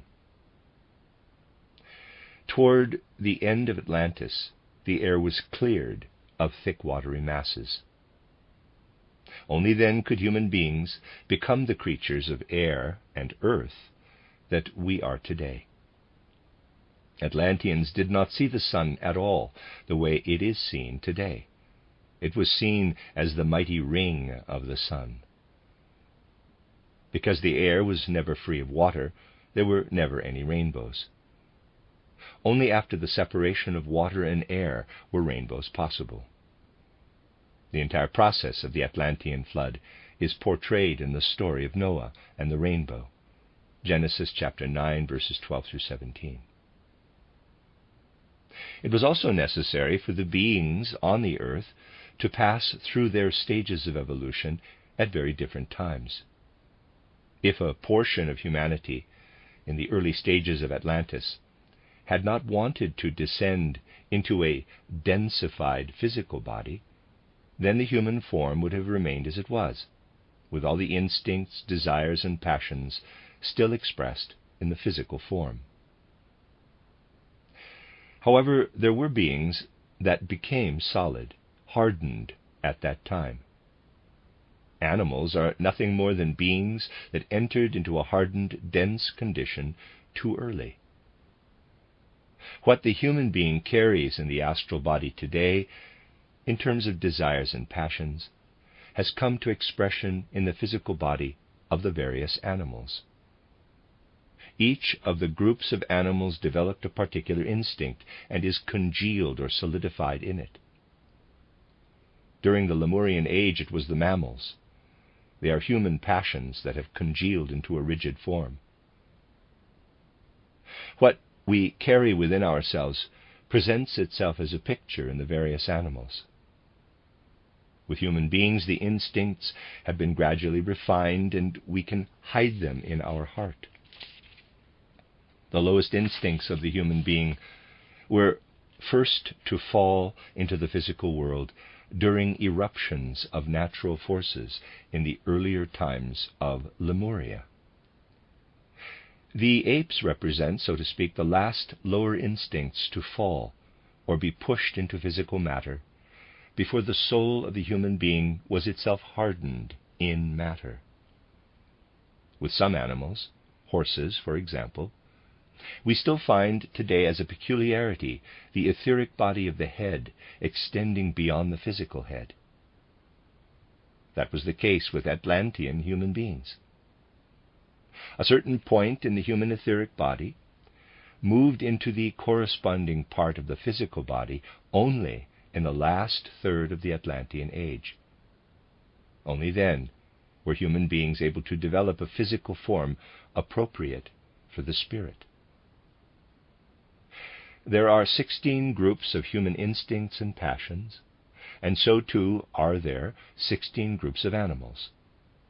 Zoology will one day understand how these 16 groups were gradually, in quotes, precipitated out of the spiritual world.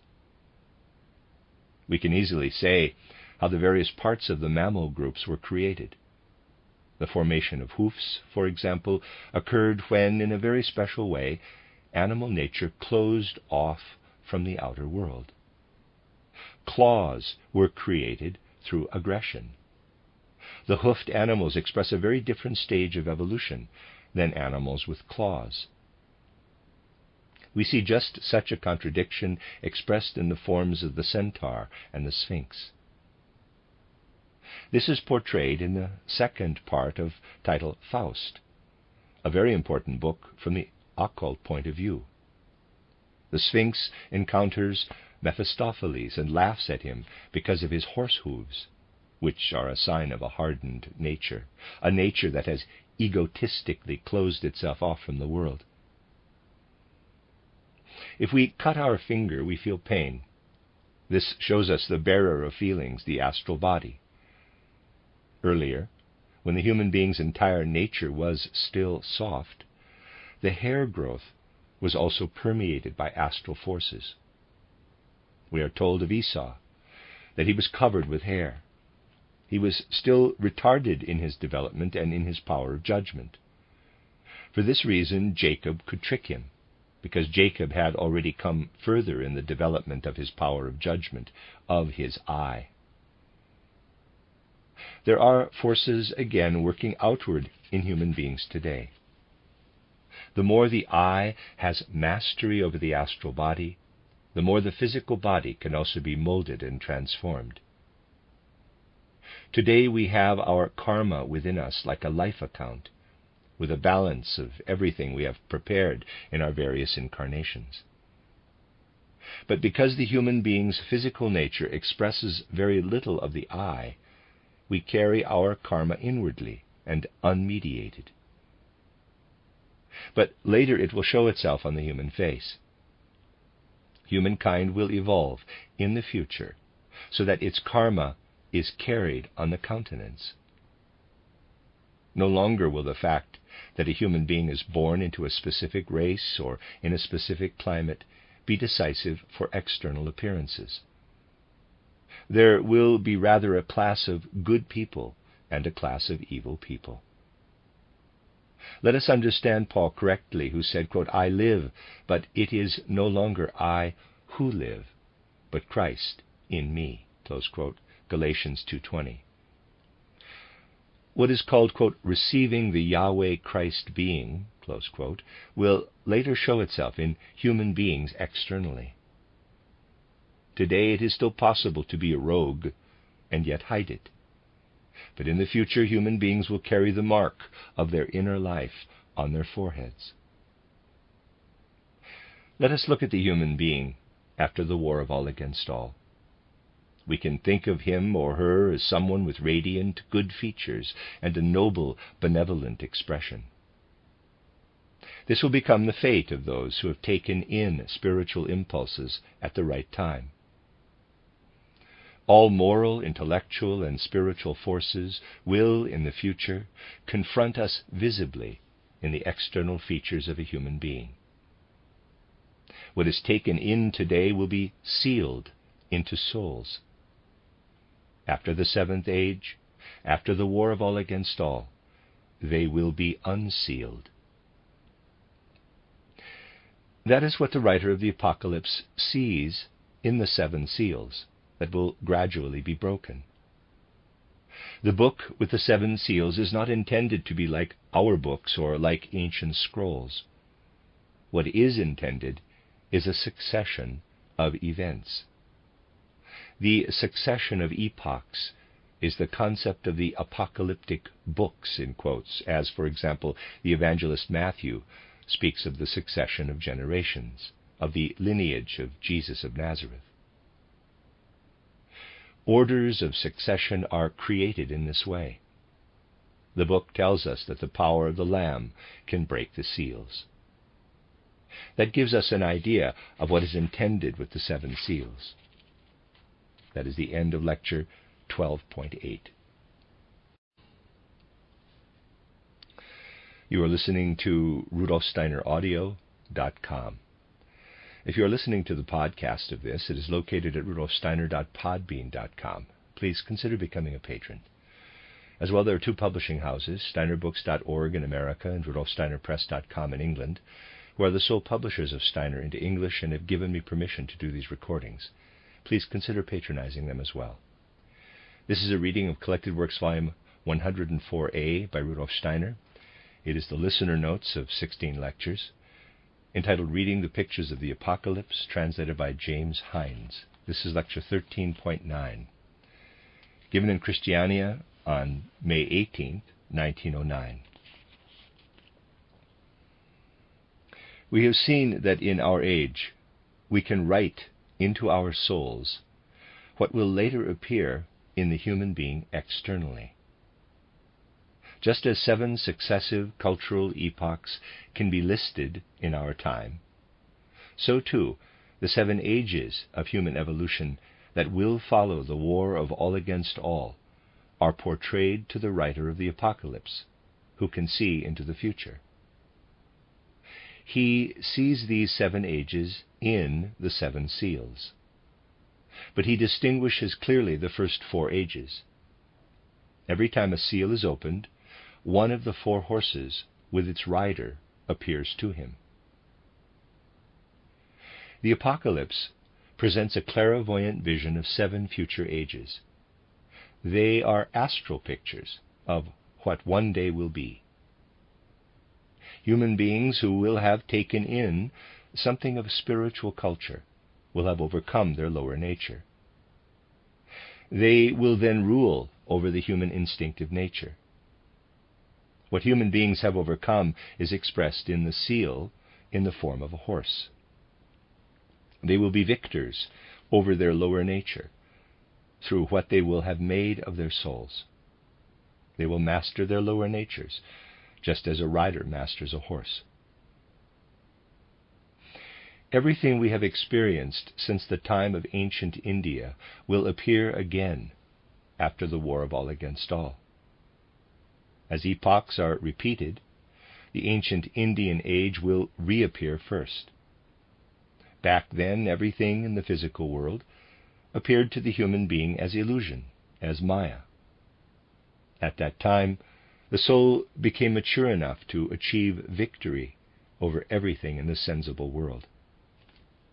The fruit of this Indian age appears to the writer of the Apocalypse in the picture of the white horse. It is characteristic of the soul of the ancient Indian that the external world, material culture, appears as yet untouched by human hands. The rider with the bow is as innocent as bright sunlight, like a conqueror who has earned the right, after the war of all against all, to be conqueror over his lower nature. But the lower nature is still present. The human being has grown together with it.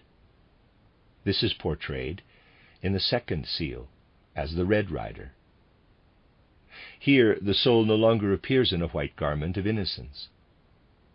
Thus the victorious rider cannot serve as a picture of the human being in this age. He appears to us as one bringing the fruits of egotism.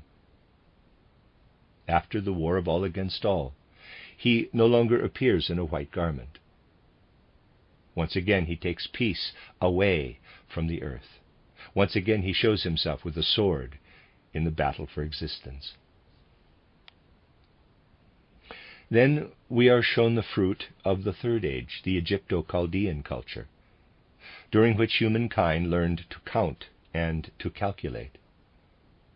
The human being continued to descend deeper and deeper into matter, into the darkness of the lower nature.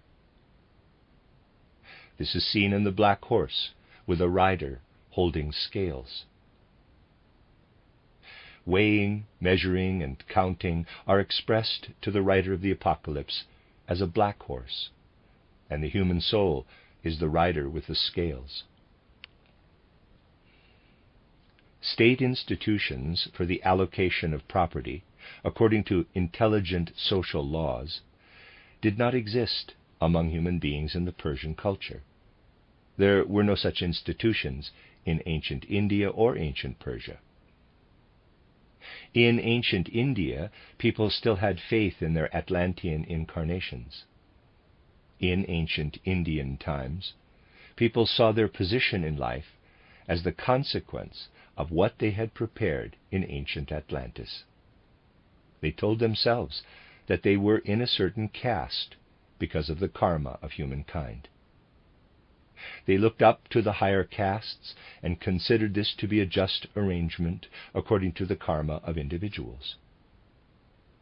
But this division into castes was made increasingly impossible by the evolution of the human eye capital. Distribution of property and goods began to be calculated, chiefly through the use of intelligence, in the Egypto-Chaldean age. Therefore, the fruit of this age appears as the black horse and the rider with the scales, with which all thinking and human intelligence are weighed. In this way, what will appear as the fruit of our 7 cultures after the war of all against all appears symbolically to the writer of the Apocalypse.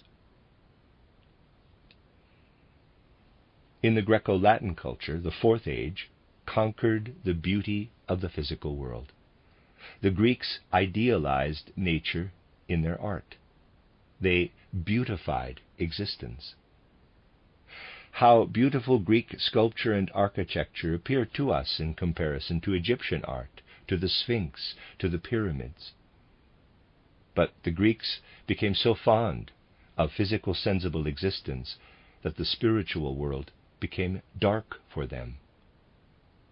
Only through the event of Golgotha did light again penetrate into what for them had become absolute shadows. A soul had been completely thrown into chains in this 4th age. But the lower nature experienced a beautification. It received, so to speak, a cover of beauty and art. That is quite properly what is characteristic for the souls of this most beautiful age of the kingdom of earth. But for the souls themselves, the fruit of this age means the same thing as death. From this age, which has given them mastery over external physical nature, the souls of human beings will reap the fewest fruits. Then we come to the fifth age, when the Yahweh Christ principle also illuminates souls between death and a new birth. Here, souls become more alive. What happens in this fifth age? Through what a soul can assimilate through the Christ impulse, the astral body becomes brighter and more filled with light. We can imagine how an astral body that is permeated by the light of the eye, that is, totally illuminated by the eye, again, capital on those, appears when seen clairvoyantly. It appears to the writer of the Apocalypse, after the war of all against all, as a white garment. In the fifth age, after the war of all against all, the soul will appear with an aura that is already illuminated by the light of Christ. Readers aside, and here there's a gap in the manuscript. End of readers aside. Those who already took up the Christ principle in the first era of Christianity suffered a great deal in terms of external physical martyrdom. But things are coming to a head in this fifth age. Through the Rosicrucian, theosophical, spiritual stream, the Christ impulse will be taken into selves that are increasingly selfless, and taken in with increasing understanding. Its followers will achieve, through spiritual development, ever higher stages of spiritual life. But another stream, sharply opposed to this, is working, through a certain cultivation of the eye, to drive the eye constantly deeper into materialism. Its goal is that materialism should finally conquer the human personality. A result of this impulse is that all external practical life is detached from the individual, becomes materialized. This happens, for example, through the activity of capital in joint stock companies, which is increasingly detached from any individual human personality. The personal diligence and hard work of individual human beings will become increasingly unimportant. Stocks or shares in companies are the path to materialization in this branch of practical human life. We see materialism increasingly getting the upper hand. More and more, the tendency will be that the spiritualized human personality will have to contradict the prevailing materialism. At the end of our age, this sharp opposition to materialism will appear as a humanity that has been outwardly vanquished. The people who will be put to death for the sake of the Word will have to suffer much. But they will be the most important cultural force after the war of all against all. With the community at Philadelphia, the sixth age will begin. Except for these spiritual human beings, the rest of humankind will be entirely wrapped up in the social life, submerged in the materialism that will be constantly growing stronger. People will master the forces of nature to a high degree, as we have seen with wireless telegraphy and aeronautics. It is not without consequences whether the air is filled with spiritual thoughts or with thoughts of material needs. This will engulf our entire planet. We are looking into an age when humanity will intrude in large measure into air and light-filled space. What will be the fruits of this age? Seen in their true form, it can be said that these electromagnetic waves will work back into the forces of the earth during a certain age. Then, according to good and evil, earthquakes and earth tremors will appear as the effects of human deeds.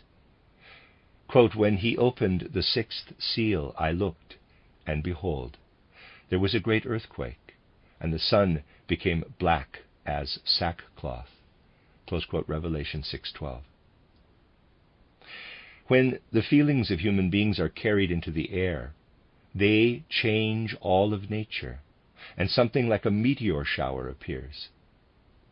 In this way, human beings unleash the forces of nature, but their achievements do not go unpunished. When we see this, it appears at the same time that humanity finds its own destruction within these unleashed forces of nature. But those who unite themselves with the Spirit appear as the sealed human beings. Such people must take into themselves the teachings that concern the Spirit and can reach humanity. What human beings take into themselves as spiritual substance and teaching will be their soul and spiritual lifeblood in the future.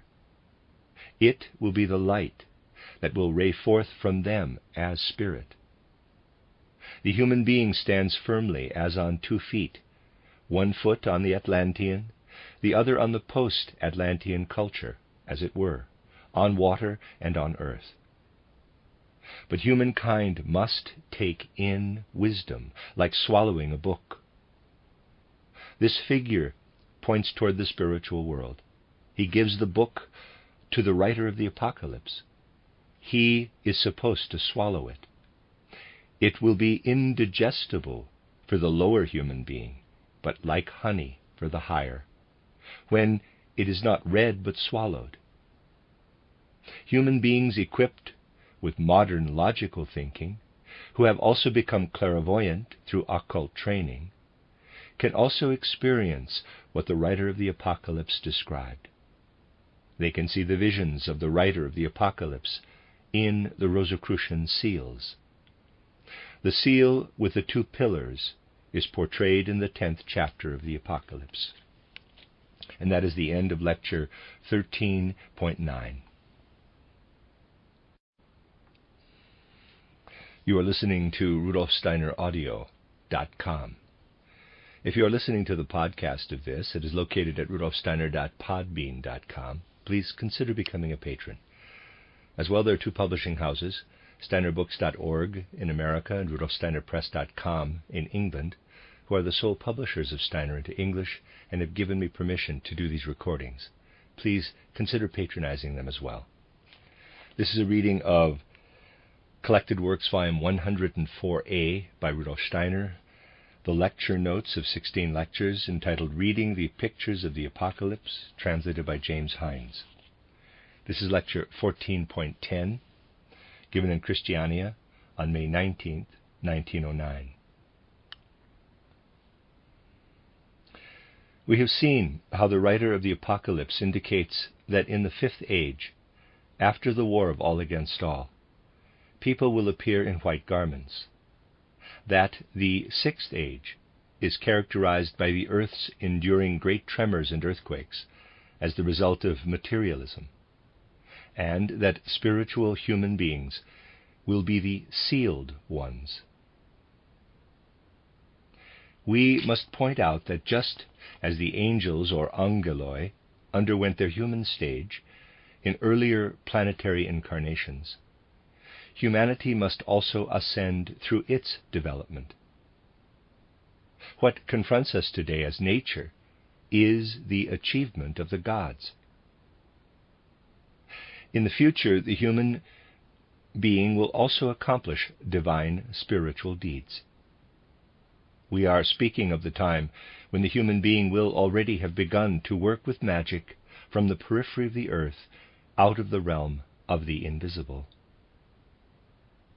However, in contrast to the sealed human beings, there will also be those who have chained themselves to matter. These materialistic people will have been pushed down.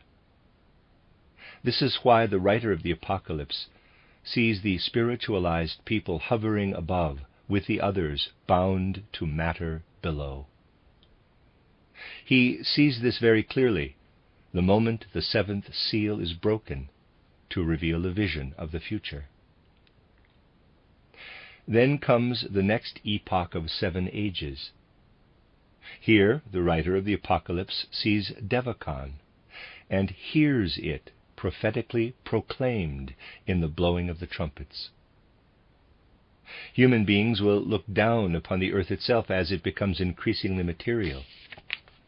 Only the coarsest elements will remain behind on it. These coarse elements will be manifested in chaotic conditions. The passions of materialistic human beings will create a tumult visible on the earth below, a tumult prepared through twice 7 ages. In the first age of Earth's last great culture, during the first trumpet call, our earth will become desolate, as described in the 7th verse of the 8th chapter. With the second trumpet call, a great mountain burning with fire was thrown into the sea. With the third trumpet call, a great star fell from heaven, blazing like a torch, and made life on earth bitter. The senses of the people then will become weaker. Sun, moon, and stars will be darkened. 3 cries of woe will be heard. Then the last 3 physical states will arise. A star falls from heaven, and the earth is in such a tumultuous upset that it is devastated. The physical earth is a place of punishment for those who have grown together with it. When the 6th trumpet sounds, an angel speaks down from heaven, quote, "Release the 4 angels who are bound at the great river Euphrates," close quote, Revelation 9:14. What lives on the earth and has not developed itself spiritually is intended here. Those human beings who have taken Yahweh Christ into themselves will allow one another to exist in their individuality.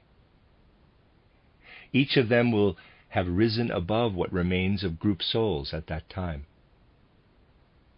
What will still be present as groups will create streams and seas in the astral world. In other words, the astral body will shine and sparkle in the same way the ethnic masses that are individualized only to a small extent today create streams of astral group soul substance. The teaching of Christ will flow against the Euphrates River. This is the teaching concerning the individuality of the human being, a teaching that has, through the light impulse of Christ, illuminated the astral bodies of human beings. We see in the 4th Rosicrucian seal the picture of the book swallowed and taken into himself by the writer of the Apocalypse. Repetitions, such as we have seen in the evolution of the earth, come again and again. The Atlantean culture will resurrect, spiritualized, and raised into the heights, in the age of the seals, when humankind will have consciously reacquired clairvoyance. In the age of the trumpets, the Lemurian age will resurrect. Human beings will be close to God. They will have completely spiritualized themselves. In the Lemurian age, the earth still existed entirely within the element of fire. Human beings lived in fire before descending into a dense bodily nature. This will be repeated in a spiritual state. When the 7th trumpet sounds forth, a kind of blessed state will come upon humanity. Then we come to a repetition of the time when the sun was separated from the earth. The human being, together with the earth, will have advanced to the time when the sun again unites with the earth. The earth will pass over into what is called an astral state. Human beings able to live in the astral world will raise up the finer part of the earth and then be united with the sun. The portion of the earth that has remained coarse will be united with the moon to form a new kind of moon. The kind of conditions prevailing during the Hyperborean age, will enter in again, but at a higher stage of evolution. This is characterized by the woman clothed with the sun and having the moon at her feet. The beasts that rise up out of the sea or fall from heaven also belong to this whole stream of evolution that is pictured, as if captured in a moment of time. Revelation chapter 12, verses 1 through 13. Zarathustra also referred to the Christ being, who has been working in the central regions of the earth from the event of Golgotha onward. After working on the earth from the sun in earlier times, he has united with the planet Earth. It is the power of Christ that has descended from the sun and retrieved the useful part of earthly humanity, uniting it with the sun again. But he has an adversary. Every such being has an adversary. Christ is the good spirit, the intelligence of the sun. The adversary is the demon of the sun. Certain forces that are constantly working on the human astral body come forth from the demon of the sun. This demon of the sun is the opponent of the Christ spirit and is called Sorat. Earlier in Kabbalistic sections of occultism, the custom of writing letters with numbers prevailed. The letters of the name Sorat, the demon of the sun, have the value 666. In the picture found in Revelation chapter 13, verses 11 through 18, the sun demon becomes visible.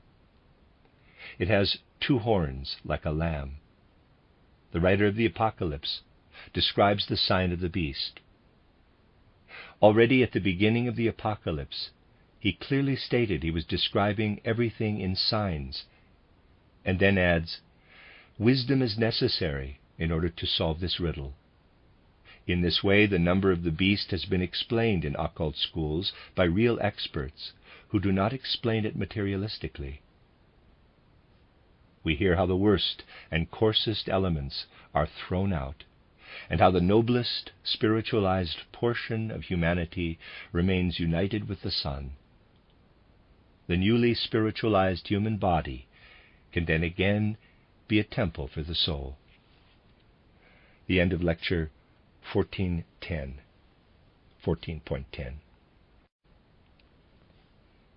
You are listening to RudolfSteinerAudio.com. If you are listening to the podcast of this, it is located at rudolfsteiner.podbean.com. Please consider becoming a patron. As well, there are 2 publishing houses, steinerbooks.org in America and rudolfsteinerpress.com in England, who are the sole publishers of Steiner into English and have given me permission to do these recordings. Please consider patronizing them as well.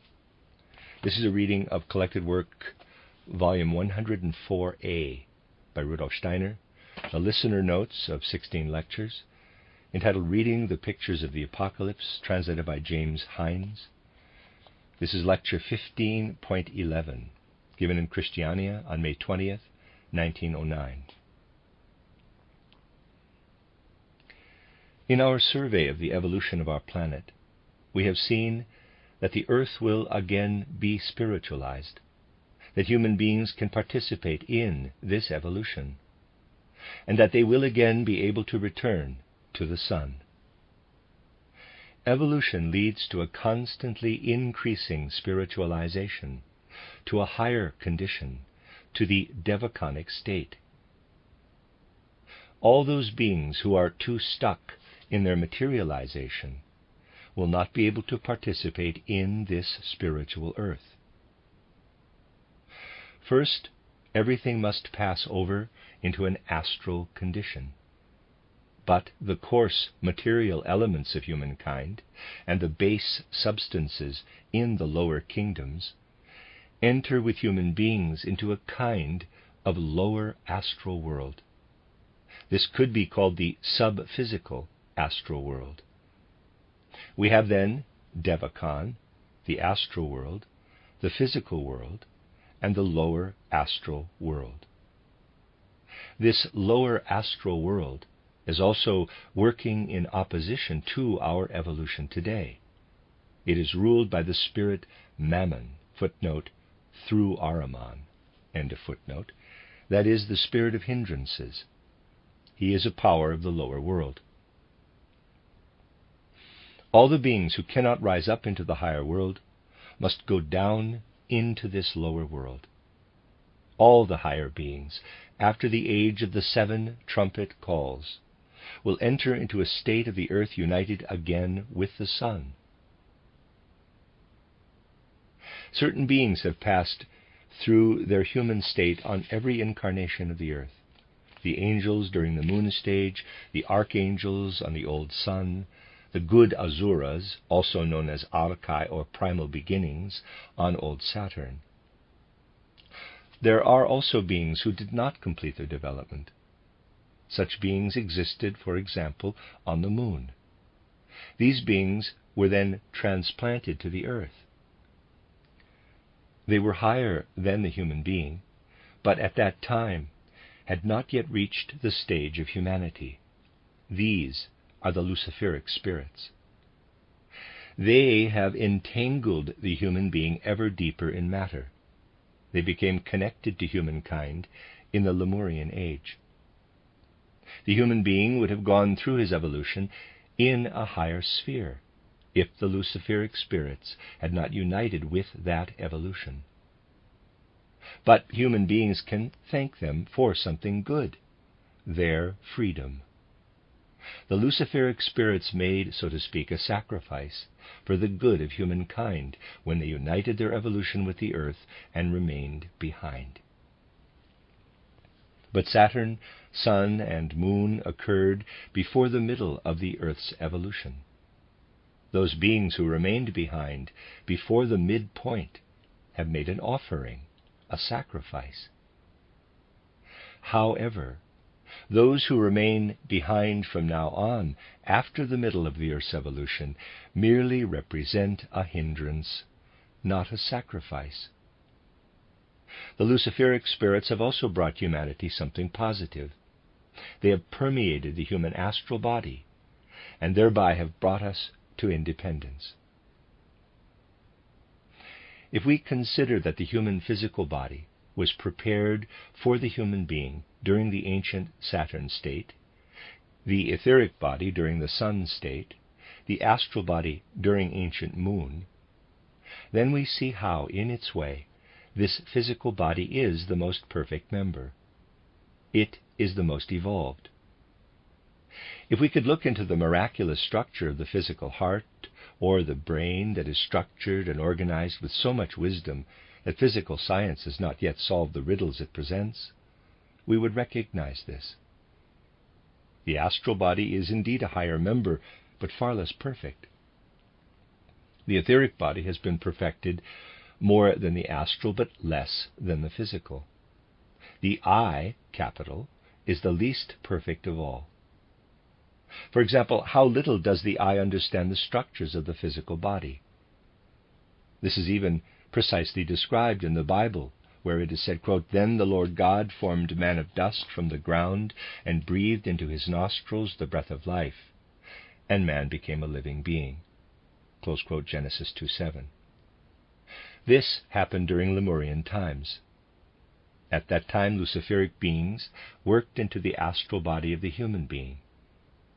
However, it was just by doing this, by slipping into the astral body, that they caught up with what they themselves had neglected in the past. What they should have accomplished on the moon, they went through vicariously within the human being. When the sun will have again united with the earth, then human beings, through the fact that they will have purified their instincts, desires, and passions, will redeem the Luciferic beings. The Luciferic beings who do not go on to the sun remain in their original condition. They then appear as expelled into the evil, lower astral world. This is the ancient snake, and it emerges as the first dragon. Therefore, when the earth enters the sun, a dragon appears. But there are yet other beings left behind, such human beings who could not prevent themselves from dropping back into animality, who remain slaves to their animal instincts. While the other human beings go to the sun, these will form an evil power over and against the higher. These form the second monster, and the writer of the Apocalypse says in his exact fashion, "The Luciferic dragon appears in heaven because he comes from higher worlds. The second beast arises from the sea." This consists of the souls of animalistic human beings who have remained behind. Compare Revelations 12:3 and 13:10. We have still a third vision, that of the black magicians. They do not remain stuck in animality. They develop spiritual abilities. In full consciousness, they have turned away and provide a bodily incarnation for Sorat. That will be the incarnation in flesh of the demon of the sun. But then we see how the earth emerges from the sun yet again in the future. If the spiritual human beings were to remain united with the sun forever, then the other human beings who, without guilt, had remained behind in animality would never be saved. So these spiritualized people come forth once more and unite with what has fallen out of evolution in an attempt to save these backward souls. When the earth began its existence as, in quotes, earth, it had to briefly repeat the Saturn, Sun, and Moon conditions once again. It went through recapitulations of those conditions before it became the present-day earth. Now, when actual earth conditions prevail, it must prophetically mirror the future embodiments of Jupiter, Venus, and Vulcan. In this way, the earth goes through 7 states during its actual earth condition. These states are usually called, in quotes, rounds. During the prophetically mirrored Jupiter state, the earth will actually unite with the sun. On this Jupiter earth, all the great cultural ages will appear again, with the 7 intervals between them. But they will be far less sharply delineated. On this Jupiter earth, many beings still have the possibility of being saved, even the black magicians. This will also be the case on the Venus earth, when we have a 6th planetary interval. Here also the beings that have remained behind will stubbornly struggle against help. But this Venus earth will at last be decisive. Then on the Vulcan earth, nothing more can be saved. On the Venus earth, the last moment of salvation has come in the last sub-epoch. That is why the ancient Kabbalists formed the word Sorat, because the number 666 is contained within it. That is also the number of those human beings who, out of their own cunning, free will, have become black magicians by placing spiritual forces in the service of their own egotism. The first dragon is not a human being. It came out of the spiritual world. The second dragon is ascribed to animalistic nature, but in a fundamental sense the Bible ascribes this number of the third group to human beings. So the number 666 is not a sign of the beast, but a human number. The Apocalypse is an outline of the whole of evolution. Venus Earth is portrayed to clairvoyant sight in such a way that there is not much hope for those left behind. Human powers at that time will not be capable of very much. That is why everything appears so desolate, and the worst vices will reign there in the most depraved ways. They must be expelled during the Venus state of the earth. On the Jupiter earth, there are still many, many who will allow themselves to be saved and who will unite with the sun. But during the Venus earth, evil must be overcome and driven into the abyss. That is the fall of Babylon. Revelation 17:18. The people who have been saved can develop themselves further to a new sun state. What has been cleansed and purified will arise for the Vulcan earth. Human beings today are already creative on the earth. They can force the lifeless forces of nature to serve them. They can build cathedrals. They can sculpt marble. Today they are masters of lifeless nature.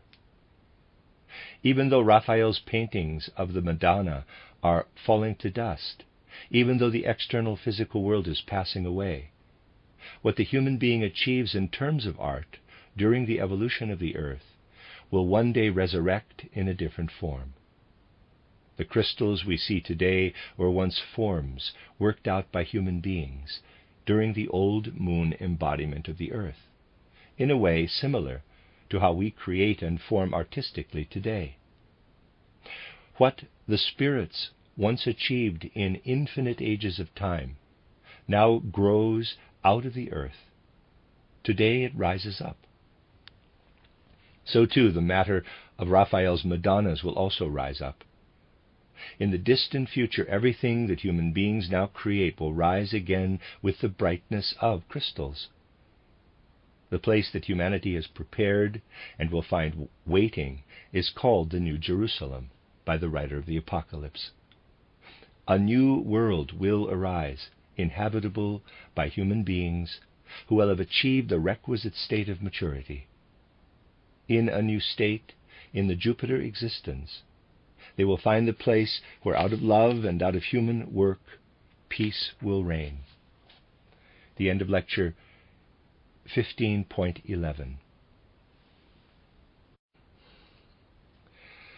You are listening to RudolfSteinerAudio.com.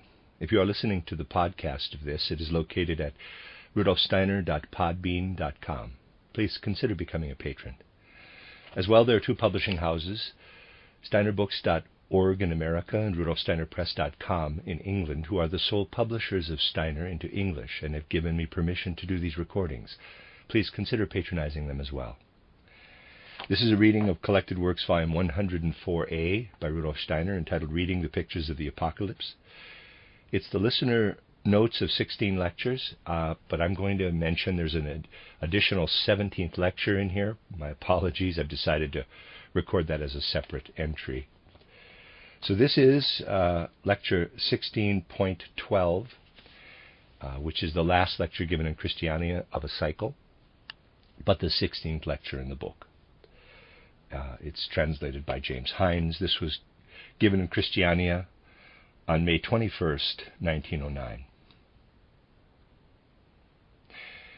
We cannot discuss everything that could be said in connection with the apocalypse, for then we would have to speak for years. In these lectures we can only give a kind of sketch and some explanations that can help us understand this mighty work.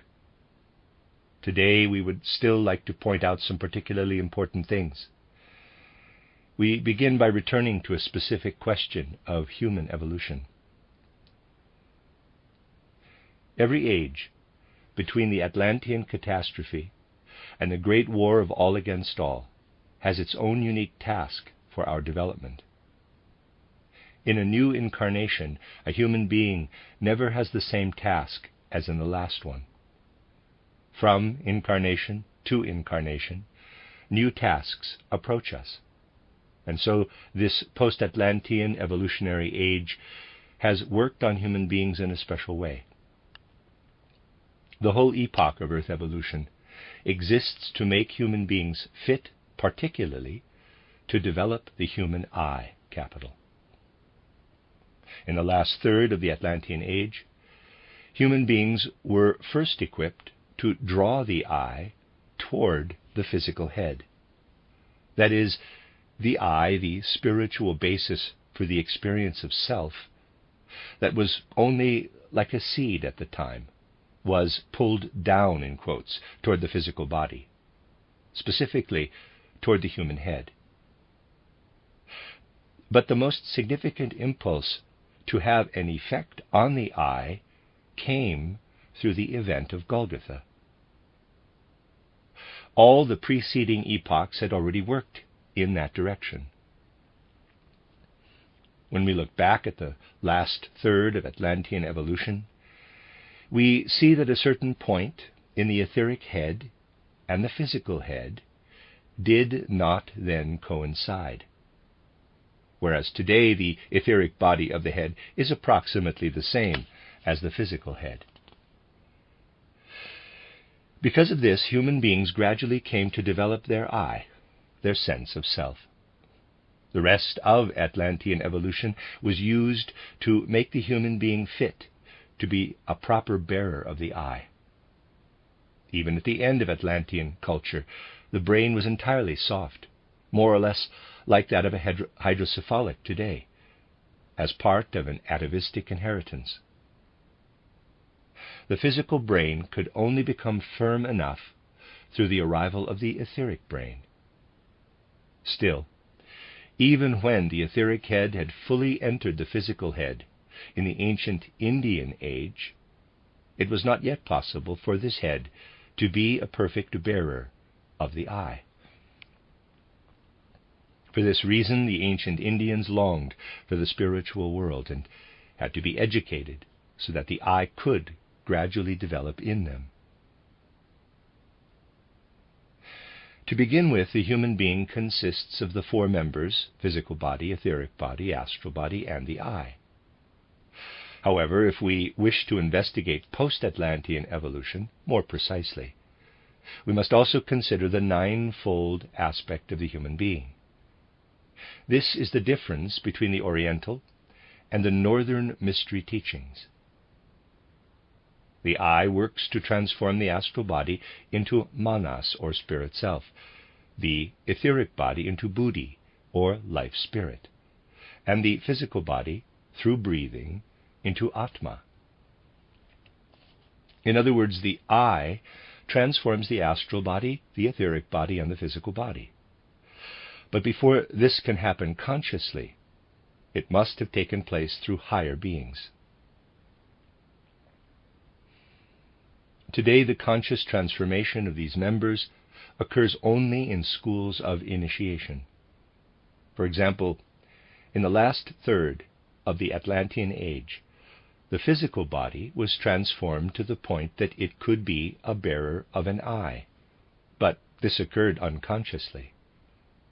What was transformed in the astral body is called sentient soul.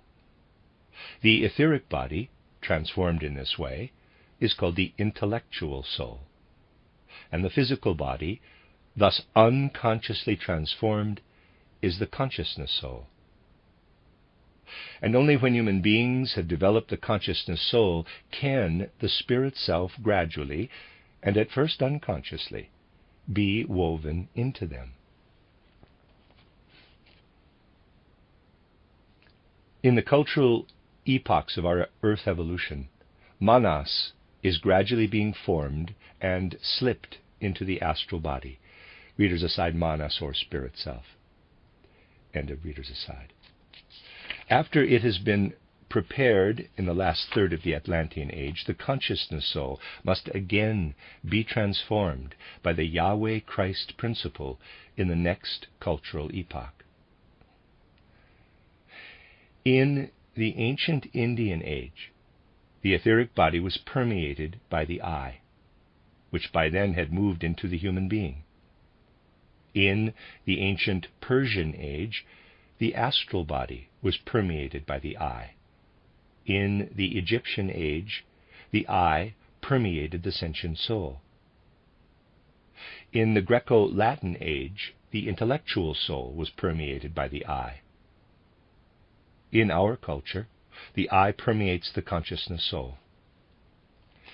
In the age of Philadelphia, the I will permeate the spirit self, or manas.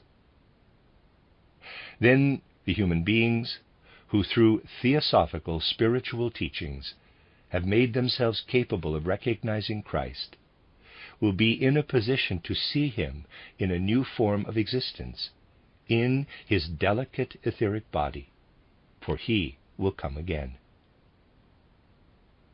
The eye will be educated through wisdom, through theosophy, so that it receives manas, or spirit self, and will be able to recognize Christ again. Theosophical teachings have been given to humankind not in order to agitate for theosophy, but rather because they were necessary.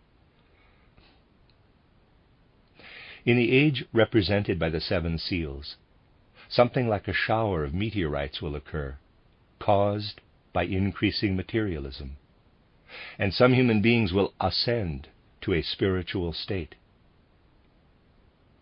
What the spiritualized human beings have acquired through their efforts in our post-Atlantean age will completely permeate them within.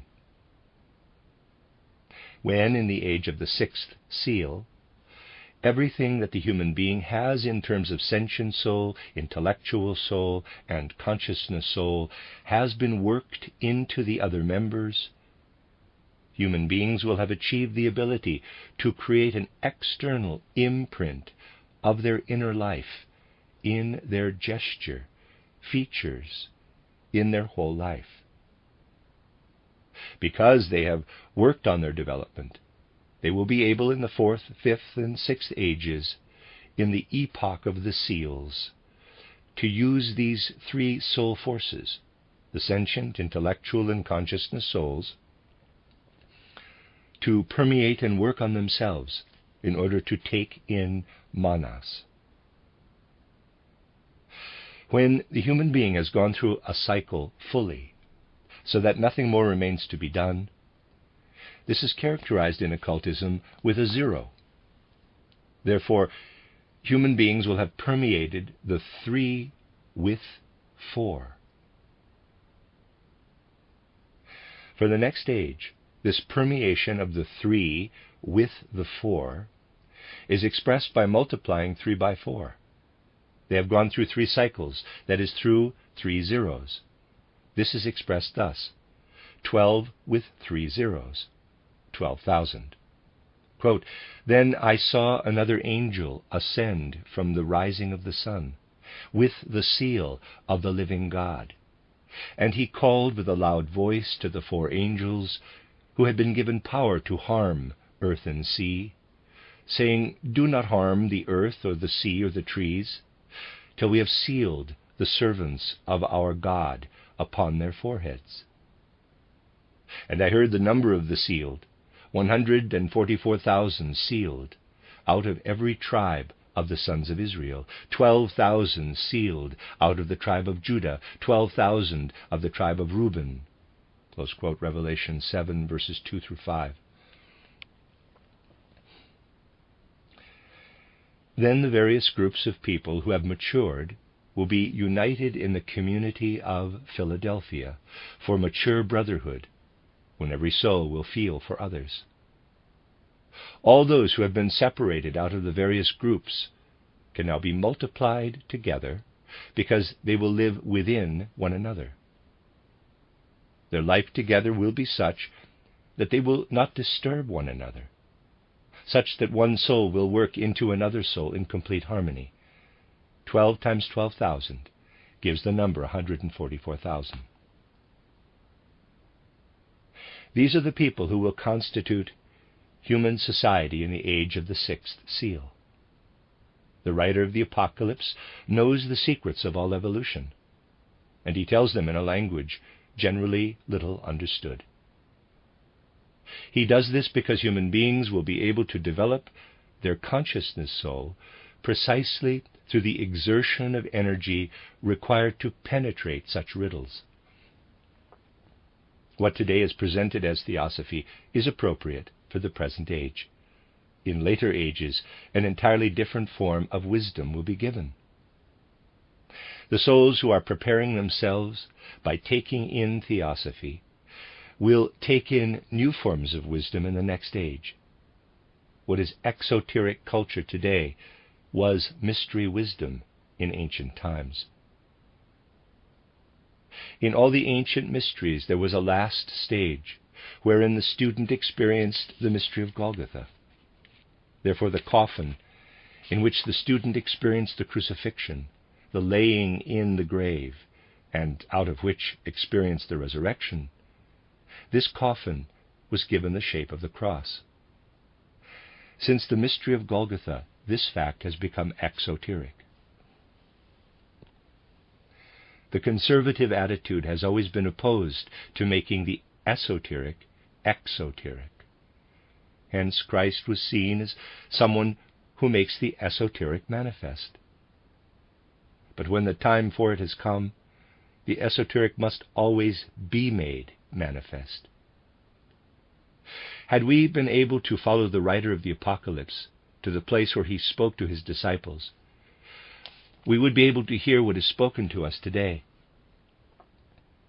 In the age when the sixth seal is broken, the people of 12, in quotes, will appear. The salvation of the, in quotes, great whore of Babylon will also occur in the sixth age. In this sixth age, the earth will have repeated the Saturn, Sun, and Moon stages, as well as the earth condition itself, and Jupiter Earth. On Venus Earth, the earth will finally have the 5 rounds behind it. Then the sixth state will have come. Nevertheless, the Vulcan state for the chosen will not be present yet. For this reason we read, bracket, quote, "And there are 7 kings, 5 are fallen, and one is, and the other is not yet come," close quote, close bracket. Quote, 5 are fallen, close quote, and the remnant that has maintained itself, quote, one is, close quote, and the 7th, quote, the other has not yet come, close quote, Revelation 17:10. We see how we again find the messages of the writer of the Apocalypse in Theosophy.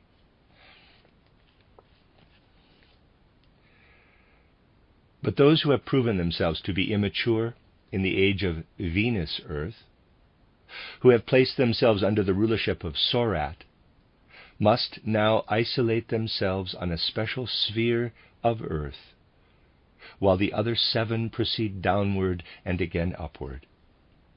Thus the colony of Sorat falls away. The black magicians inhabit this 8th sphere, which goes to the left and away, and the beast gives a home to all that thus falls away. That is the 8th state. In this way we can find all the teachings of Theosophy in the Apocalypse. The more humanity advances, the more energy is necessary in order to spiritualize those who have been left behind. For this reason, those who are the most deeply initiated, Moses and Elijah, are called. Powerful forces are needed. Because they were already deeply initiated, they will be able in that distant future to stand so high that they will be able to work in a very special way. However, karma is a law to which all are subject. Therefore, those who were initiated before the event of Golgotha must make up for the following. The 3.5 days required for initiation in ancient times were lost days in the initiate's development. Initiates had to leave their bodies during these 3.5 days. Therefore, the eye could not work on the transformation of its physical body, its etheric body, and its astral body. For this reason, in the future they must leave their physical body to the external world for 3.5 days. Hence we read, quote, "For 3.5 gaze at their dead bodies," close quote, Revelation 11:9. Even the deeds that are sacrifices for humanity must find their cosmic compensation. In this way, spiritual seers have spoken to other spiritual seers through the millennia, And we find all this again even unto the names in the Apocalypse. As Paul said, quote, "It is no longer I who live, but Christ who lives in me." Close quote, Galatians 2:20. This too we find again in the Apocalypse. The I is permeated by Christ. The one who can fructify the I with his name is the Christ, quote, "and he has a name inscribed, which no one knows but he himself," close quote, Revelation 19:12. We are also told that the earth will be spiritualized in the New Jerusalem. There will be no external sun present then. The corresponding spiritual beings will provide the light. We read, quote, "and the city has no need of sun or moon to shine upon it," close quote, Revelation 21:23. The writer of the Apocalypse always shows the evolution of humankind in pictures. He sees the leader who was first proclaimed as Vishvakarman and then as Ahura Mazda, and he points to him, to Christ.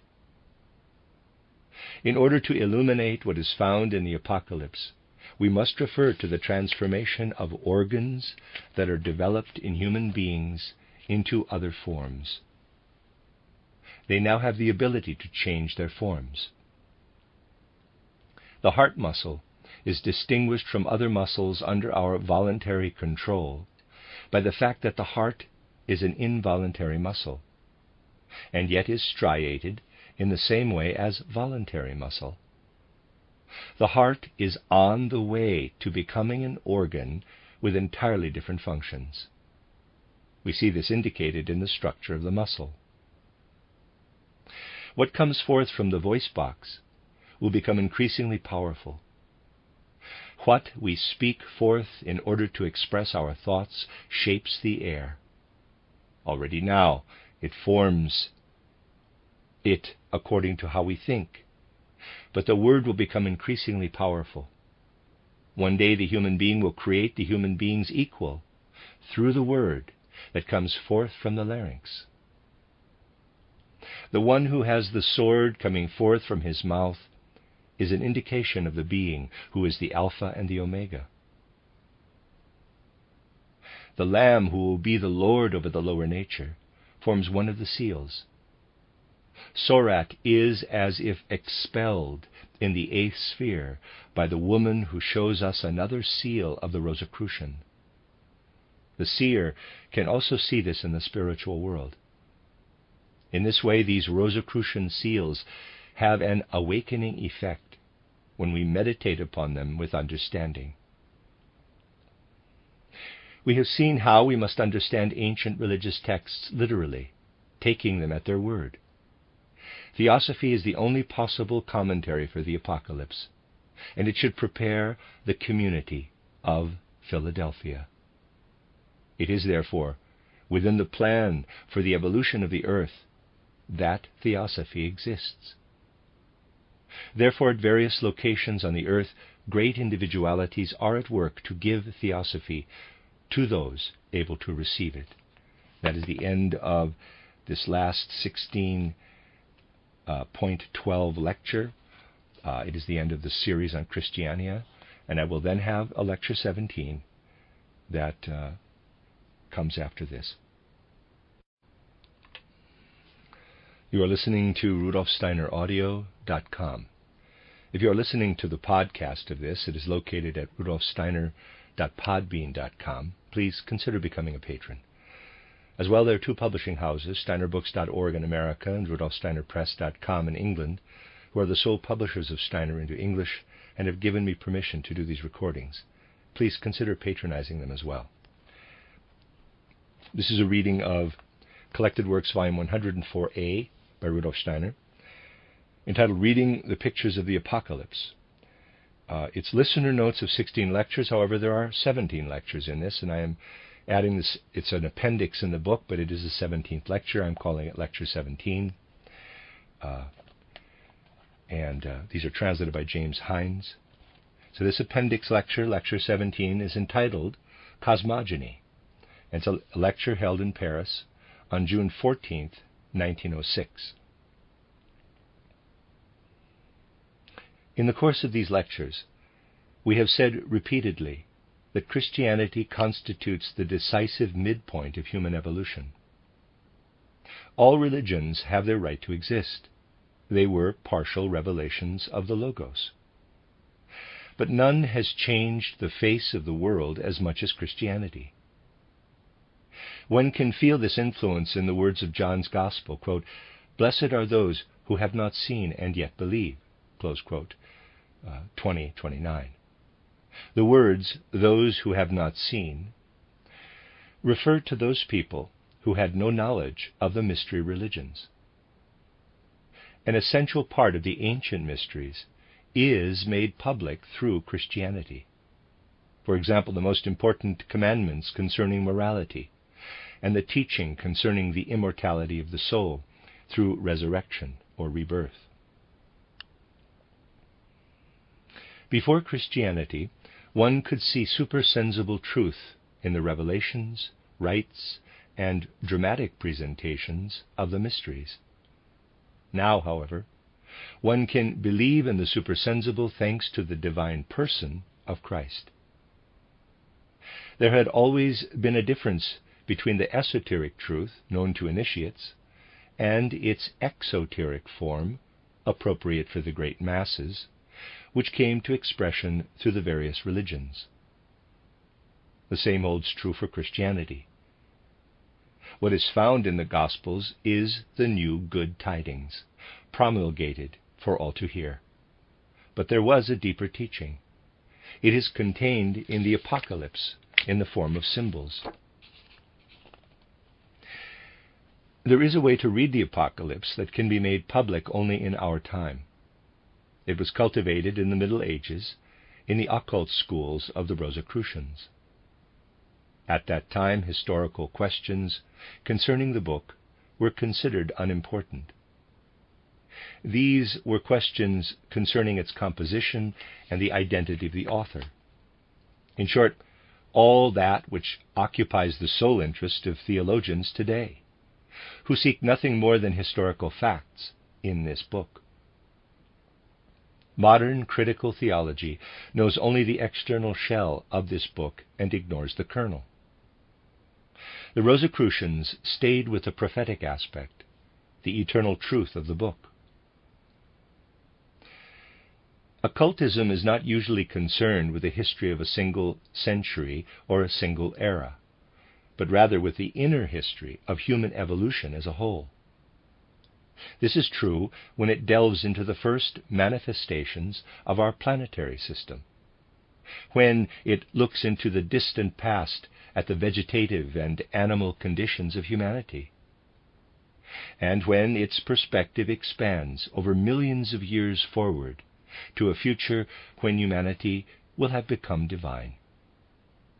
The earth itself will have changed then, both in form and substance.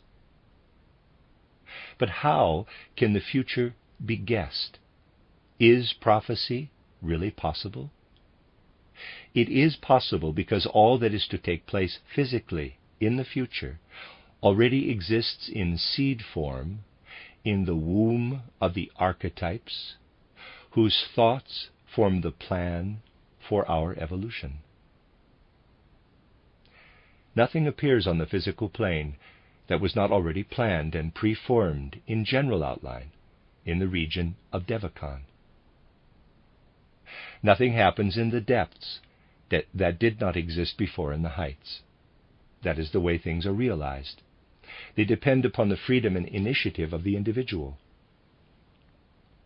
Esoteric Christianity is not based on vague and sentimental idealism, but rather on a concrete ideal that originates in knowledge of higher worlds.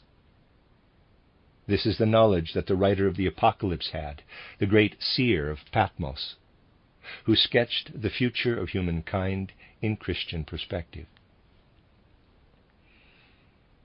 Let us consider this future according to the laws of world creation just described. The Rosicrucians first revealed to their pupils some visions from the past and the future. Then the pupils were given the Apocalypse to interpret these visions. Let us do the same, and observe how humanity has become what it is, and what future will open for it. We have, for example, spoken of the ancient Atlantean continent, and of the Atlanteans whose etheric body was far more developed than their physical body. Their preliminary consciousness of self, their I capital consciousness, came to them only at the end of their culture. The successive post-Atlantean cultures were, first, the pre-Vedantic culture in southern Asia, in India. That was the beginning of the Aryan cultures. Second, the epoch of Zarathustra, including the culture of ancient Persia. Third, the Egyptian culture, the epoch of Hermes, to which are attached the Chaldean and Semitic cultures. The first seeds of Christianity were sown during this age in the womb of the Hebrew peoples. Fourth, the Greco-Latin cultural epoch that experienced the birth of Christianity. And fifth, the new epoch was prepared at the time of the mass migrations and wars of conquest in the 4th through the 6th centuries. The legacy of the Greco-Latin culture was taken over by the northern races, Celts, Germans, and Slavs. This is the epoch in which we are now still living.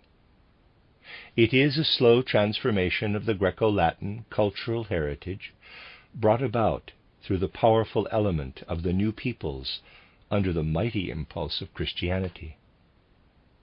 This impulse has also been mixed with the leaven of the East brought to Europe through the Arabs. The actual goal of this cultural epoch is to adapt the human being fully to the physical plane. This occurs when our reason, our practical common sense, is developed and our intellect delves into physical matter in order to understand and master it. In the course of this hard work, this astonishing achievement that has culminated in our time, human beings have momentarily forgotten the higher worlds of their origin. By comparing our spiritual soul constitution with that of the Chaldeans, for example, it is easy to see what we have won and what we have lost. When Chaldean magicians observe the heavens, which present for us nothing more than a problem in celestial mechanics, they had an entirely different idea, an entirely different feeling, one could say, a totally different experience than we. Where a modern astronomer sees nothing more than a soulless machine, the ancient magicians felt the harmony of the heavens' depths as a divine living being. When they observed Mercury, Venus, the moon, or the sun, they saw not only the physical light of these heavenly bodies, they perceived the planets' souls as belonging to living beings. And they felt their own souls in connection with these great beings of the firmament. They perceived the influence of heavenly bodies as attraction and repulsion, like a wonderful concert of streaming, flowing, divine will.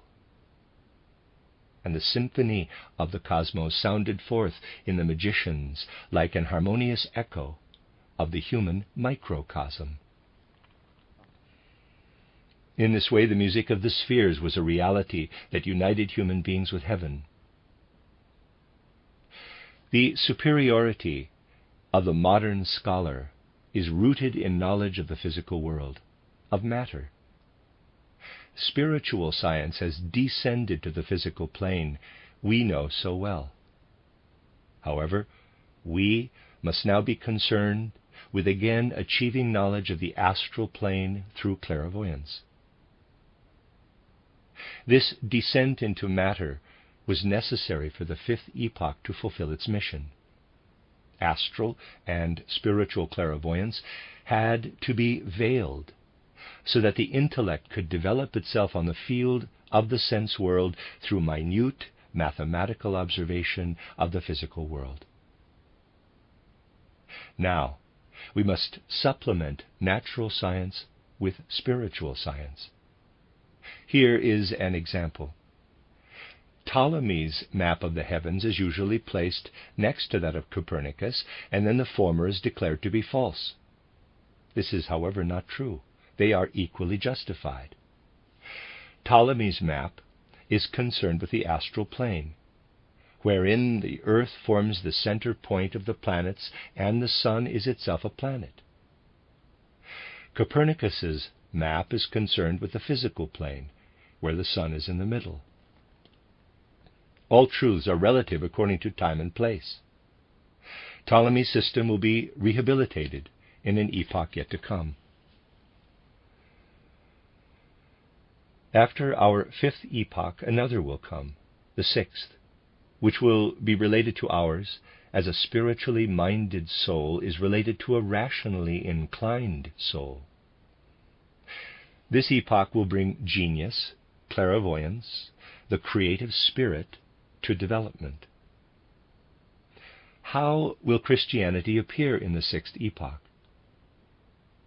There was a harmonious union of science and faith for the ancient priests of the pre-Christian age. Science and faith were one and the same thing.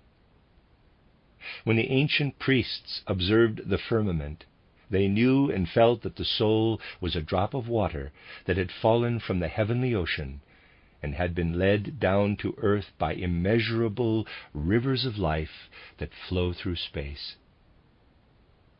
Today, when our sight is directed only to the physical world, faith needs a free space, a religion.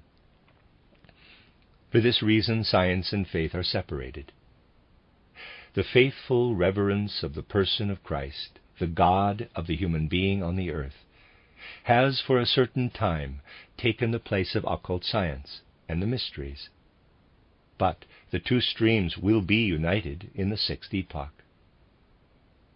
The mechanical science of the physical plane will be elevated to the heights of spiritual creative power. That will be gnosis, or spiritual knowledge. This sixth epoch will be radically different from ours. Great tumultuous catastrophes will precede it, for the sixth epoch will be just as spiritual as ours is materialistic. But such a transformation can only occur through great physical upheavals. Everything that will be formed in the course of the sixth epoch will call into existence the possibility of a seventh epoch, which itself will form the end of these post-Atlantean cultures and will know completely different conditions of life from our own.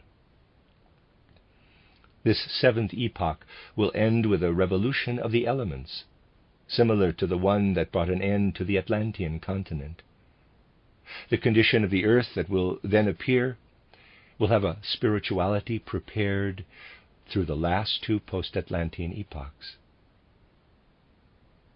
The Aryan cultures encompass 7 great epochs. We see the laws of evolution slowly unfolding. Human beings always carry within themselves what they will see around them in future times. All that presently exists around us actually came forth from us in preceding ages, when our being was still united with the earth, the moon, and the sun. This cosmic being, from which the present human being, together with all the kingdoms of nature, have arisen, is called in the Kabbalah Adam Kadmon. All the manifold forms of men and women, presently represented by ethnic groups and races, were contained in this human archetype. What human beings possess today as their inner soul life, their thoughts, their feelings, will similarly be revealed externally and become the environment in which people live. The future resides in the hearts of men and women. The choice is ours, to decide for a future of good or of evil. Just as it is true that the human being once left behind something that then became the world of animals, so too what is evil in the human being will one day form a kind of degenerate humanity. At the present time, we can more or less hide the good or evil within us. A day will come when we can no longer do this, when the good or the evil will be written indelibly on our forehead, on our body, and even on the face of the earth. Humanity will then be split into two races. In the same way that we encounter boulders or animals today, in the future we will encounter beings of pure evil and ugliness. When a human being's facial features become an expression of that individual's karma, then people will separate themselves according to the stream in which they apparently belong. Everything depends on whether human beings have conquered the lower nature within them, or whether this lower nature has triumphed over the spirit. Beginning in the past, we can see the lines of a future reality beginning to form.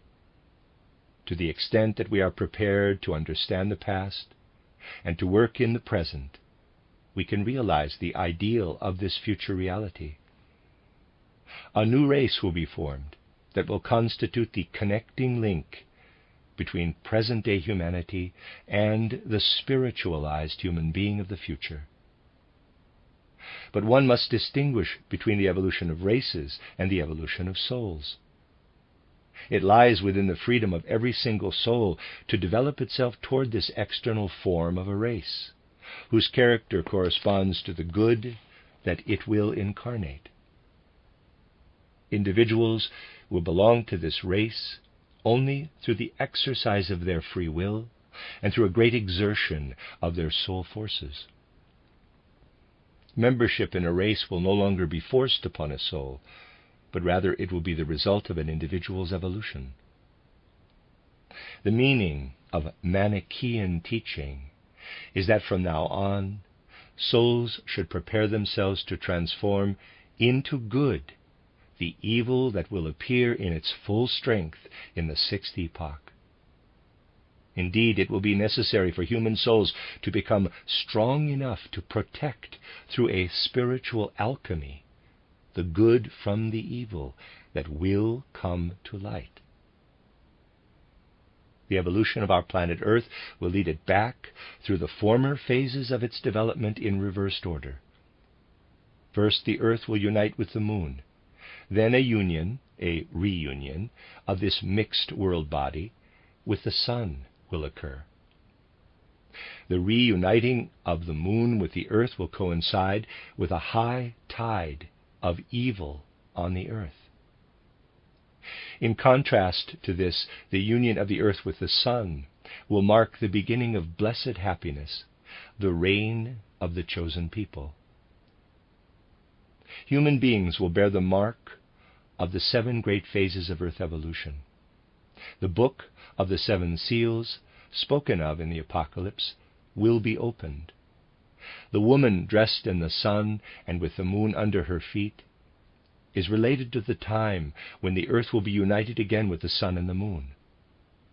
The trumpets of the last judgment will sound forth, for the earth will have arrived in a devaconic condition where tone, not light, will rule. The end of earthly evolution will stand in the sign of the Christ principle that will permeate all of humankind. Human beings will have become similar to Christ. They will gather around Christ like a multitude around the Lamb. And the New Jerusalem will arise as the fruit of this evolution. It represents the crowning of the world. That is the end of Lecture 17, so called. And that's the end of the book, Reading the Pictures of the Apocalypse, translated by James Hindes, Collected Works, Volume 104A.